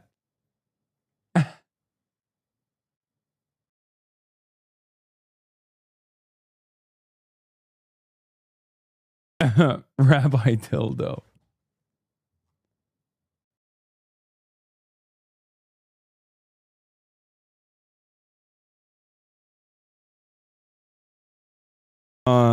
Let me check in. We are at level 6 hype train. Only 4 levels remaining until we carry the flame. Subscribe to the Piker Broadcasting Service, the People's Broadcasting Service. Hasi, you got 17K likes on your Randy Famine tweet? Yeah.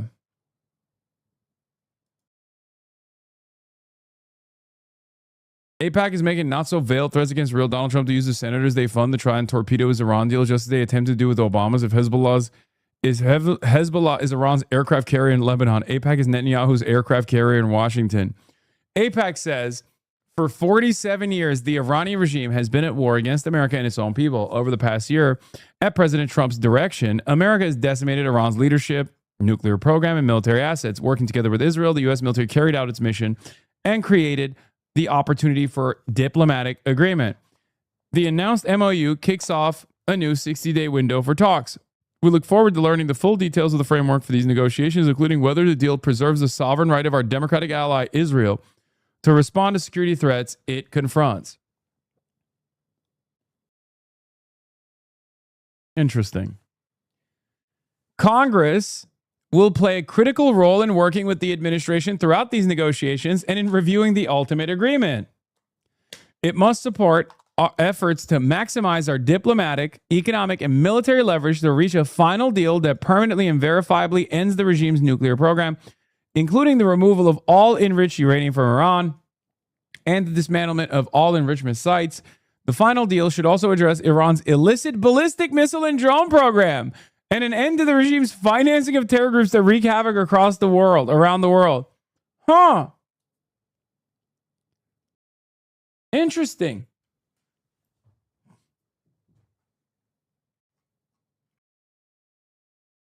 It's so funny because, like, American politicians will look at this and not see it as a not so veiled threat against American sovereignty, American decision making, and will instead go, oh shit, I'm so sorry. Let's give you $10 billion additional dollars, please. And speaking of $10 billion additional dollars, we are at level 6 of the hype train with 2 minutes remaining at 22%. If you want to carry the flame, gift subs now.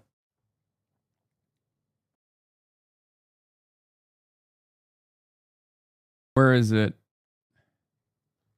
Okay, but what version? I will choose what version. I haven't chosen it yet. It's socialism or barbarism. Thank you for the 10 gifted. Chrisum, thank you for the 5 gifted. Decoy, thank you for the 5 gifted. Sammy Gamer, thank you for the gift.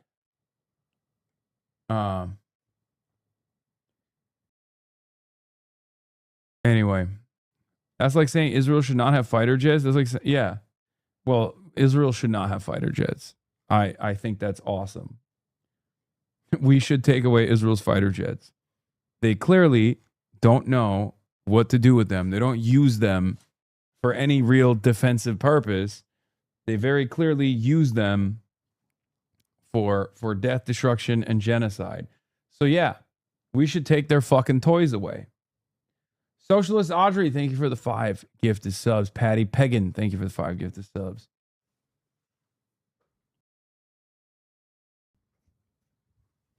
I mean, the F-35s have shut-off buttons, not the Israeli ones. As a matter of fact, the only F-35s that don't have the American shut-off buttons, I believe, are the Israeli ones. Isn't that interesting? Isn't that fun? Isn't that cool? The more you know. Israel is the only country with an F-35 program that has its own operating system that doesn't run on the American operating software. Huh. FDD is taking this loss well. Oh, yeah, no, it's awesome. Respect the J-Pod for eating this L with both hands as opposed to the insane cope I've been seeing from the FDD guys. John Podhoretz is losing his fucking mind. Let's take a look. We stopped carpet bombing them to reopen the Strait of Hormuz. Now we're removing, the blockade to reopen the Strait of Hormuz. Next time we'll be giving up something else to reopen the Strait of Hormuz. This is the way negotiations with the Iranians work. It's the way negotiations with us work. Yeah, it's about us. It's not about them. What they want is completely clear. They want freedom of action. They want to be able to close or open the Strait of Hormuz at will. They want to continue their nuclear program. This is John Podhoretz, the ultimate treat boy. No, and they want to continue to build ballistic missiles, and we are extending to every one of those from what they we want can survival. They want a nuclear program, and they want to drag out negotiations through the election. They want to humiliate Donald Trump and move on to the next president. And they've already succeeded. I don't know what they need to keep going for. They can negotiate, not negotiate. Nobody on the planet Earth is going to see this unless you are literally a paid agent of MAGA related to Donald Trump or some lunatic who is really excited by the possibility of Trump turning on Israel. There is no person on earth who is going to say that America didn't lose this war. There is nobody. The U.S. has lost this round, but Yeah, but they'll recover. They'll recover. U.S. Air Force planes are literally dying from a broken heart after Trump's betrayal, and you're laughing. Breaking: large U.S. Air Force plane, a B-52 Stratofortress, crashes near Edwards Air Force Base in California. Wow. Wow.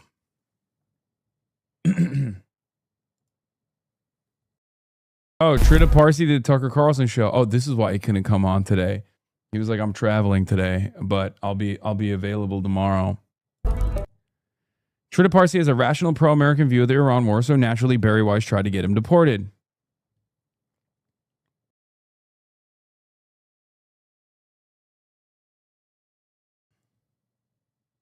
You got big timed? No, dude. No, Trita is my goat. I don't give a shit. Also, he can do whoever show he wants, okay? Whoever's show he wants to do. Especially right now. Ends the way I fear it's. John Podhoretz loses it over Trump botching the Iran war. I honestly don't know if this could be worse. Trump is choked. He is chickened out. I'm out of my mind here. If it could be worse, because if this war ends the way I fear it's going to, America is going to be in a strategically, tactically, and militarily worse position than it was. Dog, it's because of you that America is in this position. If America didn't do this to Iran, the Strait of Hormuz would not be closed. That Iran would not have bombed and hollowed out American military bases, showing the world that America doesn't even have the capacity to defend its own assets in the region. Like, literally, it was guys like you that were like, go, go, go, go, bomb Iran, bomb Iran. It's going to be fucking awesome. You were there every step of the fucking way, egging it on. Hasanabi would go on Tucker's show in a heartbeat if he could make it happen. Well, I haven't talked about this already, but yeah, that is already something that I have put into works. It's just a matter of like whether I can travel or not. So. Under Biden and before Trump came back into power. That is to say, he made a choice to test America's resolve, America's ability to win war, to exert its will, to change the nature of the map, and he has choked. Are you saying he's egging it on because of his egg-shaped head? No. Yeah, Mark Dubowitz. Now, the FDD guys are coping extreme style, okay? Refuel energy markets, rest and rearm the military, develop a plan to support Iranians to cripple the regime, enforce sanctions with relentless pressure, don't get played at the negotiating table, test Tehran early, give little, demand results, walk away fast, hit harder. Bruh, give up. Bruh. Give up, bro. It's over. Bruh.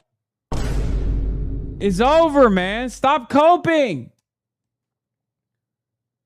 If these guys had any investment in maintaining long-standing aid to Israel in American hands, they would recognize what time it is. They would recognize that America o'clock is coming to a close. And if America no longer is this towering force, this domineering, hegemonic superpower, what the fuck do you think happens to Israel in the process, you idiot? This is what's funny about the Israeli agents. Okay? They're so horny for death and destruction that they can't see anything beyond their immediate needs. Okay? What these guys don't understand is they're like, come on, keep bombing Iran. Just one more bomb, just one more school. Please blow up one more school. Please, I'm begging you. It's going to be awesome. It will surely turn the tide of this battle. What they don't realize is if America went into a long-standing, real battle against Iran, tried to invade Iran militarily, the Strait of Hormuz would be extra cooked. The global energy markets would be extra cooked. And at that point, I suspect China would have no other option but to militarily support Iran.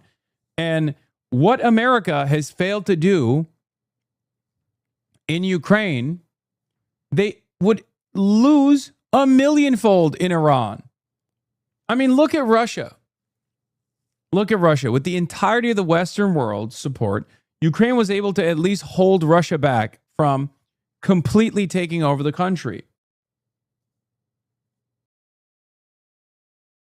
But on the other side, Russia still made significant gains into Ukrainian territory in spite of the entire Western world and America backing Ukraine to the hilt. So obviously, the dynamic of battle has shifted quite a bit. And countries that are capable of engaging in asymmetric warfare through their drone program, which Iran obviously has in more significant ways than Ukraine ever did, all of the Western forces trying to militarily dominate Iran at the behest of Israel's ambitions of regional expansion would be met with tremendous force and backing from China, greatly accelerating America's demise. And what do you think happens to Israel when America's out of the equation? When America can no longer aid and abet Israel and back whatever fucking Israel's most insane, idiotic, belligerent needs are? Nothing remains at that point. Iraq to help stand up the militias during the U.S. war, and was actually responsible for an operation that killed and kidnapped and executed, execution style, 5 U.S. service members. So justice meted out yesterday, but also at the risk of blowing up the deal. So it put the U.S. in a very difficult position. Kim, I do want to get your take on this relationship between Benjamin Netanyahu, the Prime Minister of Israel, and President Trump, which has been a very tight one, but now it's a very tense one. Where do you see this going? Yeah, you know, Netanyahu's got elections coming up, and he has to posture to the Israeli people that if hit... Sorry to be the actually guy, but Ukraine has probably the best drone warfare program in the world right now. No, it's probably still Iran. The fuck? I mean, Ukraine's indigenous drone warfare program is exceptional. Make no mistake. But Iran was able to stop the United States of America. And I mean, we don't even know what the Chinese drone warfare program looks like because they've never really fucking deployed it. But like, Iran's drones are crazy. Iran is fighting the United States of America. Ukraine is fighting Russia. I hate to be that guy, but scoreboard.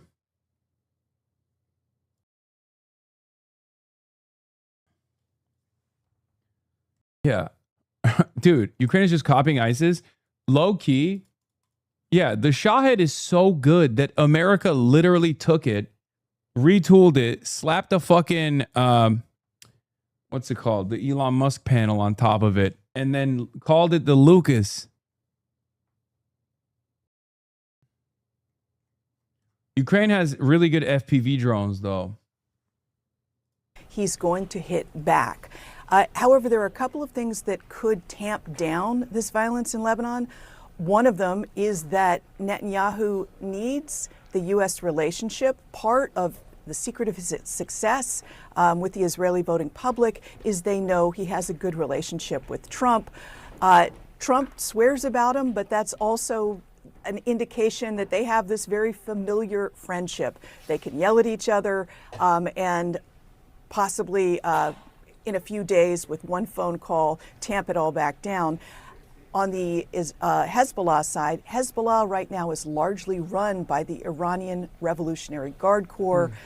So they have a certain amount of command and control over Hezbollah and can tell them to lay off, that'll be a real sign of whether the IRGC is also backing this deal. Yeah, that is actually a really, really good point. Both of you, thank you so much for your expertise. There is so much to be worked out here. Over the weekend, as you know, I sat down with former President Barack Obama and former First Lady Michelle Obama for an exclusive interview ahead of the opening of the Obama Presidential Center later this week in Chicago. Now, before President Trump's announcement, I asked former President Obama for his thoughts on the war with Iran. You spent a lot of time wrestling with the threat of a nuclear Iran. How do you think things are being handled right now there? It is doubtful that any agreement that arises is going to be significantly different or a significant improvement from the deal that we had in the first place and had worked for a long stretch of time before the United States pulled out of it. So I'm hopeful that bombing stops and ordinary people are no longer suffering as a consequence of the war. And then in retrospect, it's a reminder that on a lot of difficult foreign policy problems, It's crazy that it's just Trump is a gift that keeps on giving for this guy. He doesn't even have to do much. He just sits there and is like, remember when I was president? And everyone's like, honestly, yeah. I mean, what can you fucking say about it?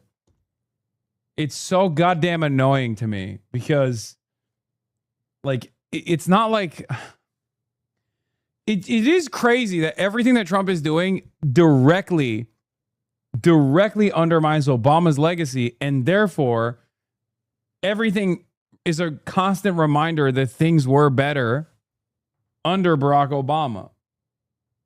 There's no world where anyone can fucking call into question the success of the JCPOA at this point. Obviously, it wasn't the goal was never the denuclearization of Iran, but it's true.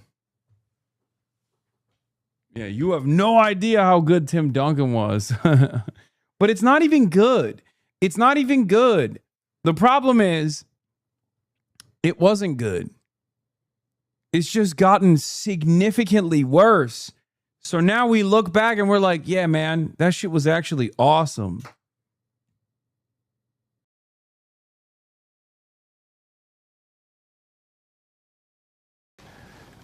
The notion that we can just bully our way or bomb our way to solutions may sometimes seem appealing, but the fact of the matter is that taking the time to explore diplomacy and exhaust the possibilities of coming up with deals that don't solve 100% of the problem, but solve 80, 90% of the problem, while avoiding the necessity of going to war.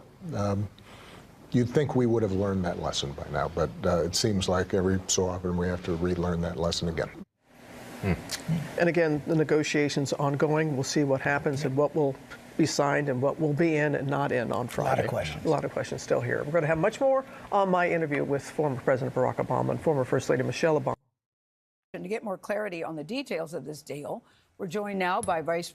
This was wild. ZBS got the scoop on JD Vance, who literally just admitted that they're giving $300 billion to Iran. President JD Vance. Mr. Vice President, good morning. It's really good to have you here. Good morning, guys. Thanks for having me. Yes. So far, the only details we've heard have been from the Iranian officials. What can you tell us about when the administration plans to share the exact details? Yeah, Gail, as you know, sometimes with these agreements, there are some diplomatic protocols, some technical things to work out. But we plan to release the full text this week. We want the American people to see it. But we've also seen, of course, some misreporting about what's actually in the agreement. We've seen some accurate reporting about what's in the agreement. I think the most important thing for the American people to appreciate is that what this agreement does is really twofold. On the one hand, it ensures that Iran will never have a nuclear weapon while simultaneously opening the Strait of This motherfucker's on Ozempic and he still looks like shit, by the way. It's kind of crazy. I don't know why he still looks so goddamn puffy in the face. Hormuz, you already see oil prices from a high of $126 a barrel down to about $80 a barrel today. That's a lot of progress. But it also, Gail, fundamentally extends a hand to Iran and says, look, if you guys are willing to honor your obligations, if you're willing to allow real inspections of your nuclear program, then we will welcome you back into the world economy. I think what the president of the United States wants to do is turn over a leaf of 47 years of a failed relationship between the United States and Iran, but that requires the Iranians to actually honor their end of the bargain. So when people say that billions of dollars of assets will be released, that's not true. What is true is that Iran will have a much better and much more prosperous future if they meet the obligations they make in this agreement. We'll, of course, see. That's one of the things we're going to work out in the technical talks that will follow the official signing on Friday. Mr. Vice President, it's Ed O'Keefe, and we're so glad you're here in part because, as Republican Senator Lindsey Graham said yesterday, They're like, no, you don't understand. It's not like the JCPOA. It's going to be so much better for Iran than JCPOA. I promise. Inshallah, once we're done with this deal, it's going to make JCPOA look so bad in comparison. And by that, I mean, Obama didn't give Iran enough credit and enough leeway. the architect of this deal. So let's walk through some of this. The Iranians are saying that they're going to have access to a $300 billion reconstruction fund. True or false? Well, Ed, that's the sort of thing they could have access to, funded by the Gulf Coast Coalition, so long as they honor their end of the obligation. I think that one of the things you're going to see, Ed, and people have to be skeptical of this, is that the hardliners in the Iranian system will overemphasize the benefits that Iran gets while underemphasizing all the things that they have to concede and all the things they have to provide in order to get these benefits. So we absolutely are open to the Gulf Coast countries investing in the reconstruction of Iran, but only if Iran ends their nuclear program, ends their enriched stockpile of material. Like, there was no $300 billion floated in the JCPOA. You understand? Like this is already a thing that Iran committed to in the past with the JCPOA. It's fucking awesome. I mean, first of all, Iran absolutely deserves it for what we did. Okay? They do. And even more for what we have done thus far. The Iranian people deserve it. 100%. Now, will they get it? That remains to be seen. But it's totally, I mean, from the perspective of like, you know, an America First leadership, this is such a funny deal to try and sell. You know, it's awesome. These guys are just like, yeah, we fucked up. What are you going to do? We're just going to have to pay these guys. That's what happens when you lose a war. You pay reparations to the side that wins. It's stupid to say Trump surrendered to Iran, first of all, because it's bad politics. Do you want the war to resume? But also because it isn't true. We fought to a draw on both sides of making a compromise. Now that's how peace works. It's capitulation, and it's good Trump capitulated. And Democrats shouldn't be trashing Trump from the militarist right. But then they wouldn't be Democrats. Yeah, I think Trump is capitulating if these deals, if the MOU is correct, then Trump is obviously capitulating. And it is a good thing that he is. What do you think happens when you make a mistake, when you're stupid enough to go to war and then you lose that war? Yes, you have to fucking stop wherever you can. Okay? So it's a good thing. It's a good thing that Trump is stopping. It's a good thing that they're floating the idea of withdrawing not only secondary sanctions, but like all sanctions, right? Including American sanctions. It's good to open up Iran to the rest of the world. It would be incredible for the American economy. It'd be incredible for the Iranian economy. It would be great for the Iranian people. It would be horrible for Israel. Israel does not want this to happen. So even if you can't find find it in your heart because you think like, oh, these guys are barbarians, like they're fucking scary, they're a scary country. Just remember how much this pisses off Israel. Okay, let that be a motivation for you. And it's really open to an inspections and enforcement regime that gives the American people confidence they're never going to have a nuclear weapon. So I think the dance you're going to see, Ed, which is going to be interesting, is the Iranian media, especially the hardline media. They're going to talk a lot about what they get without talking about what they give. It's important for all of us to correct that record. Well, then let's do that here. They say they're going to get $24 billion in frozen funds if they hit certain benchmarks. Is that true?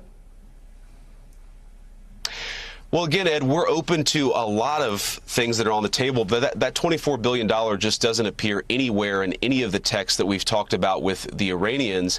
What we have said is that we're willing to talk about unfreezing assets, but a much, much bigger deal is unsanctioning their economy so long as they make the long-term commitments on the nuclear program. So, you know, again, one of the things these hardliner elements in their country are going to do is misrepresent the deal so that they can sell it to certain elements of their domestic audience. But I think, again, the text is very clear. There's nothing about $24 billion.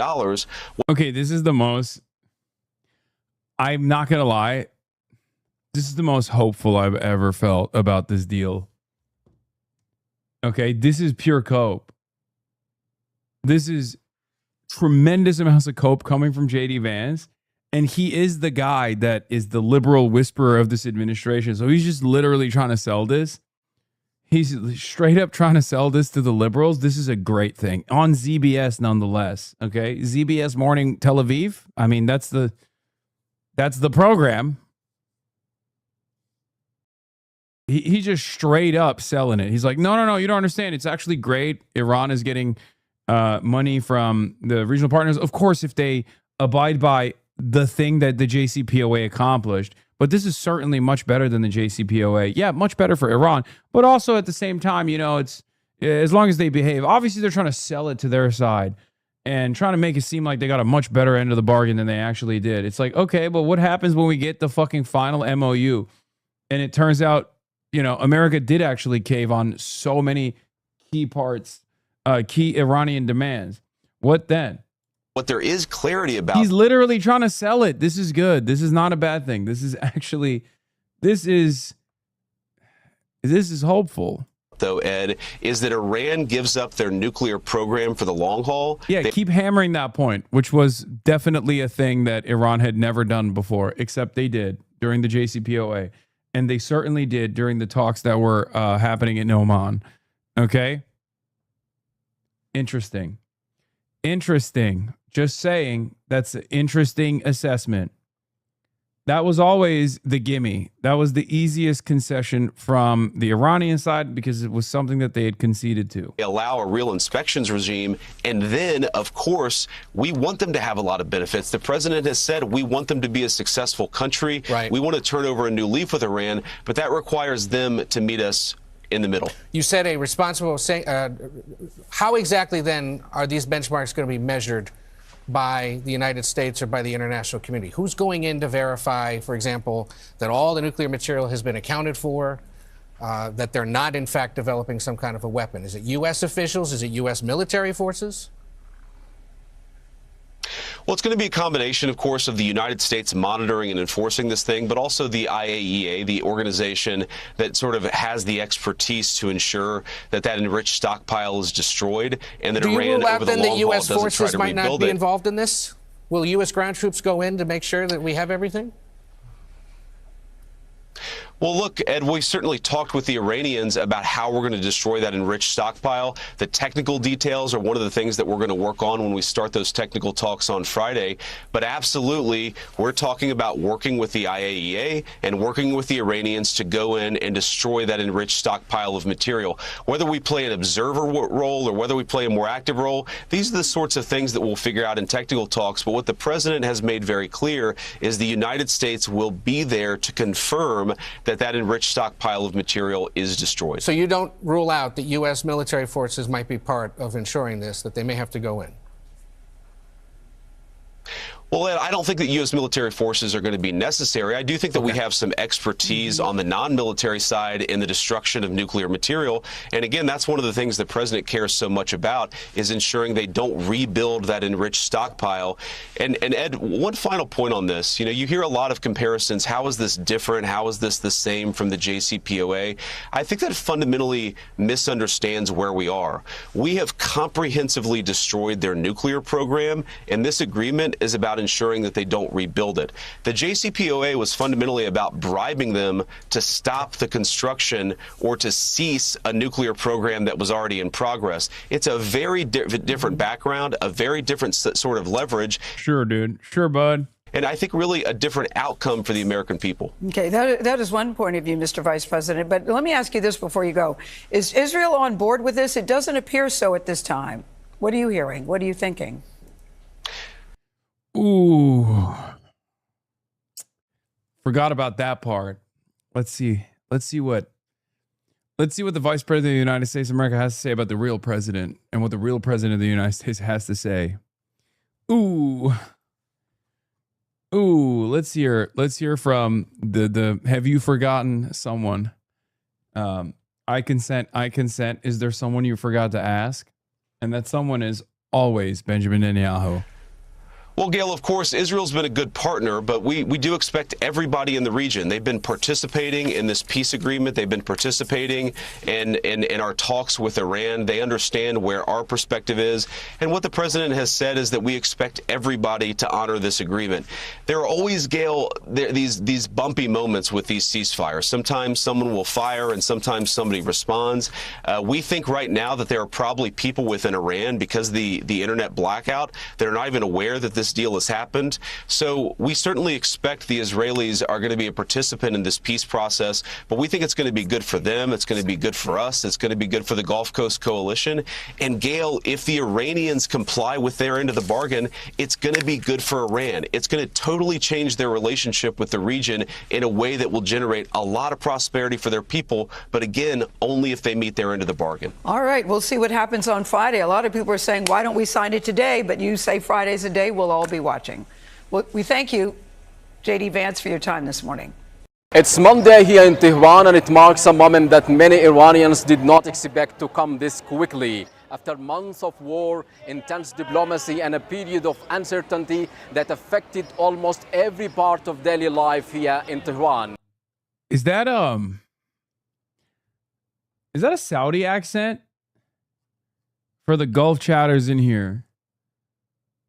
Or that was the hardest B of all time. I felt like we are here on the street of Tehran to ask people how they feel about this potential agreement to end. No, that's Iranian. No, that's not a fucking Iranian accent. What are you, crazy? That is absolutely not an Iranian accent at all. But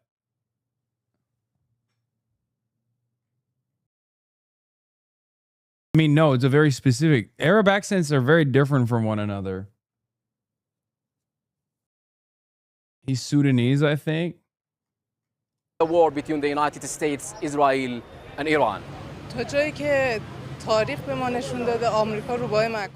History has shown that America is a cunning adversary and cannot be trusted. The world should know, however, that we will definitely pursue revenge for a martyred leader. It's definitely not Persian. I know that. War hurts business, raises prices, and increases rents. No one benefits from it. Not Iran, not America. I hope for peace. I remain skeptical about how long this agreement will last, as I do not believe the United States is willing to meet even Iran's minimum demands. In my view, the agreement is unlikely to hold, as past patterns suggest it may be violated again. This is why some argue that firm positions will remain important going forward. The United States has a history of not fully honoring its commitments or following through on agreements. So while this agreement marks the end of one chapter of confrontation, Iranian officials are saying this is really just the beginning of a much more complicated phase where implementation and mutual compliance will determine whether a lasting agreement is actually possible. المقداد الروهيد from the Iranian capital, Tehran.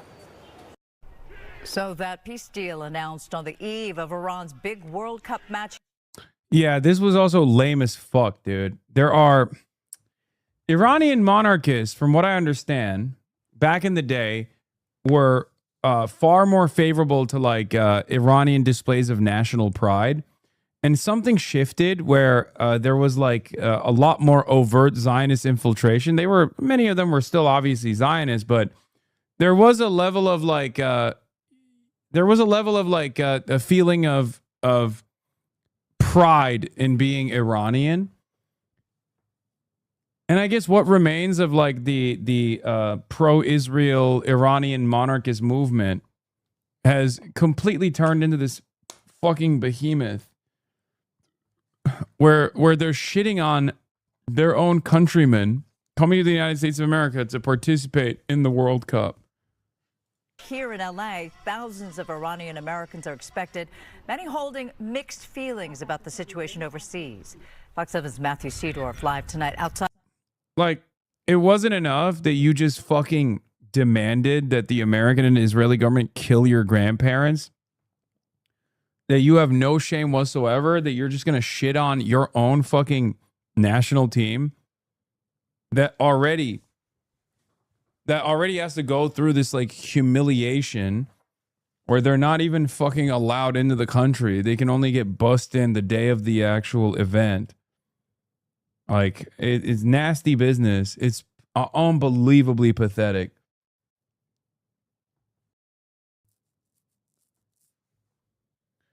At LA Stadium in Inglewood with more on this. Matthew. Well, Susan, we're expecting massive crowds here and hundreds, if not thousands, of protesters with that peace deal just announced. Chants against the Islamic Republic Sunday echoing in Westwood.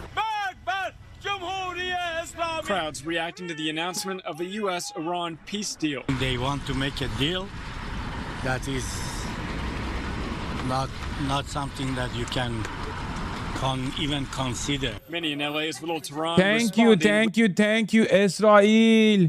Thank you, Benjamin Netanyahu. Thank you, America troops. Thank you for blowing my uncle's house in Tehran. I don't like my uncle.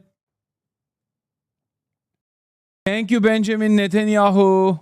With mixed feelings. We want peace, but we don't want peace with the Islamic terror government down there. If President Trump wants to call it a deal, it's fine. I don't believe that. I don't believe he's done. I think this is all just to make some peace for the World Cup. LA Stadium home to Monday's highly anticipated FIFA World Cup matchup between Iran and New Zealand. Security already on patrol alongside high fencing, drones, surveillance cameras, and more. These cameras are high-tech.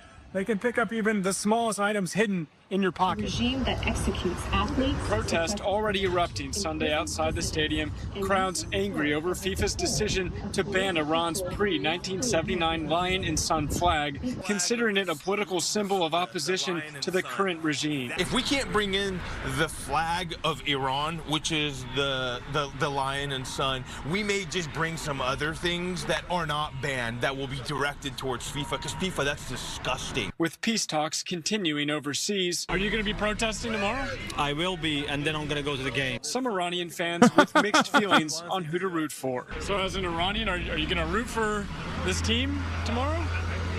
I'm not a cheers for the Islamic Republic at all. Bro, I'm fucking rooting for Iran, bro. That is the principal stance to take. You always have to root for the little guys in every circumstance. That's what the fucking World Cup is about. What the fuck do you mean? It's happening in 2 hours, by the way, in Los Angeles.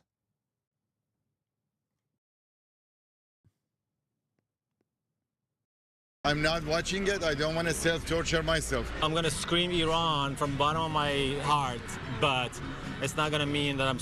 Yeah, let's root for the little guys at Turkey. Okay, first of all, Turkey is also a little guy. Turkey, small nation. Surrounded by evil countries. Turkey is small nation.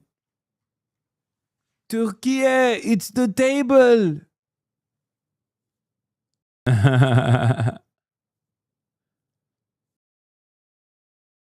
Turk mocked by the Chad Aussies? Yeah, they said this one's for Gallipoli. That shit was fucked up. Okay? That shit was fucked up.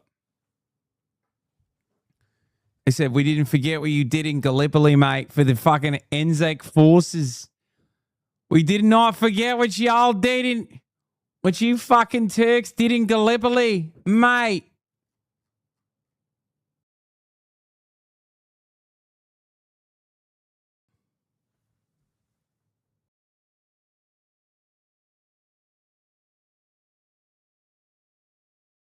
Supporting the individual peoples who are playing in the team, but definitely the name that they carry. That highly anticipated match is at 6 o'clock tomorrow evening. We're aware of at least 2 protests before then, one at 11 a.m. and another at 4 p.m. Thousands of people will be out here. Reporting live tonight in Inglewood, Matthew Seedorf, Fox 11 News. The team arrived here in L.A. this afternoon, ready to play tomorrow. Eyewitness News reporter Abigail Velez is live at SoFi Stadium, temporarily known as Los Angeles Stadium, where the head coach was asked about the political pressure the team faces. Abigail? Someone said they stopped at a Chipotle, and it made me kind of happy, you know? Let them have some Chipotle, dude. Give the Iranian team some fucking tacos. Yeah, I mean, I guess they're in Mexico, so they're getting plenty of it, you know? Give them some American food, man. Well, Liz, Iran opens up their tournament run in less than 24 hours here at Los Angeles Stadium when they take on New Zealand tomorrow evening. And most teams in that position would be worried about scoring goals. But Iran is worried about political pressure, not just from the host country, the United States, during an active war, but from their own regime, a deadly and an oppressive one. What? For Iran's national team, the World Cup comes with pressure on and off the field. The team. Bro, this shit is so ass. They used to do this about North Korea too. My friends, Iranian, in school with me, it's possible to hate both Israel and the Iranian government. Sadly, when the Iranian people try to make change, they kill thousands. So he's happy at least Israel and the U.S. try to do something to make change. Though obviously now it didn't work out for the better. Your friend's a fucking idiot, dude. Yeah, America and Israel really wanted to save the Iranians. Sorry. Oh, that was really funny. Like the first couple of weeks when everyone would just come in here and be like, how dare you? How dare you say that the only salvation for the Iranian people now is to hope and pray that the fucking IRGC remains intact and is able to defend Iranian sovereignty. How dare you? And I was like, listen, big dog, I've seen the way this fucking dance happens, okay? Far too many times. And guess what? Lucky for your family members, if you want a sovereign Iran, if you want Iran not to be fucking pieced up and balkanized and destroyed, thousands of years of culture and history destroyed under American bombs and Israeli bombs, well, American bombs lobbed by both Israel and America. Okay? If you're excited the prospect that Iran didn't turn into fucking Tehran, didn't turn into fucking Gaza, then, you know, you should be thanking the IRGC. You should be thanking the Islamic Republic.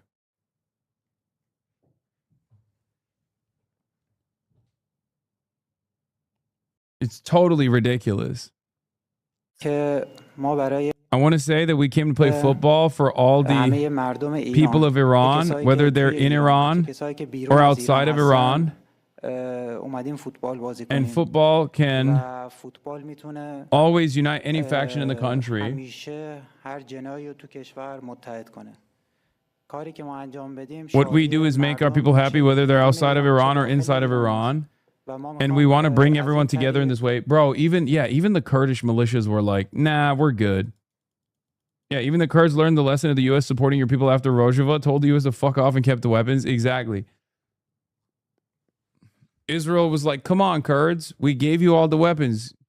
Go distribute them to the Iranian population. Come on, foment a uprising, please. And the Kurds were like, we're good, actually.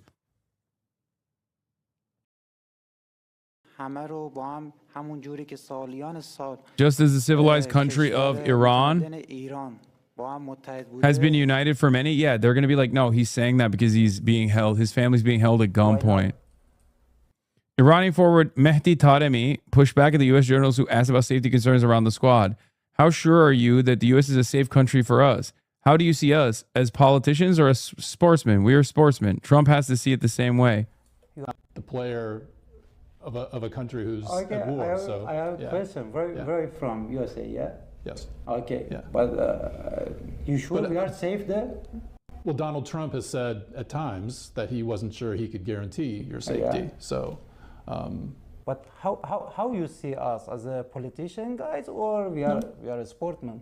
Yeah, of course. Trump has to see the same things. Okay. But we are sport. 目前，伊朗队仍有部分工作人员未能获得美国签证。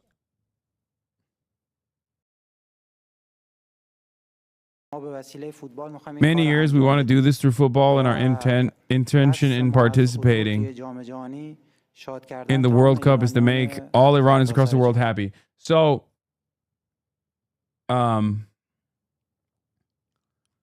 it's a common trope because like sports obviously has a lot to do with politics. For the record, it's always been very political, right? So it's not an accident that FIFA is behaving this way.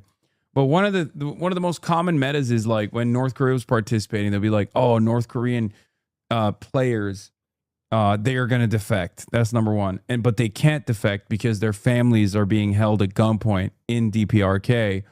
And if they actually fucking lose their matches, their family members get assassinated. It's fucking bullshit, okay? Get the fuck out of here. He moved its training camp to Mexico after the war broke out between Iran and the United States and has faced visa and travel challenges since. Still, in a press conference Sunday, Iranian team leaders stressed unity, saying, "We want to unite everyone in the same way Iran has been unified for years, and we want to do that through football." But that doesn't ring true for these demonstrators. Outside SoFi Stadium Sunday, Iranian-American protesters say the team represents an oppressive regime that has killed tens of thousands of their own people. Many of them were athletes that were killed during the 2026 January uprising, in which hundreds of cities rose up inside Iran. Iranian people, despite the World Cup is taking place, the regime in Iran is still in power, terrorizing people, executing political prisoners. They're urging FIFA to ban Iran from the tournament. Meanwhile, the team insists its focus is on soccer, saying, "We are not political people. Football is separate from politics." But UCLA political scientist Salma Musa says Iranian athletes don't have the freedom to speak openly. They should really just be focusing on the game and representing their country, but they're at this really strange kind of intersection between representing a government and representing the people. And while the team didn't address the political oppression at home, they sent a message to the U.S. during their arrival. Players arriving in Mexico this week wore gold pins with the number 168, honoring the victims of a February strike on a children's school in southern Iran, an attack widely attributed to the United States. And if you remember, FIFA actually banned South Africa in the 60s for decades for their apartheid. While Iranian Americans here demonstrating today say they... That's crazy to say that when, you know, Israel participates in every fucking event, every international event. Yeah, they should ban Iran for what? For what? Because we fucking blew them up? Like, what do you mean? They should ban Iran for offending Israel? Get the fuck out of here, dude. Jesus Christ. Our media is so busted. Holy shit.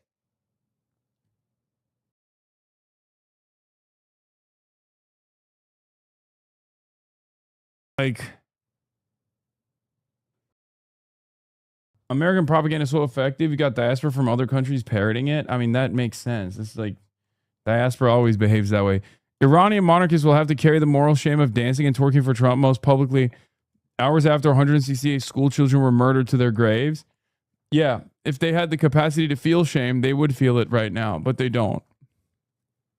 Clearly, as evidenced by the fact that they're still running this bullshit ass narrative talking about how the Iranian national soccer team is protesting their presence Beyond disgraceful, says Trita Parsi, the Iranian national soccer team, which will play New Zealand tomorrow in LA, arrived at their hotel only to see a handful of Iranian monarchists protesting our presence and accusing them of being terrorists. It should be noted, Iranian monarchists used to cheer for their national soccer team. Just to see all the videos of the former crown prince cheering them. But that all appears to have changed after the monarchists joined forces with Israel.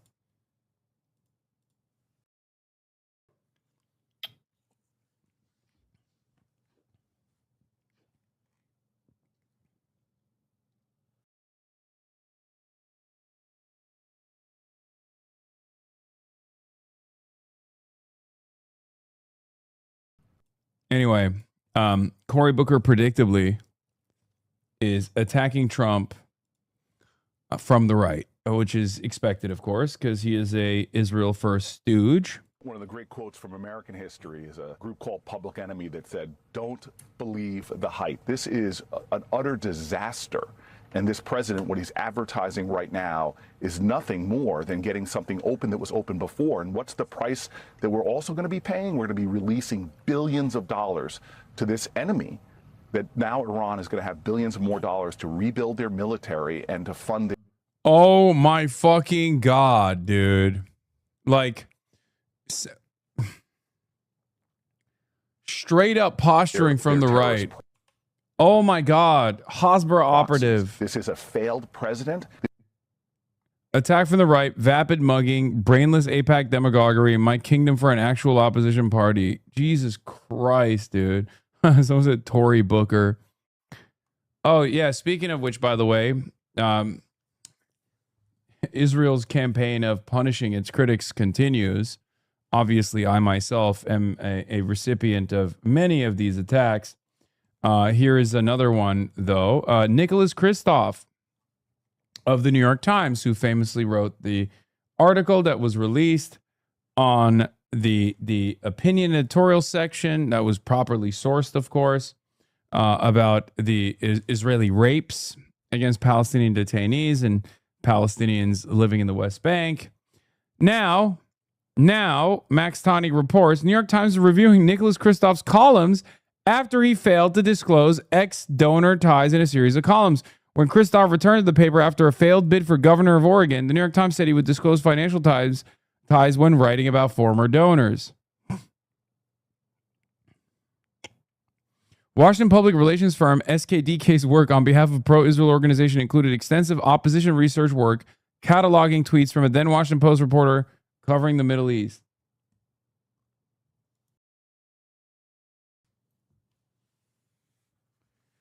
If I'm reading this right, this phony disclosure scandal is manufactured by one of Kristof's own friendly sources he'd cited in an old article, an elite source who donated to Kristof's 2021 campaign, anything to help Israel cover up its torture camps. A source flagged Kristof's failures to disclose after his May column was published, though it wasn't immediately clear what had prompted the source's interest in Kristof's work now. Oh my God. I hope everyone knows exactly what's going on here, right? I mean, it's very obvious. A good faith effort to document conflicts of interest among New York Times columnists. I'm sure this will be forthcoming for all New York Times reporters and opinion writers.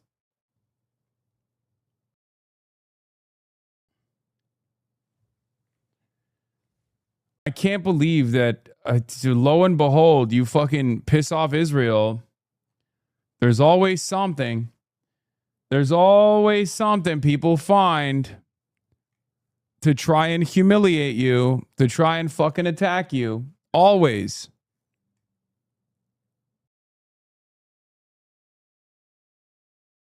They're trying hard to axe anything they can. Yeah, CIA Director Ratcliffe told President Trump and other officials that intelligence gathered by the U.S. raises some serious doubts about Iran's willingness to make nuclear concessions as the U.S. is seeking any final deal. That one is actually surprising because I thought the CIA at this point would be not as on board with whatever the Israeli ambition is. The second time this decade of great power has resorted to war as a solution, only to be left weaker and exacerbate the problems it was meant to solve. The first, of course, being the Ukraine war, which has been disastrous for Russian security versus NATO. Clear lesson for those who want to learn one. Of course, no one wants to learn that lesson. What is this? It's over. What? Guys, let them fuck. Okay? Jesus Christ. Let them fuck each other. They're married. Okay? Even God has ordained it. Why you got to show this shit to me and be parasocial? I'm happy for them. Okay? I'm happy for them.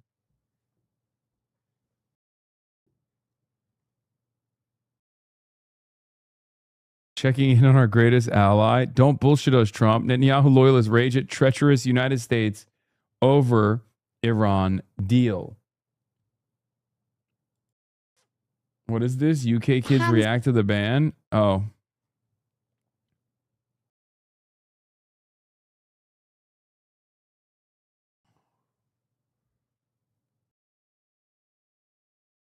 Anyway, let's look at some of the other defenders of Israel mauling. So, while Netanyahu is avoiding confrontation on pro-Netanyahu Channel 14, presenters who once called Trump the greatest gift to the Jewish people denounced him today as a loser. One Likud source privately compared him to the Emperor of Japan in defeat. Okay? It turns out people in Israel are not very happy. We covered Yair Golan's statements, but I want to repeat it again. The Democrats, leader of the Democrats, this is, of course, Yair Golan is the woke opposition to Benjamin Netanyahu. A tough morning for Israel. This morning, Israeli citizens are waking up to an agreement between the United States and Iran made over Israel's head. In one signature stroke, immense military achievements secured with the courage of our pilots and the blood of our fighters have been erased, while Netanyahu stood on the sidelines, weak, ill, isolated, and powerless. Trump signs an agreement that funnels billions to the Ayatollah's regime, leaves the nuclear infrastructure intact, preserves the ballistic threat as is, and throws a lifeline to the murderous regime in Tehran. This is the culmination of long years of failure. Netanyahu is the man who, for years, sold the public the false image of Mr. Security, and in reality became the father of Israel's greatest strategic failure in its history. The man who built the notion of Hamas as an asset, who enabled the flow of Qatari money. I love that they have so much smoke for Qatar. It's so funny. Like, Qatar has to live in the ass cheeks of Iran. They literally share a gas field. And for that crime, Israel will never stop yelling about them. It's always funny when Israel's like, you know who really actually has tremendous outsized control over American politics? Not Israel, it's Qatar, okay? Anyway, who abandoned the diplomatic arena, who dismantled Israel's alliances and left it isolated at the moment of truth. Netanyahu is good for Hamas. Netanyahu is good for Iran. Netanyahu is good for Hezbollah. Netanyahu is not good for Israel. The one who promised total victory ends his tenure with Israel's enemy stronger, Israel weaker, and the deterrence built with the blood of our fighters eroding before our very eyes. Replacing him is not just a political necessity, it's an existential security imperative.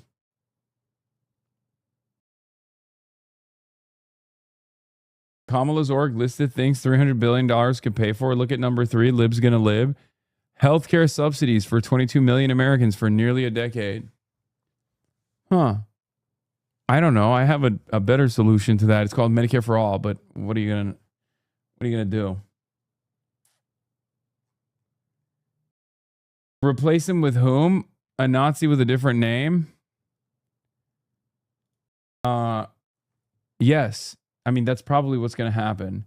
I already read Yair Lapid's response to, here it is.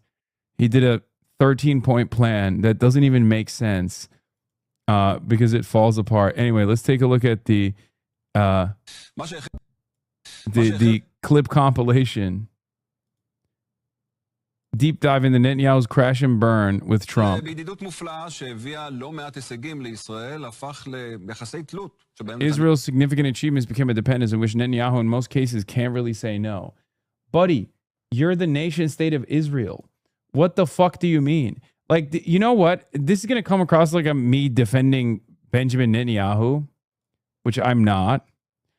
But like, there is no, like, Benjamin Netanyahu has been elected over and over again because he's the best at manipulating American leadership. Okay?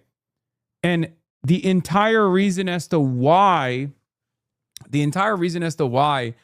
this problem has persisted or unfolded in the way that it did is because Benjamin Netanyahu did get his wishes across and did actually goad America into waging war against Iran. They're suffering from their success. The issue is Iran actually did have the military capabilities and obviously the geographic limitations for the rest of the world. You know, the natural advantage of the Strait of Hormuz being on Iranian coastlines, being right next to a choke point, a strategic choke point that Iran can easily control. Like, of course this was going to fucking happen. You got everything you wanted. There's no way out of this. Anyway, Hezbollah announces their first operation of the new so-called ceasefire in defense of Lebanon and its people based on legitimate right to resist the occupation. There's obviously some Israeli incursions taking place. That was this morning. J Street had a interesting take. Chris Murphy echoing Cory Booker. Trump parties while America surrenders.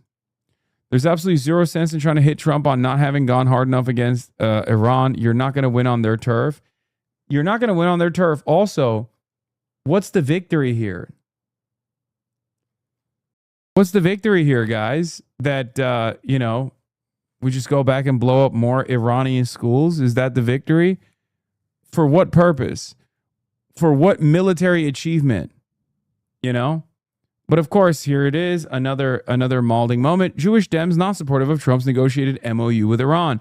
The Jewish Democratic Council of America calls it, at best, just a statement of intention, lacking details, and at worst, an admission of defeat by the United States. A lot of people showing their priorities here, by the way. A lot of people showing their fucking priorities. Here is Democratic majority for Israel, again, from Jacob Kornbluth. There are concerning details about what is and isn't in this deal. President Trump should bring in serious and experienced negotiators and technical experts to get this deal over the finish line rather than relying on friends, family, and donors. But I thought when the friends, family, and donors were doing the bidding of Israel, you guys were fine with that. Interesting. Massive gift to the mullahs. Why is everyone 12 years old? Yes, that's what happens when you lose a war. You make concessions. Given no one has a time machine and can't, and the attack can't be undone, it's unclear what Miller would prefer Trump to do. Start bombing again? Get a better deal via magic? Why does every U.S. pundit play the role of State Department strategist? Why do you care if our violent and capacious empire that sneak attacked Iran gets a good deal? How is any of this of moral significance to these people? Are you on the board of Lockheed Martin? Whatever ends it. Ro Khanna predictably had a much better response than every other Democrat, as always. I mean, he is increasingly becoming the singular force of the Democratic Party that is able to channel somewhat of a reasonable take all the fucking time. Briefly about the war with Iran, because, of course, the president has said that this agreement is signed, although we don't know the details necessarily. You posted that it was welcome news that such a deal would exist. It does potentially include significant payments to Iran. Do you have any problem with that? Casey, I always try to be a straight shooter, and I have been for ending this war. And I have said if Donald Trump were to end this war, I would encourage Democrats to support it. And I've lived up to that. I don't view things just in partisan terms. But I will say this, that the deal he's gotten is worse than JCPOA, what Obama secured 10 years ago. We don't have the same international law commitments through. Also, there's an important lesson to be learned there, which is a diplomatic solution is always favorable to a military one. And unfortunately, when you're a hammer, everything looks like a nail. And America's been hammering that hammer for far too long, and that hammer no longer works. So we should really recalculate not just what we've done here, not just our allegiance to the nation state of Israel, but also recalculate our endless militarism and our saber rattling against countries like China. Diplomacy is the only solution here for changing the American trajectory, because America is in decline. The UN, so now it can't be enforced in the way the JCPOA could have. We don't have the kind of intrusive inspections that Obama got. Obama, they made a huge deal about it because Obama just unfroze assets. This is billions of dollars that are going to go to Iran's development. So it fails on that score. And we lost 14 service members and billions of dollars to get here. So this should be a lesson in diplomacy, the kind Obama engaged in, and the bluster and militarism of Trump didn't work. That said, I'm glad he's ending this war. We can't continue this war, which is increasing food and gas prices. Let's talk briefly. How would Rabit put this out? Ratcliffe isn't the only skeptic in Trump's top team. Secretary of State Rubio and Secretary of Defense Hegseth have both expressed concerns. What the fuck does Pete Hegseth have to do with anything? Pete Hegseth is not a thinker, okay? He's just basically a fucking rapist Ken doll. What the hell are you talking about?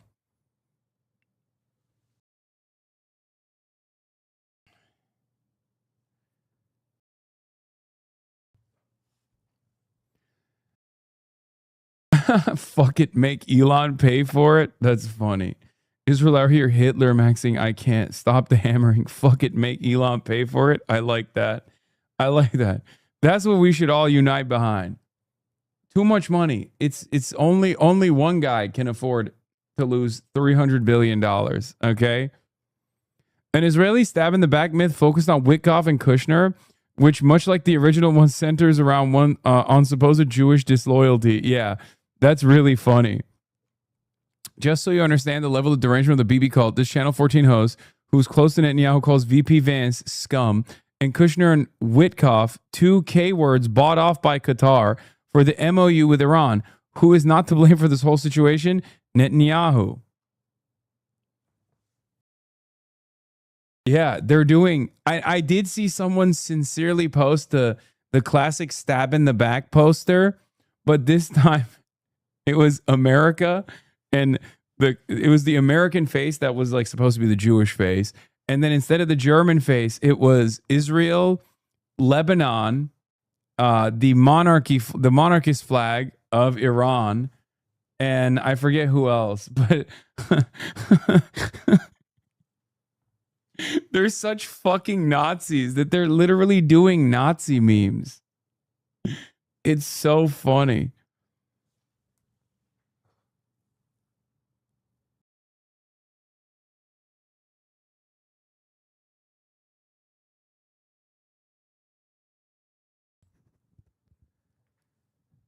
Anyway.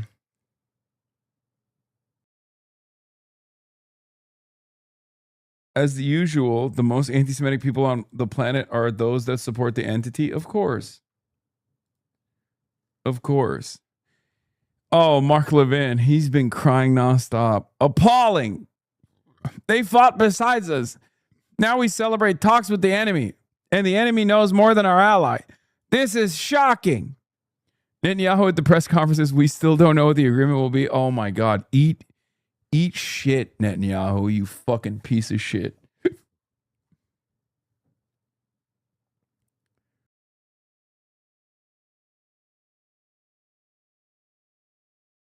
Anyway, Oklahomans vote to raise minimum wage tomorrow? Okay, hell yeah. It's just so funny that these guys finally found it in their hearts to criticize Donald Trump. They finally did it. From Trump. The story that the U.S. is paying Iran $300 million is fake news. Wait, what? Million? Yeah. It's not $300 million. It's $300 billion. Oh! Iran has agreed to never have a nuclear weapon. Also, the story that the U.S. is paying Iran $300 million is fake news put out by Democrats. Yeah, because it's not 300 mil, but 300 bill.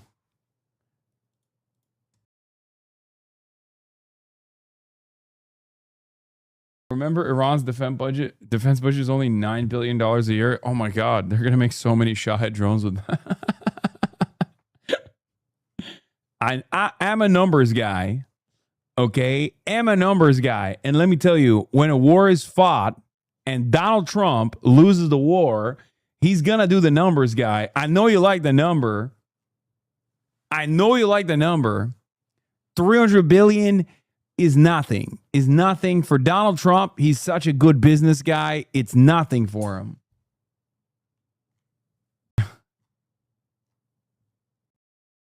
I do like that Donald Trump's assessment. Donald Trump's like way out here is to be like, no, it wasn't us.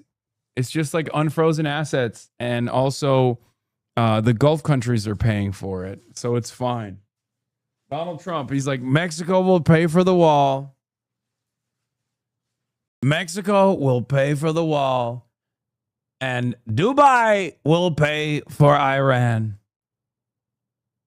You need to teach Uncle Sam how to do the Patrick Bet-David voice. It's just, it's tough. It takes a lot. Oh yeah, I saw this one. I think this is a bit though.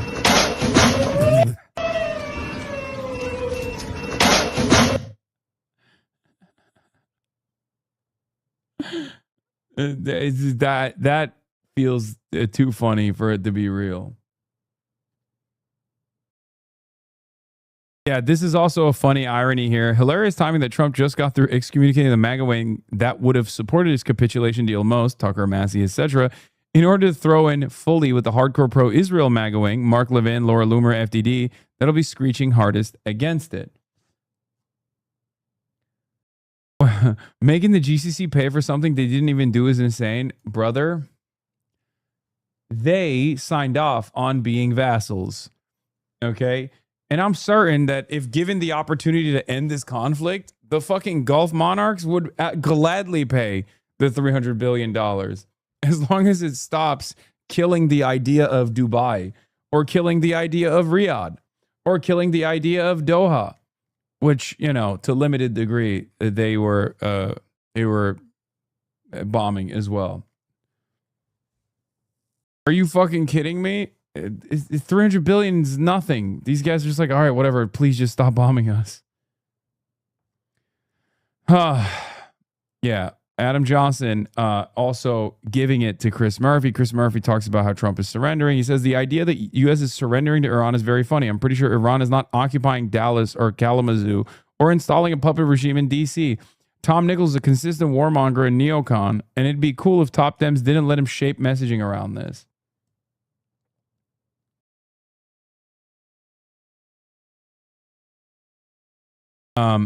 Mike Tapp, Labor MP, asked Zach Palensky, do you support Palestine Action Group? Zach Palensky says, the fact that your government has made it illegal for me to answer yes is a damning testament to your flagrant disregard for civil liberties. This may be targeted at those taking action against the genocide, but it sets a very dangerous precedent that puts everyone at risk. It is kind of wild, like that you can't even say that you support Palestine Action Group. It's like, it's one of those things that is really interesting because like everyone knows that it's stupid, right? Like everyone knows that this is a totally ridiculous thing to do. And yet we have to sit there and operate like this is a sincere and totally valid prescription. I don't know. I find it very strange.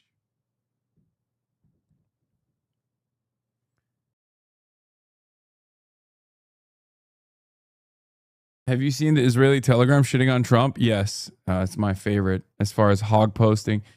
Israeli Telegram with 180,000 members is mourning and fury.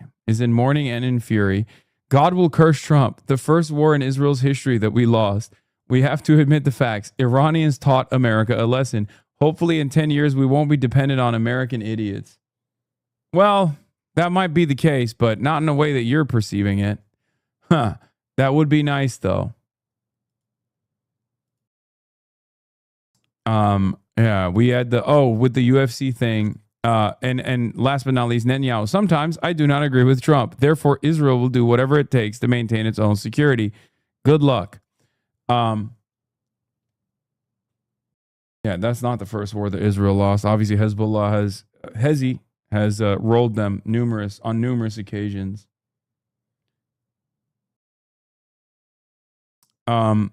So yeah, last night's UFC incident also had some very funny things that took place beforehand. In a now deleted post, Daniel Cormier exposed Eric Trump for asking him if any of the UFC White House fights were rigged. Okay? I'm going to read you what the fucking text messages were. And this is real. He actually posted this. I don't know if the text messages are real or not. It looks real. It makes no sense as to why he would post fake text messages if they were fake. Okay?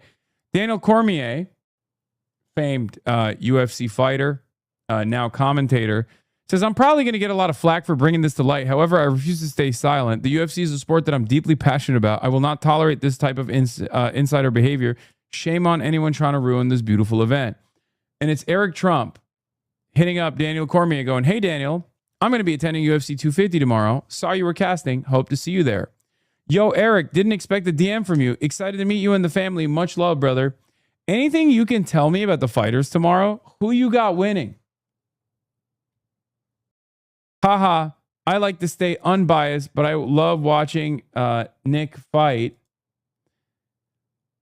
Anything you can tell me about the fighters tomorrow? Who you got? You placing any bets? He asks. He follows through. Nah, I'm actually not allowed to bet on any cards or anything. Are any of the fighters injured that you know of? I'm not quite sure why you're asking me this, but I think they're all in good shape, ... I'll just cut to the chase. Are any of the fights tomorrow rigged? I've been eyeing the Lopez fight, and I think an upset wouldn't be too unrealistic. $. And he responded with, no, none of our fights rigged. And honestly, I'm appalled that you would even ask me something like that.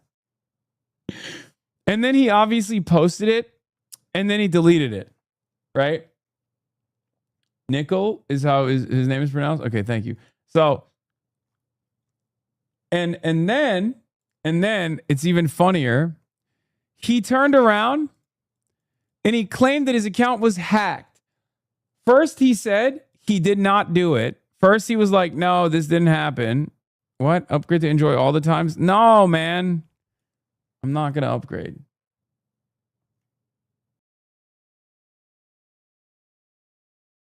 First, he said it's fake. That's not real. Someone fake posted it. Then he realized that obviously, yeah, we're supposed to believe Daniel Cormier was hacked, but then he regained access to the account 2 minutes later without help from Twitter. Right. Eric Trump is as corrupt as his daddy. Where's the video? Where's the video? Because I know there's a video of him being questioned about it when he's getting into the car and he looks like he's shitting his pants. Because they were just like, oh, here it is. See what happened with those posts from Eric Trump. Not real. They're not real. I can't believe you guys believe that. Like, who believes that? Everyone said it was posted on your account. I got hacked or something. Who believes stuff like that? I got hacked or something. Oh, I must have gotten hacked or something. It's like, oh, really? That's the fastest hack and response I've ever seen. Okay? Because it kind of feels like you had a brave moment, an honest moment, and you wanted to fucking go after the Trumps. And then you got one boss call and it put the fear of God in your heart. That's crazy. So you didn't post it? Why would I do that? Hey, you're a fucking legend. Hey, what do you think of Josh Hartnett's judgment? What do you think of Josh Hartnett calling Michelle Obama? The journalists that say you posted it are wrong? Yeah, absolutely.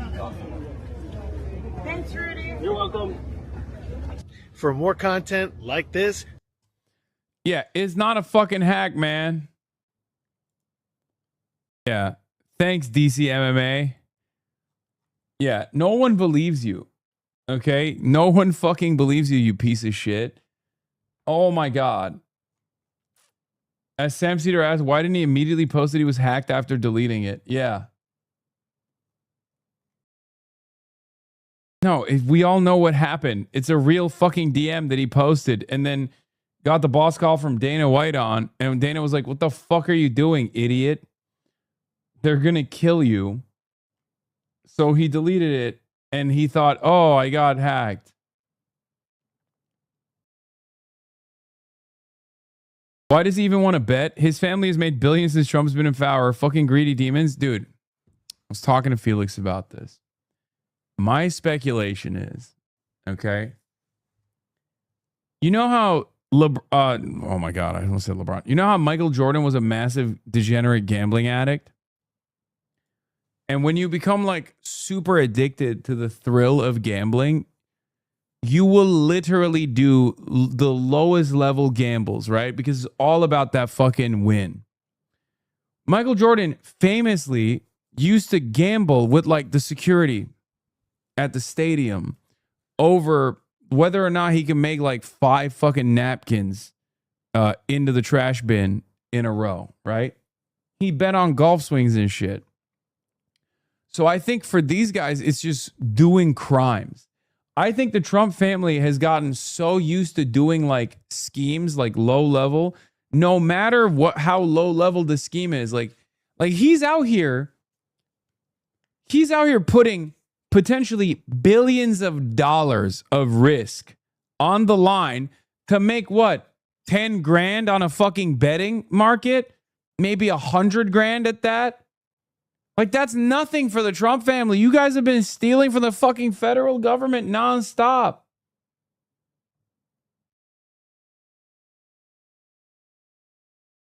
It's so ridiculous, dude. Beyond parody, another precog. Started using bleeding edge technologies like AI, which means artificial intelligence.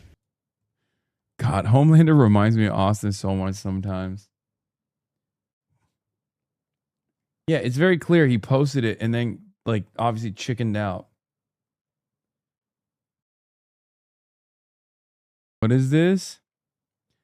I don't watch UFC and don't know anything about Sean Strickland, but why is this Fed wearing splitter tarn camo? It's literally the SS camo pattern and nothing else. Well, you know.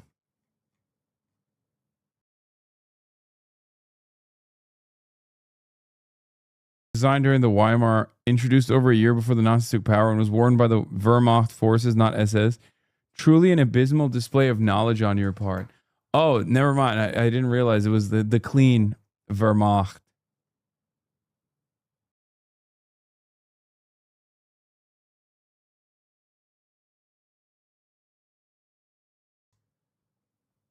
Oh, cool. It was the Wehrmacht. Anyway, where was I? Well, there was another thing I wanted to talk about. Watching Donald Trump and Dana White walk out from the White House to the UFC Freedom 250 claw is such a beautiful tribute to Iran's glorious victory over America.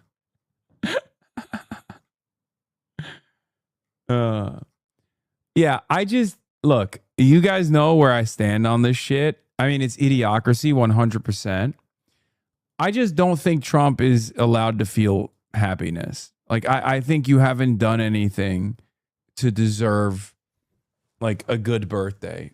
I know that sounds stupid, and maybe it is, but that's my principle on this. It's like, you get to do weird shit at the White House if you're actually, winning, right? If you're actually doing things, doing right by the American working class. You don't get to do that while you're also failing. Okay? In my opinion, you don't get to do that while you're fucking failing.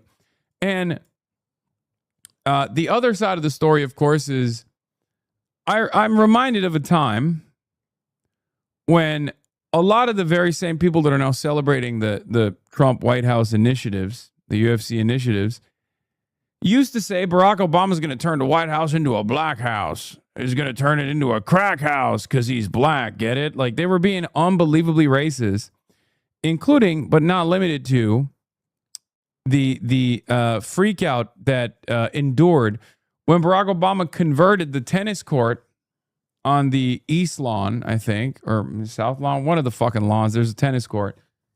He converted it into a basketball court so you could also play basketball outdoors. They just like added new lines, right?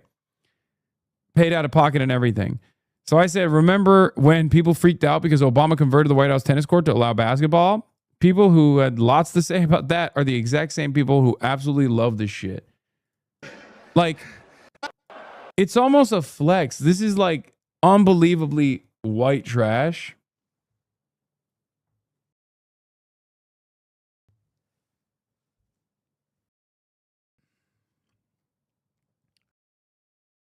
But I guess when you're Trump, you get to do it. You get to do whatever you want. And lastly, Michelle Obama is a man. Am I right, America? Joe Rogan trying to pull the fucking mic away. Look at this. This is so funny. Am I right, America? Look. Michelle Obama is a man. Am I right, America? He's like, Early CTE symptoms? Yeah. Sponsored by Bud Light. Sponsored by Trump's own cryptocurrency.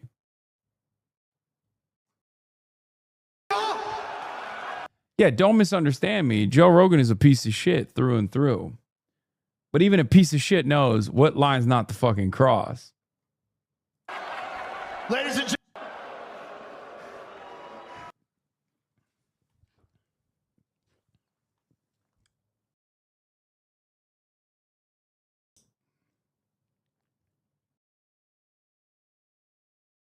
Yeah. Oh, Mike Queen, Jessica Tarkov has some choice words on this incident. Let's take a look. And you've got to mention, and I know you probably don't want to, that the guy who won at the end, that Josh Hokett, gets up there and says Michelle Obama is a man. That was his final message. So you had a guy who vomited on himself during a weigh-in the day before, stands up there, Joe Rogan. Maybe he was paralyzed in the moment and didn't think, oh, I should emphasize the fact that Michelle Obama, a former first lady, since we're talking about patriotism and paying our respects to the White House and those who have come before us, is not a man. He's not running for Senate. It doesn't. And then the White House today won't even clean it up. Stephen Chung's like, well, Josh Hokett had a great night. Dana White's out there saying this is no good. Portnoy, Shane Gillis, everybody knows that it is repulsive. And I presume you guys know this as well, that shouldn't How about be. Plattner? Why can't you just say that the guy should never have said that Michelle Because Obama I'm merely pointing out, there's nobody on the left that has any credibility to ask us that question. Why can't, because we don't know what a woman is? Is that what you're trying? No, because you guys have kept silent on everything. Hell, I seem to remember not too long ago how often I heard that Melania Trump was an escort. Not for. Wait. Okay. I'm sorry. That's real. Like, you can't get mad that people were pointing to a real thing and then use that as a counter to what people are mad about that is a fake thing. What the fuck? She quite literally was an escort. What the fuck are you talking about? I'm just mad that you said a truthful thing. Remember when you said the truthful thing? Which is why it's appropriate that now our side is saying the fake thing. From a lot of people who are now huffing and huffing. People who say that a black kid who stabs a white kid, that was just him. What? What does that have anything to do with this?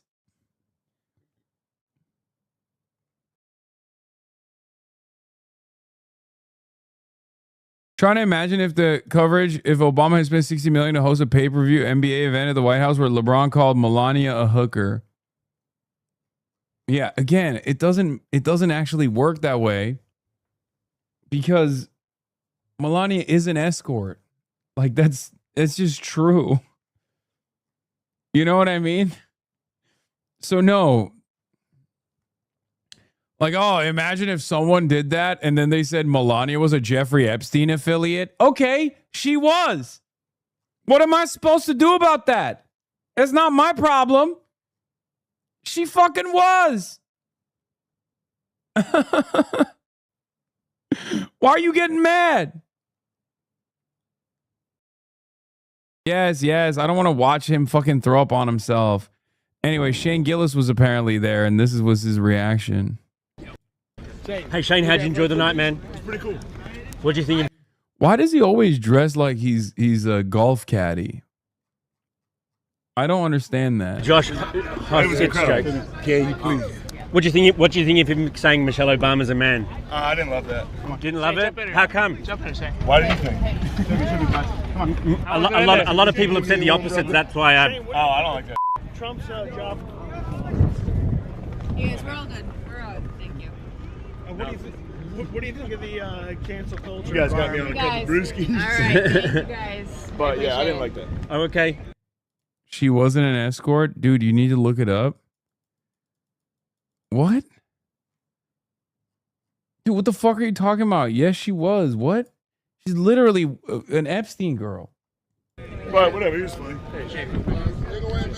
This is the one chat. Okay. You know what's funny? This is the one chatter who listened to the Melania Trump, the Melania Trump random press conference and was like, I believe it. When she came out, when Melania Trump came out and was like, I am not a Jeffrey Epstein affiliate. Do not say this about me. It is not real. This was who it was for. This person watched the Melania movie and thought, fucking Kino, I believe everything. I loved Brett Ratner's signature documentary, Melania. Best film of 2026. I watched it multiple times. And I also further believed when she did the impromptu press conference that even Donald Trump didn't know she was going to do.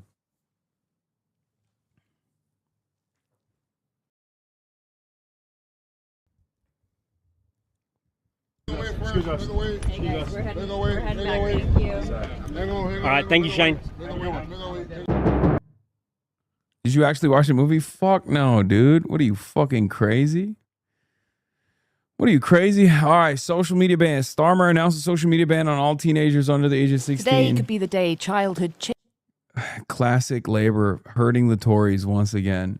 How will they engage in pedophilia if those under the age of 16 are not on the internet?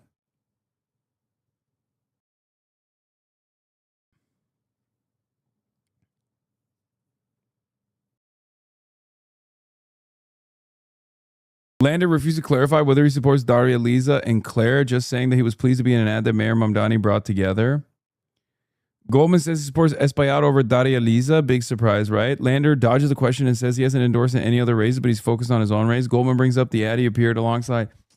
Come on, Brad. Jesus fucking Christ. Just say you support them. Holy fuck, dude. Jesus Christ. You're doing another rally with them on the 18th with Bernard Sanders and Zohran Kwame Mamdani. Ay, ay, ay. You literally did a fucking ad with them. That shit is so whack. I don't know what he's trying to do. He's like, pick a side, buddy. You already said Israel is doing an occupation that you want to fucking abolish.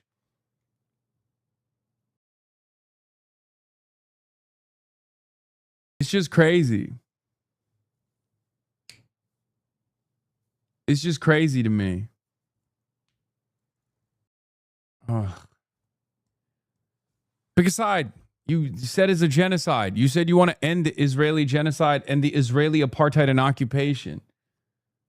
This J Street stuff is so funny to me, dude. Like, straight up. It's just so funny. Yeah, look, as a proud Jewish New Yorker, I will join you in that fight to end the occupation and apartheid and genocide. What more, man? What you said it. You said it. That's it. You've already picked your side. I don't know why you have to keep doing this song and dance. J Street, man. Fucking J Street liberal Zionism is so funny. It's just a sea of contradictions where you're like, honestly, you know, it's true. It's true that Israel is doing a genocide. It's true that Israel is maintaining an apartheid. But also at the same time, we shouldn't hurt people's feelings about their support and commitment to the state of Israel. I mean, we shouldn't do that.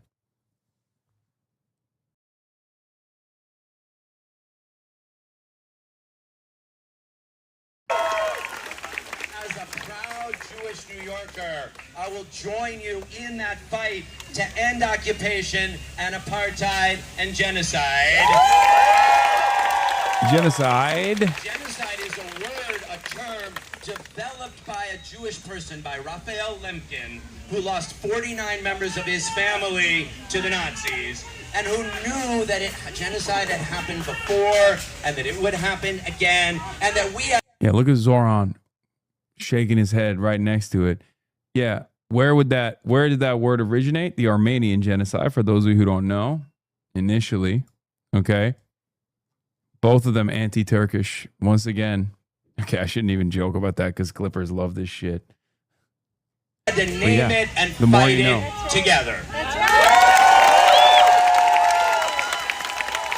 Like, the reason why I say it's just a sea of contradictions is because it's like, on the one hand, you're saying it's a genocide, it's an apartheid. And on the other hand, you're like, but we also shouldn't, like, I don't know, apply any pressure.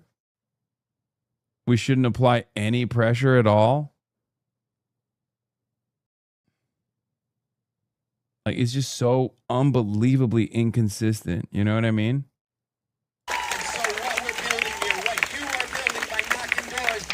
we saw the clear moral stand that Brad took. He was one of the first Jewish leaders to call and acknowledge what's happening in Gaza is a genocide. Yeah.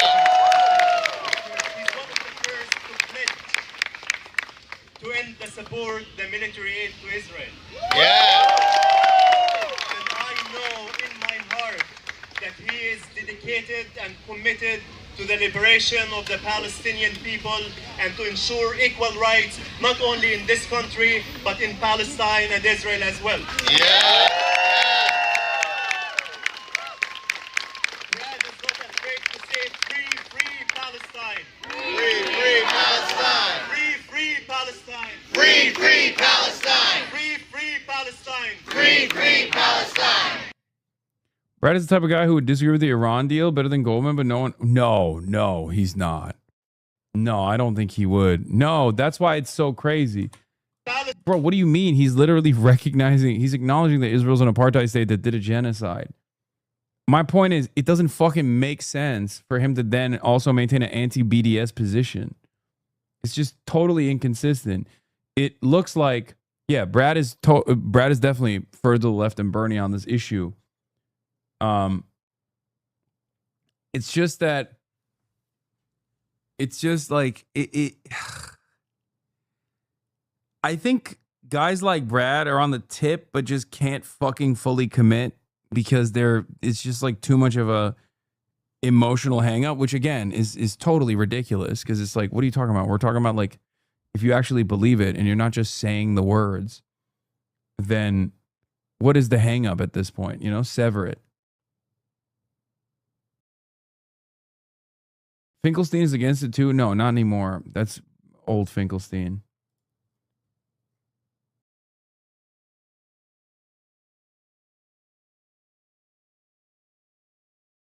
Anyway.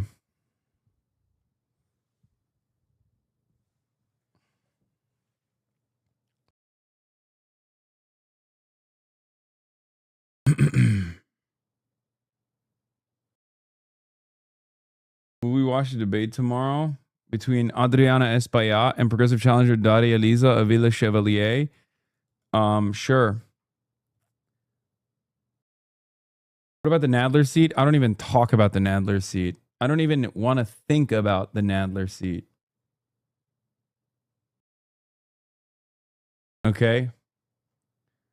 That seat is going to be occupied by someone who, weirdly enough, is probably going to be further to the right than Nadler.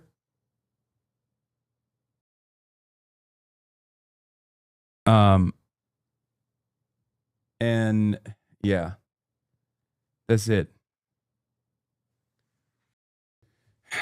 I guess Boris is the only one that's not as bad, but even then he's like obviously wheeling and dealing. And I don't know what else to say about it.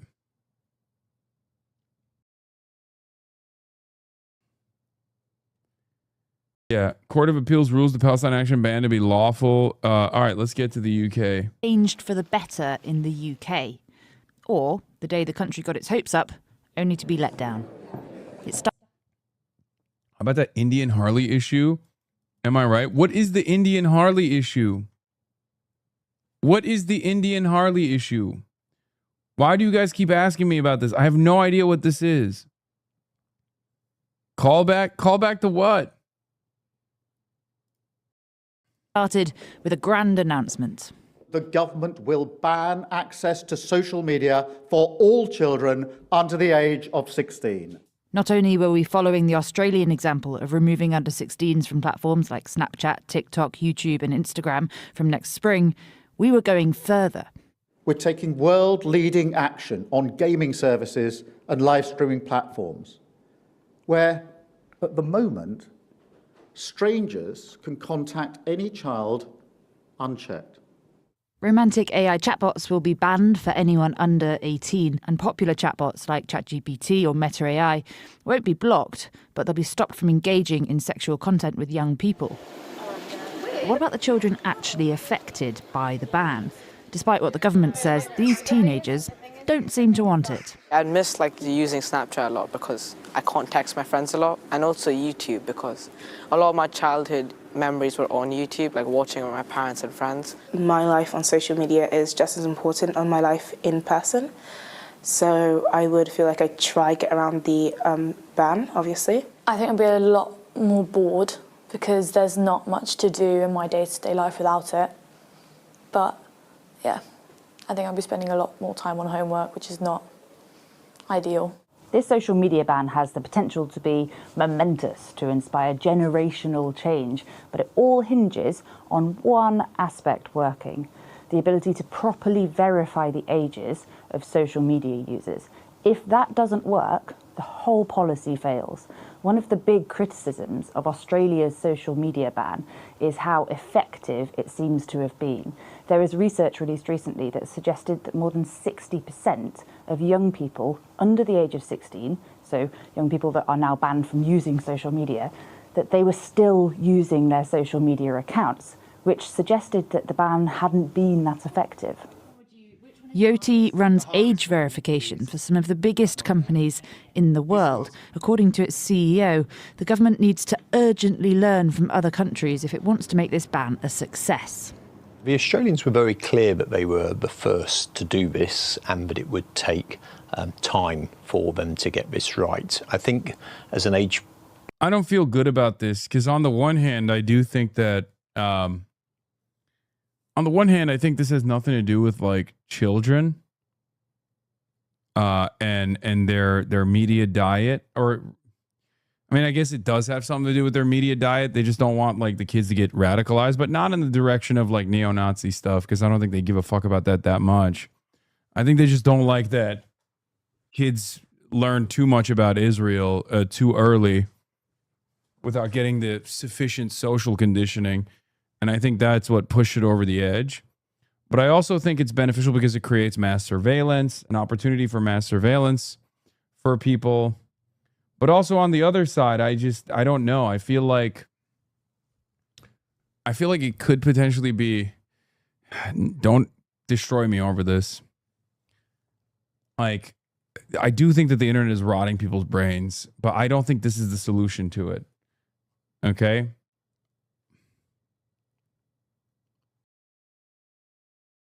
I think the internet is rotting kids' brains. I think it's rotting adults' brains. And I also think that people would probably behave differently if their identification was associated.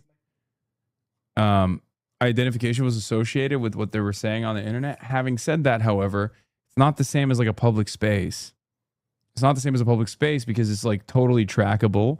And not only is it totally trackable, but it makes people infinitely more vulnerable. You know? The internet is an unbelievably important tool for communication. Shutting off access to this unbelievably important tool for communication up until the age of 16 will leave you way more vulnerable by the time you get the age 17. It's just, you're gonna have a bunch of what, tech illiterate children? That's ridiculous.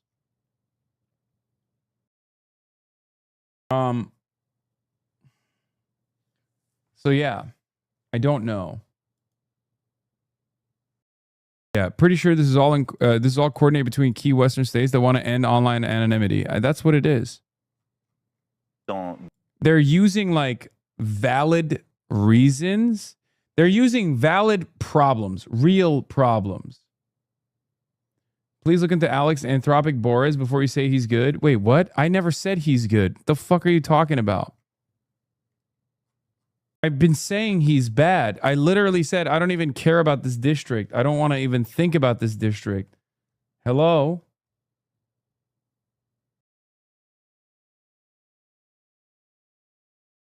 Y'all are turning into mainstream media where like, oh, well, you interviewed Tom Steyer, so you love him. You want him to be your dad. You want Tom Steyer to be president because you interviewed him. It's like, I just mentioned him in comparison to the other candidates, but the fuck do you mean? Be careful before you endorse Alex Boris. I'm not going to endorse him.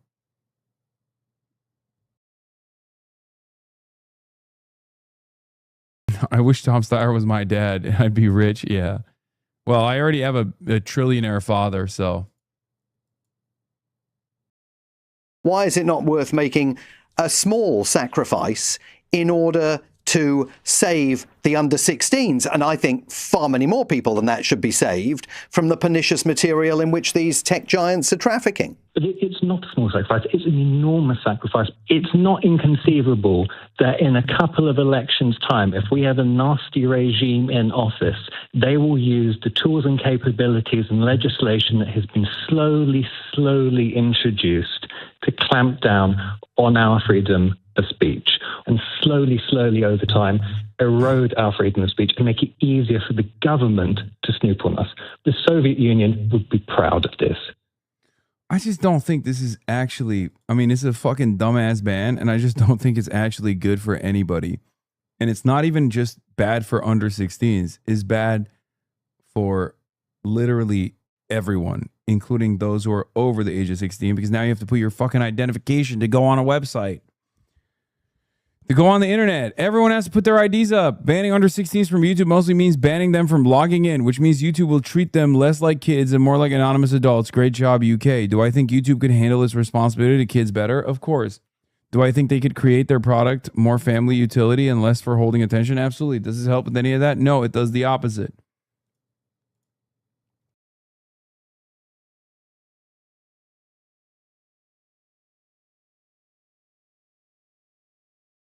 Yeah, I genuinely think the entire point of this is to de-anonymize the internet. The UK social media ban for children from early 2027, user-to-user apps where people create, share, and interact with content, will be banned for under 16s. TikTok, Instagram, Snapchat, YouTube, X and Facebook, WhatsApp, Signal, and YouTube Kids will be exempt. Under 16s will also be banned from live streaming, messaging strangers on gaming apps like Discord, and using disappearing messages. 16 and 17-year-olds will face nightly social media curfews and limits on infinite scrolling with more details next month. AI romantic companion chatbots will be banned for under 18s. This should just be banned altogether. How about they just do a mass ban on that? Why is that good for over 18s? Just ban that entirely. What the fuck purpose does that serve? Actually, genuinely, I don't understand that one at all. Like, oh, just, you know, if you're over the age of 18, yeah, you can, you know, engage with these insane apps. So stupid. Adults can, some of us have no social skills. Yeah, buddy, let me tell you, okay? Here's how you're never going to fucking develop them with the AI romantic companion app. Adults can still access social media through age checks like facial recognition, digital IDs, passports, and credit cards. That's what I mean. That is the real reason. That is what this is about. Think about it from TikTok, YouTube, Snapchat, Instagram, X, Reddit, Facebook, Twitch, Kick, Threads. Oh, brother.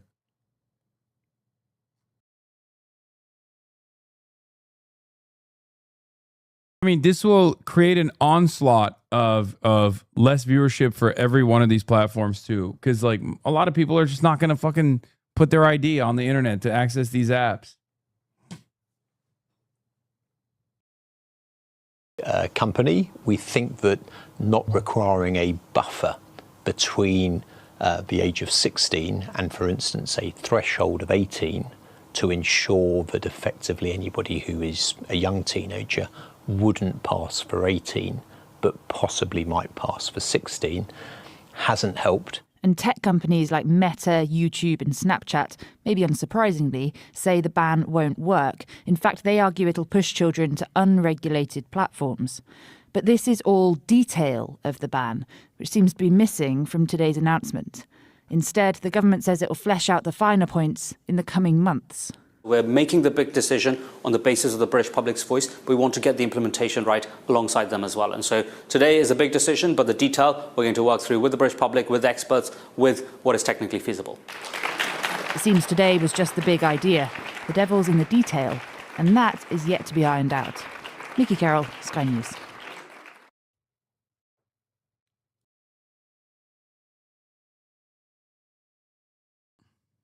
I know in the future it will have a positive impact on young people's lives and their mental health. I think the issue is right now is the lack of guidance from parents.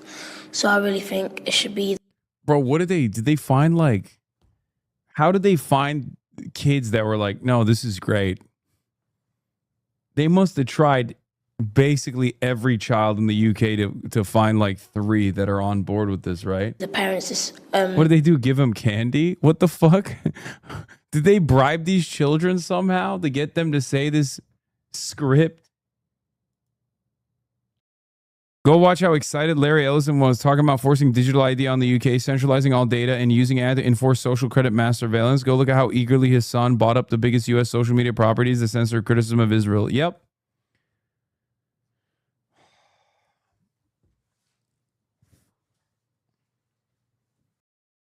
Like, there are a million different tools and things that actually aid minors on the internet when they're, being abused, for example. Like, there's so many ways in which this will be bad. There's so many ways in which this will be fucking bad. And we're all kind of bouldering down this like mass surveillance situation. Because like everyone over a certain age, in my generation and above, understand that like the internet is not great for social development. Yeah, they're not trying to give children their childhood back. That's once again exploiting the same frame Jonathan Haidt uses to smuggle his reactionary anti-secularization frame into college education liberal households. What they want to do is stamp out left views and censor criticism. In order to enforce the ban, it's going to dramatically expand ID verification for all adults and shred anonymity on the internet. That process alone will cut off baseline access to information for a huge percentage of adults.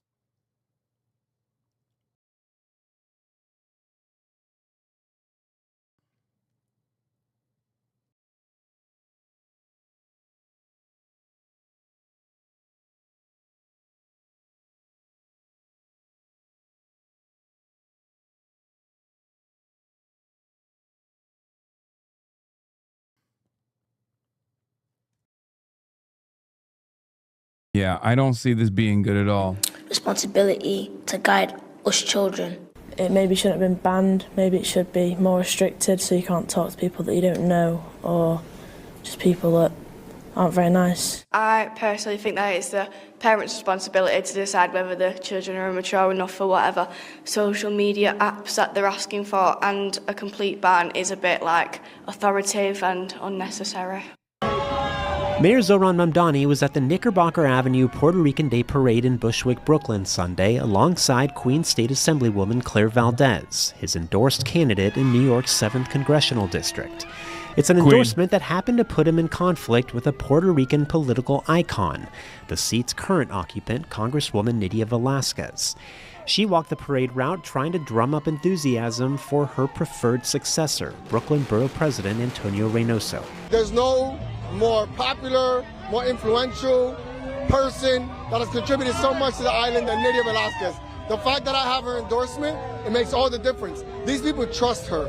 And the fact that she's endorsed me really means something. We're here at the Puerto Rican Day Parade, which is really exciting because we need to be fighting for Puerto Rico, for self-determination, for the resources the island needs, and for the diaspora that calls Bushwick and Williamsburg home. By endorsing Valdez, a fellow Democratic socialist, the mayor seems to have alienated a former ally.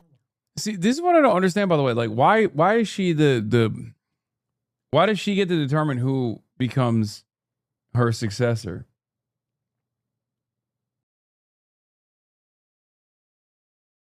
You know what I mean? Like, she's like mad that she's leaving the seat vacant, and she's upset that she doesn't get to determine the future of this seat.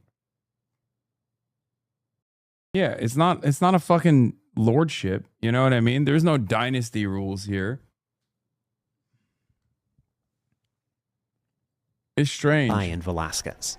This is America. Everyone has the right to run. The judgment will be rendered on election day. Who's ready for Brad Lander? Later, the mayor headlined a rally designed to highlight both Jewish and Muslim support for former city controller Brad Lander, who's been a strident critic of Israel's government. As a proud Jewish New Yorker, I will join you in that fight to end occupation and apartheid and genocide. Polls have shown Lander as a favorite to unseat current Congressman Dan Goldman, though Mamdani cautioned. By the way, numerous subsidiaries have, in the final hour, pushed big spending on both the Daria Lisa race and the Claire race. And our suspicion is that these races are absolutely. Adriana is now up 8, new internal poll by opponent. Rough internal for a 10-year incumbent. What's even more rough is that this poll was done by the National Black Empowerment Action Fund, a group funded by former AIPAC staffers that also spent $500K against Jamal Bowman last cycle. They're promising $500K for Espaillat too. Mamdani-backed DSA House candidate trails longtime New York rep Espaillat by just 8 points.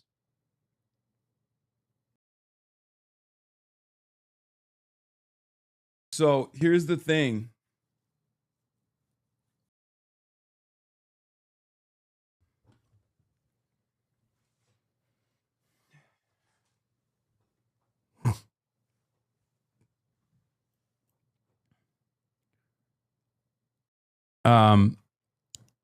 This is still, she's still behind, but to be fair, this is a pretty solid poll because, again, this is a long-term incumbent. A long-term incumbent is not supposed to be, only 8 points up this close out from the election. And not only are AIPAC subsidiaries pumping this race, a massive spending push powered by pro-Israel donors comes at the last minute in an attempt to save the chairman of the Hispanic Caucus, Congressional Hispanic Caucus chair, Adriana Espaillat, from a defeat in June 23rd primary against DSA-backed Daria Lisa Avila Chevalier. Early voting has already started, by the way. You can go out and vote in New York. Go to dsa.nyc/vote to figure out where your polling station is and who the DSA endorsed candidates are in the slate. And then a similar thing is happening with, imagine being a 10-year incumbent and leaking internal showing you're 35%. Espaillat has a hard ceiling. The only question is whether Avila Chevalier can blow past it. Typically it doesn't bode well for incumbents when there's this many undecideds and a decent name recognition gap. So what we have to do is get her name out there in front of voters, because the more voters hear, the more internal polls are not always accurate. No, of course not. Internal polls are favorable to whichever candidate is funding the internal poll. This is a pro-Espaillat internal poll. So internal polls are not, if internal polls are showing 8, then Daria Liza is at striking distance, like is in a margin of error.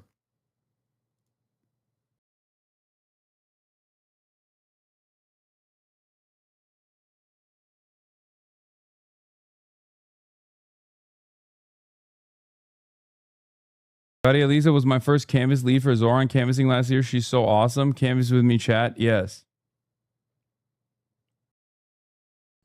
The mules are standing back and standing by, General. Yes, get the mules out. We got to bust it wide open.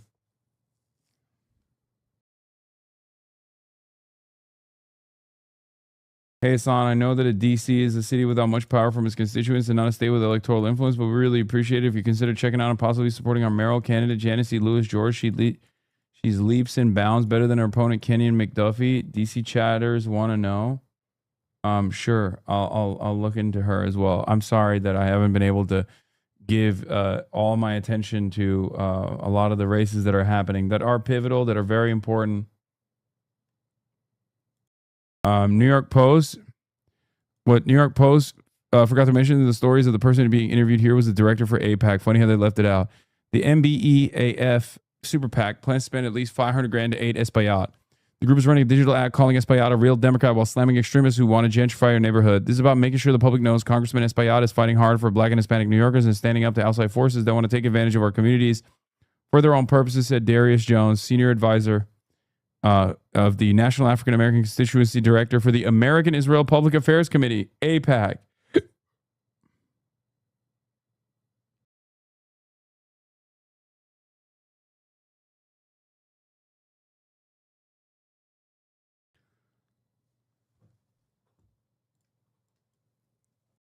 Okay. What? Sean Strickland, other chuds. Kevin Sorbo recently started this posting about how they're getting rid of their hogs, Harleys, and switching to Indian motorcycles. Indian motorcycles got bought out by a private equity firm last year and hired a PR firm, Noise Media, headed by Brad Parscale, who is the ex-campaign manager for Trump, who also works for Israel. Okay, that's the story. Yeah, I already covered this. Yes. Drop site just dropped. Pro-Israel donors power last-minute surge of Espaillat spending. Similar thing is happening in the Claire Valdez race as well. And for the record, the Claire Valdez race is even more disingenuous. And the reason for why it's more disingenuous is because it's more insidious. Because the Claire Valdez one is not like directed by AIPAC in the way that this one is openly directed by AIPAC.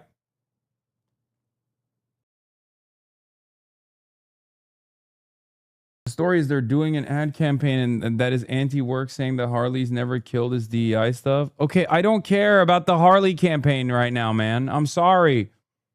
Holy fuck. Guys, I don't care about chuds no longer driving Harleys, but are instead driving Indian motorcycles or whatever the fuck.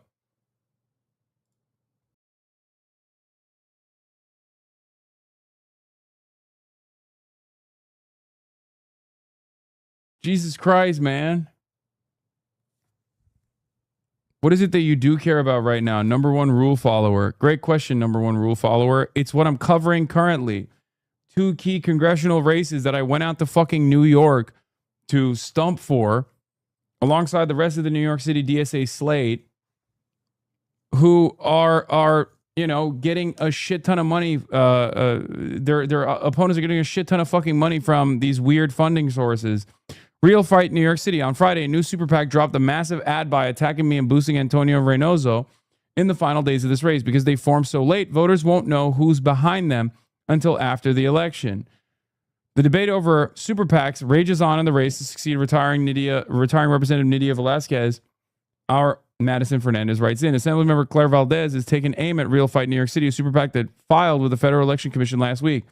The group put $250,000 towards boosting Brooklyn Borough President Antonio Reynoso and attacking Valdez, according to the ad tracker Ad Impact. Real Fight New York City donors won't be disclosed until well after the primary, a dynamic that is shaping many races across the city and prompting some of those being targeted to speculate publicly about who's funding the groups. Is it actually AIPAC? In multiple primaries around the country, their donors have created PACs with innocuous sounding names. and which never revealed their actual agenda to funnel millions against anti-apartheid candidates. As Judge Street Journal reported over the weekend, there are at least 6 major pro-Israel donors in Reynoso's filing. For example, hedge fund manager John Petrie gave $48,000 to the local AIPAC affiliate Solidarity PAC last cycle. He maxed out to Reynoso. There are other possible backers of Real Fight New York City, including major real estate players who also litter Antonio's filing. But this is a well-established pattern from AIPAC and its affiliates, especially when there's only one candidate who's been clear and consistent against the genocide. Voters in New York 7 deserve to know who's spending to influence this election before they cast their ballots. Early voting is open right now through June 21st. Real Fight New York City should disclose their donors now, not after the votes are counted.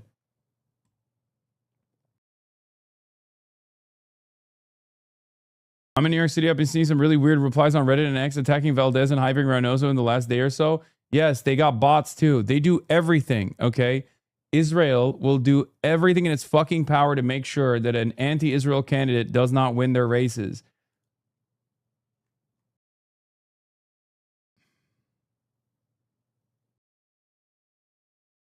Yeah, this was also nasty from Adam. I've stayed mum on this race, and I'll get shit for this, but I don't care. That's a disappointing accusation from someone I have a lot of respect for. While Claire may have called it a genocide first, she and Antonio have virtually identical views. No, they don't. No, they don't. It does matter. It does matter to be there early, and it does matter because it shows moral conviction. Antonio Reynoso only barely called it a fucking genocide when he was intending to run. Okay? That's very different. Just because he's not as reluctant like Adriana Espaillat is, doesn't mean that he is a real one. A person that is that malleable, a person that is too afraid to show their moral conviction is not going to be a real fighter for New Yorkers. It's that simple. Okay? Even if this is not just about Israel, which, you know, is a fairly important issue for especially this district, right?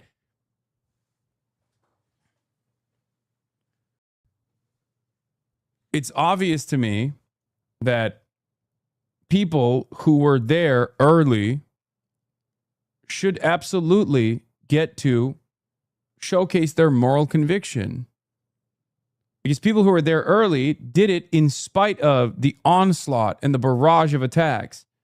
People who were there early were there actually risking their careers because they saw right from wrong. They recognized the horrifying nature of what Israel was doing in Gaza. Okay? And in spite of the barrage of attacks, in spite of the fears that they might not be able to hold their positions to maintain their jobs, they recognized that it was far more important to address the truth about what was going on with the lives and livelihoods of Palestinians. That, to me, didn't bro shock his dog? I shocked your mother's pussy last night with my penis. She was like, oh my God, I can't believe it.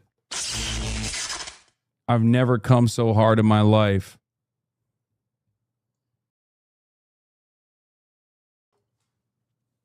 Yeah, she's breaking up with your dad now. You're getting a divorce. I'm your father now.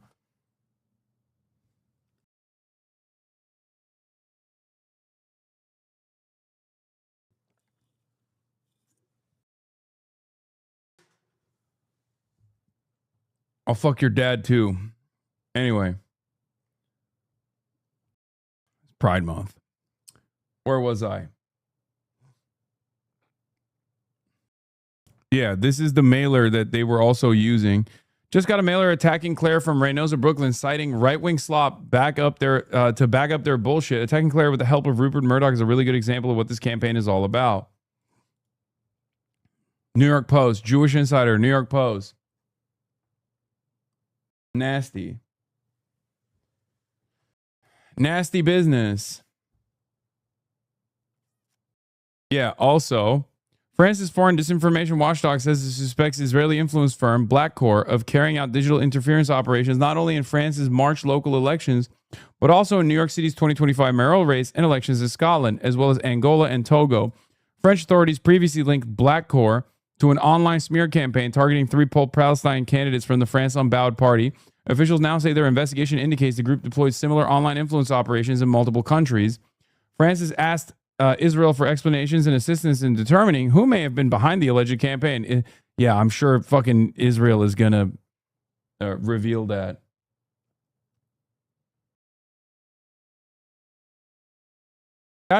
Here's what's up, okay? All this Russiagate shit is nonsense in comparison to Israelgate, which is, far more real than Russiagate. Americans and people in the, I'm shock collaring my neighbor's dog tomorrow. Hell yeah, brother. What the fuck?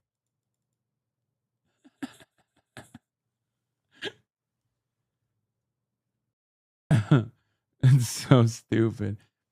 What a lot of people think is happening with fucking Russiagate or with China and this kind of interference is actually happening in broad daylight with Israel. This is the there are varying degrees of transparency with like how Israel manipulates American elections. Okay, you have direct interference. You have direct statements that Israel launches against candidates, right, like Zoran or even electeds. You have AIPAC that's openly funding races. And then you have the more opaque funding structure that AIPAC is committed to. And then outside of that, there's also this level of involvement that is directly illegal, right? Deploying bots and things of that nature. Ironically enough, I feel like although I'm not an elected representative, I've been on the receiving end of these sorts of initiatives myself. And obviously some of the examples of this have been, sometimes perfectly demonstrated by chatters that come in here, gray name chatters, or my replies. If you ever look at my fucking replies on Twitter, you'll see what that looks like. And then also coordinated and organized smear campaigns by way of Jewish Insider and all these other outlets that then are used as reasonable and credible outlets that are reporting on real issues when justifying, venues in fucking Denver, Colorado from stopping myself and numerous other candidates from doing a fucking rally. Yeah, saying someone who was a close ally to Richie Torres taking propaganda trips to Israel shares the same views as someone who has been protesting for Palestinian rights most of her life is insane. The donors clearly know he's just saying what he can to get elected. Yes, it's ridiculous.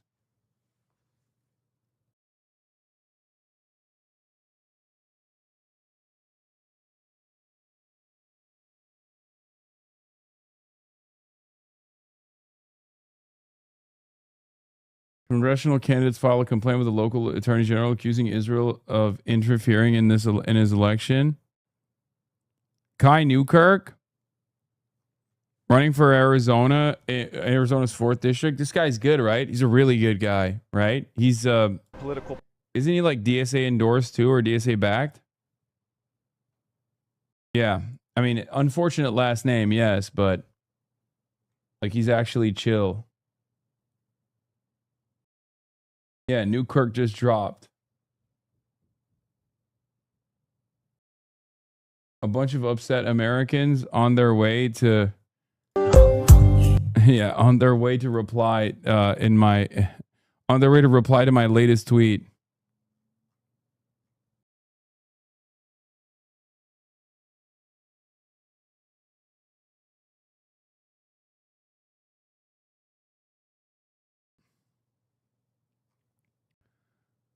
Anyway. All right, I'm fucking tired, but I wanted to cover this. But there's also a really good article from City and State New York, like AOC, but to the left. In the summer of 2014, Adriana Espaillat was locked in his second ill-fated primary battle against Representative Charlie Rangel.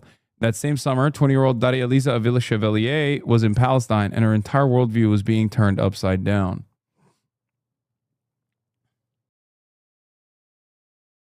You promised gaming tonight, 6 hours only? Yes, dude, 6 hours only. You want to know why?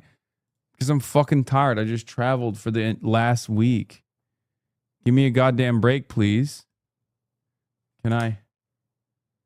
You said you were going to do more fun stuff? Yeah, I'm not going to do that right now. And I didn't even get to cover the iDubbbz apology to Ethan thing, which I don't think he should have ever apologized to Ethan Klein. Let's be real. But if it gets his ass if he gets his ass out of costly litigation, even though it's like totally defensible litigation, you know, you got to do what you got to do. A little bit of pressure from Moist Critical, by the way, and Ethan Klein folded like a fucking picnic table. Folded like a goddamn napkin. Ethan Klein has dropped his defamation suit against iDubbbz after being widely mocked online. He had attempted to sue iDubbbz for showing a comment written by streamer Destiny accusing Ethan of molesting his own children. Klein has not yet sued Destiny. Klein, after iDubbbz films an apology for the message he did not post, wrote, "I appreciate the thoughtful apology. I've instructed my attorneys to drop the lawsuit." Ethan Klein's only statement on potentially suing Destiny for the message is, "Destiny was joking."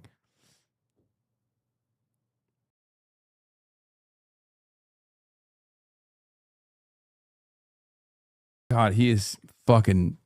God, Ethan is so nasty. So fucking nasty. Straight up.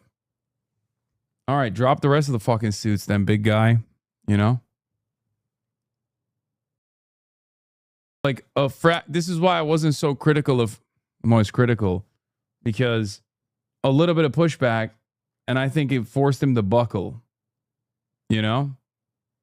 A little bit of pushback, and he was far more, you know, he was far more responsive. Obviously, we can fucking talk our shit on this side of the internet all day, every day. The reality of the matter is, no, it's not even a loss of subscribers. He's been hemorrhaging subscribers nonstop, partially due to this like battle that he decided to wage against anyone and everyone that's ever like made him feel bad, right? Or called into question his comments. Here's the thing.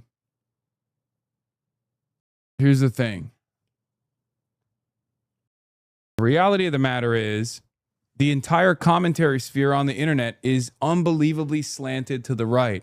Okay?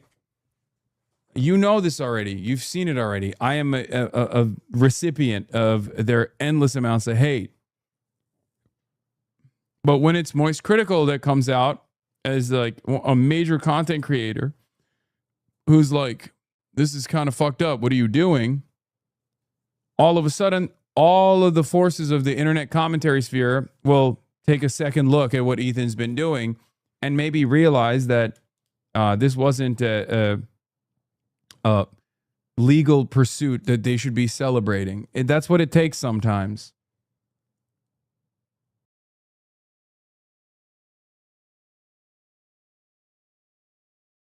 Here, let's see what iDubbbz said before I end it then. Hello, everyone. I am going to be talking about a very important and heavy topic for me. If you're unfamiliar with the context of any of this, I'll give you a brief rundown. But that is not the main purpose of this video. I do think it's important to share a little bit of my side of the story, but I don't want to take away from the purpose of this video, and that is to apologize to Ethan Klein and his family, especially his kids. Basically, Ethan is suing me for having rebroadcasted a statement made by Destiny on my stream. I did display the very disgusting comment for 40 minutes, and it was wrong. It was a comment from Destiny, and I even said that I don't agree with it, but it sort of highlights how I knew that it was a wrong thing to put out there into the universe and show people. You know, regardless of the point I was making, it was wrong. I was angry, and I was like, how do I get this guy to, one, not clip me, not mock me and harass me on his live stream, and two, this guy's a fucking bully. I'm angry. I'm angry that this multimillionaire is silencing people and suing people who have a much smaller audience than he does, and you know, can barely defend themselves. And so I'm angry. I don't like bullies. So I wanted to do something that would have an impact, and you know, without checking in with myself of whether or not that was a right or wrong thing to do. I justified it in my head at the time. I was like, okay, well, it's not my words, and it's actually said by a really bad guy, Destiny. Not a fan of that guy. It's very clear that it was never the right thing to do. It was a comment about Ethan and his children, and it was disgusting. I said at the time in the stream that I don't agree with it, but still sharing it and broadcasting it to people for 40 minutes, that was an irresponsible and reckless thing to do, especially for parents. Like, there are many parents with kids out there who do not want to see that shit, and it's painful. And I'm sure it was extremely painful for Ethan and Hila to read that shit and have it pop up again and again and again. And just because it's coming from a piece of shit guy, and I'm showing it to people like, look what this piece of shit said, it's wrong. It's wrong to do. And I didn't come to this overnight, right? Like, to be frank, I'm angry. I do not like Ethan. I think he's doing a lot of... Okay, I don't even think this is like a negotiated settlement, forced apology. I don't think it's a hostage video. Casey Tron's video had far different vibes. I think this is genuinely iDubbbz. Yeah, no, I think this was his own personal decision. I have not talked to Ian at all, so I have no idea. I'm just purely speculating. I know for a fact that the Casey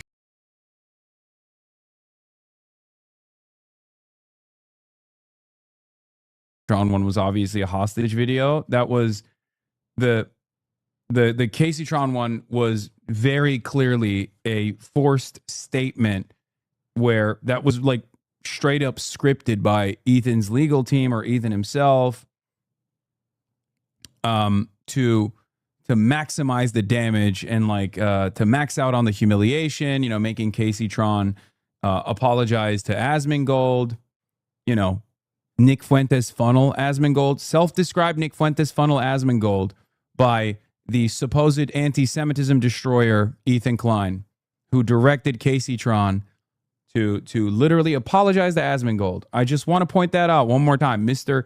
Anti-Semitism Annihilator Ethan Klein supposedly did that. And, you know, the whole part about like Hasan hasn't like defended me or whatever. It doesn't matter. Obviously, for people with working brain cells, they very quickly understood what that was. With Casey Tron, Ian's apology was not done to avoid the lawsuit. It was done because he felt like it was something he wanted to do for himself. Yeah, I can see that. In any case, you know, I obviously disagree with it. I don't think he should have apologize for it, but if he felt the need that he wanted to apologize for showing someone else's comments, Ian has said this 2 other times already. It's just after the Moist vid, Ethan said he wanted a sincere one and he would drop the suit. Ugh, gross. Damage to people online, and it changed the way that I was thinking about. Like, it's just disgusting. It's disgusting to me that Ethan Klein runs around and like gets to manipulate other people's behavior like this, like where he just gets to behave like a fucking petulant child, a sociopath, where he's just like, apologize to me again a 3rd time and maybe I'll consider dropping the lawsuit. It's just bullying. You have a lot of money and you get to fucking bully other people, and it's crazy that it's like in iDubbbz's situation, I'm sure this is sincere. I'm sure it was already sincere. This is the kind of guy he is, okay? Not the kind of guy I am, but this is the kind of guy he is. Every time iDubbbz has apologized, he's been really careful to point out the tweeting question over and over, and Ethan still refuses to sue Destiny. Yeah. It is Israel behavior. It is. It is literally, it is. Which is really funny because Dan Saltman apparently, I saw someone... point out that he wants to now take every time I've said this is spiritually Israeli and be like, this is spiritually Mexican. Okay. And with the AI, change my words and then mass promote that to make it seem like I'm being racist. Like if it was any other country, it's like, yeah, if someone said this is spiritually South African during apartheid South Africa, I don't think people would be fucking complaining, you know?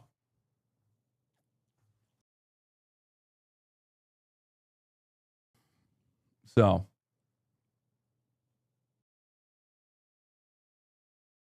it's ironic because like when you change the wording like that, it changes the meaning. If I said something is spiritually Canadian, no one would think that it's a pejorative. If I say something is spiritually Rhodesian, though, people will understand exactly what I'm talking about. They're so fucking stupid. I thought you were online. How the fuck do you know this shit? Who the fuck is Dan Saltman? He's Dan Stalkman. He's like a 60-year-old who spends every waking moment trying to fucking harass, you know, people like iDubbbz. Myself. Yeah, saying something is spiritually Mexican is a compliment.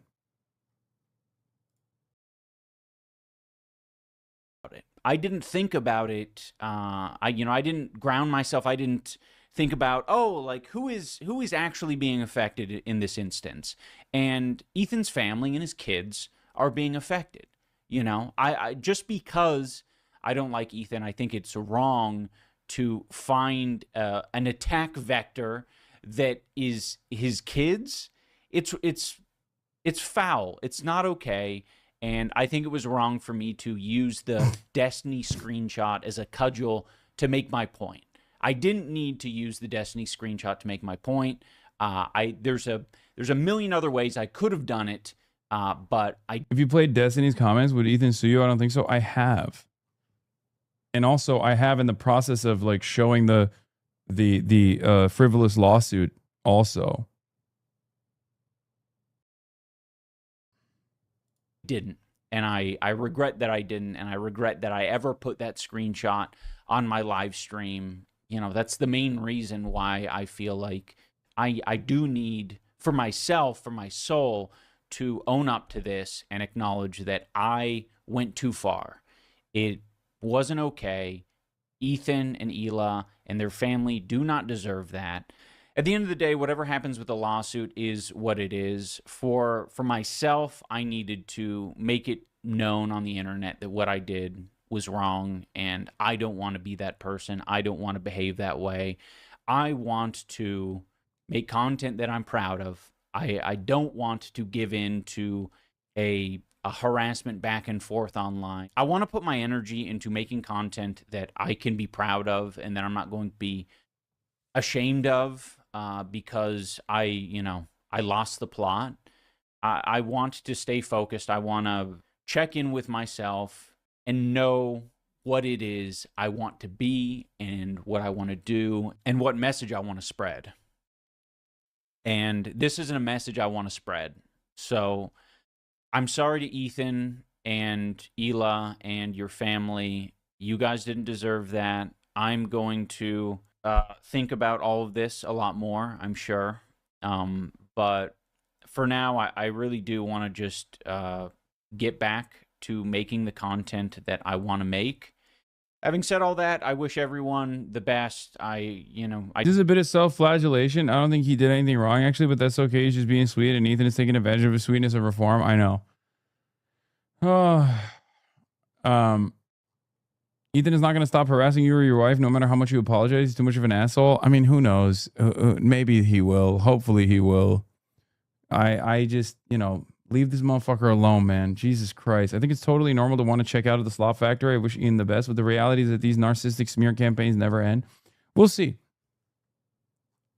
I genuinely want to see a better world, and I do not want to be a contributor. But he's apologizing for using that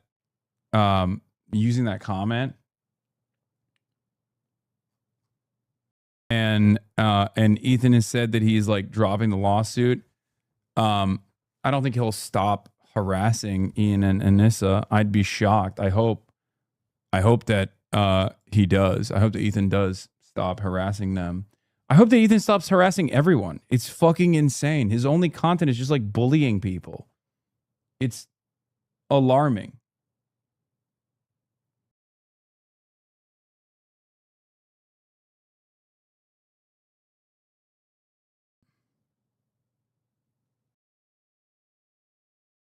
It's so strange. Anyway, that's all I got for tonight, though, folks. I'm tired. Okay, 6 hours and 26 minutes. It's fucking over,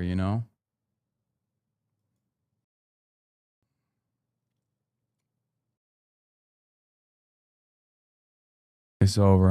I'm quiet quitting. Anyway, love you guys. And I will see you tomorrow, okay? We got a lot more fun stuff coming up. Peace. Stunning lo-fi introduction, starting off the day. All the chatter's trickling in, hostile people hate. Sunny in Los Angeles, California, says Hassan. Stun luck to the stun luck to the topics just begun. 'Cause there he is again, Hassan is streaming. Hassan is streaming. There is again, Hassan is streaming. Hassan is streaming. Reviewing a Chinese train, telling Kaya place.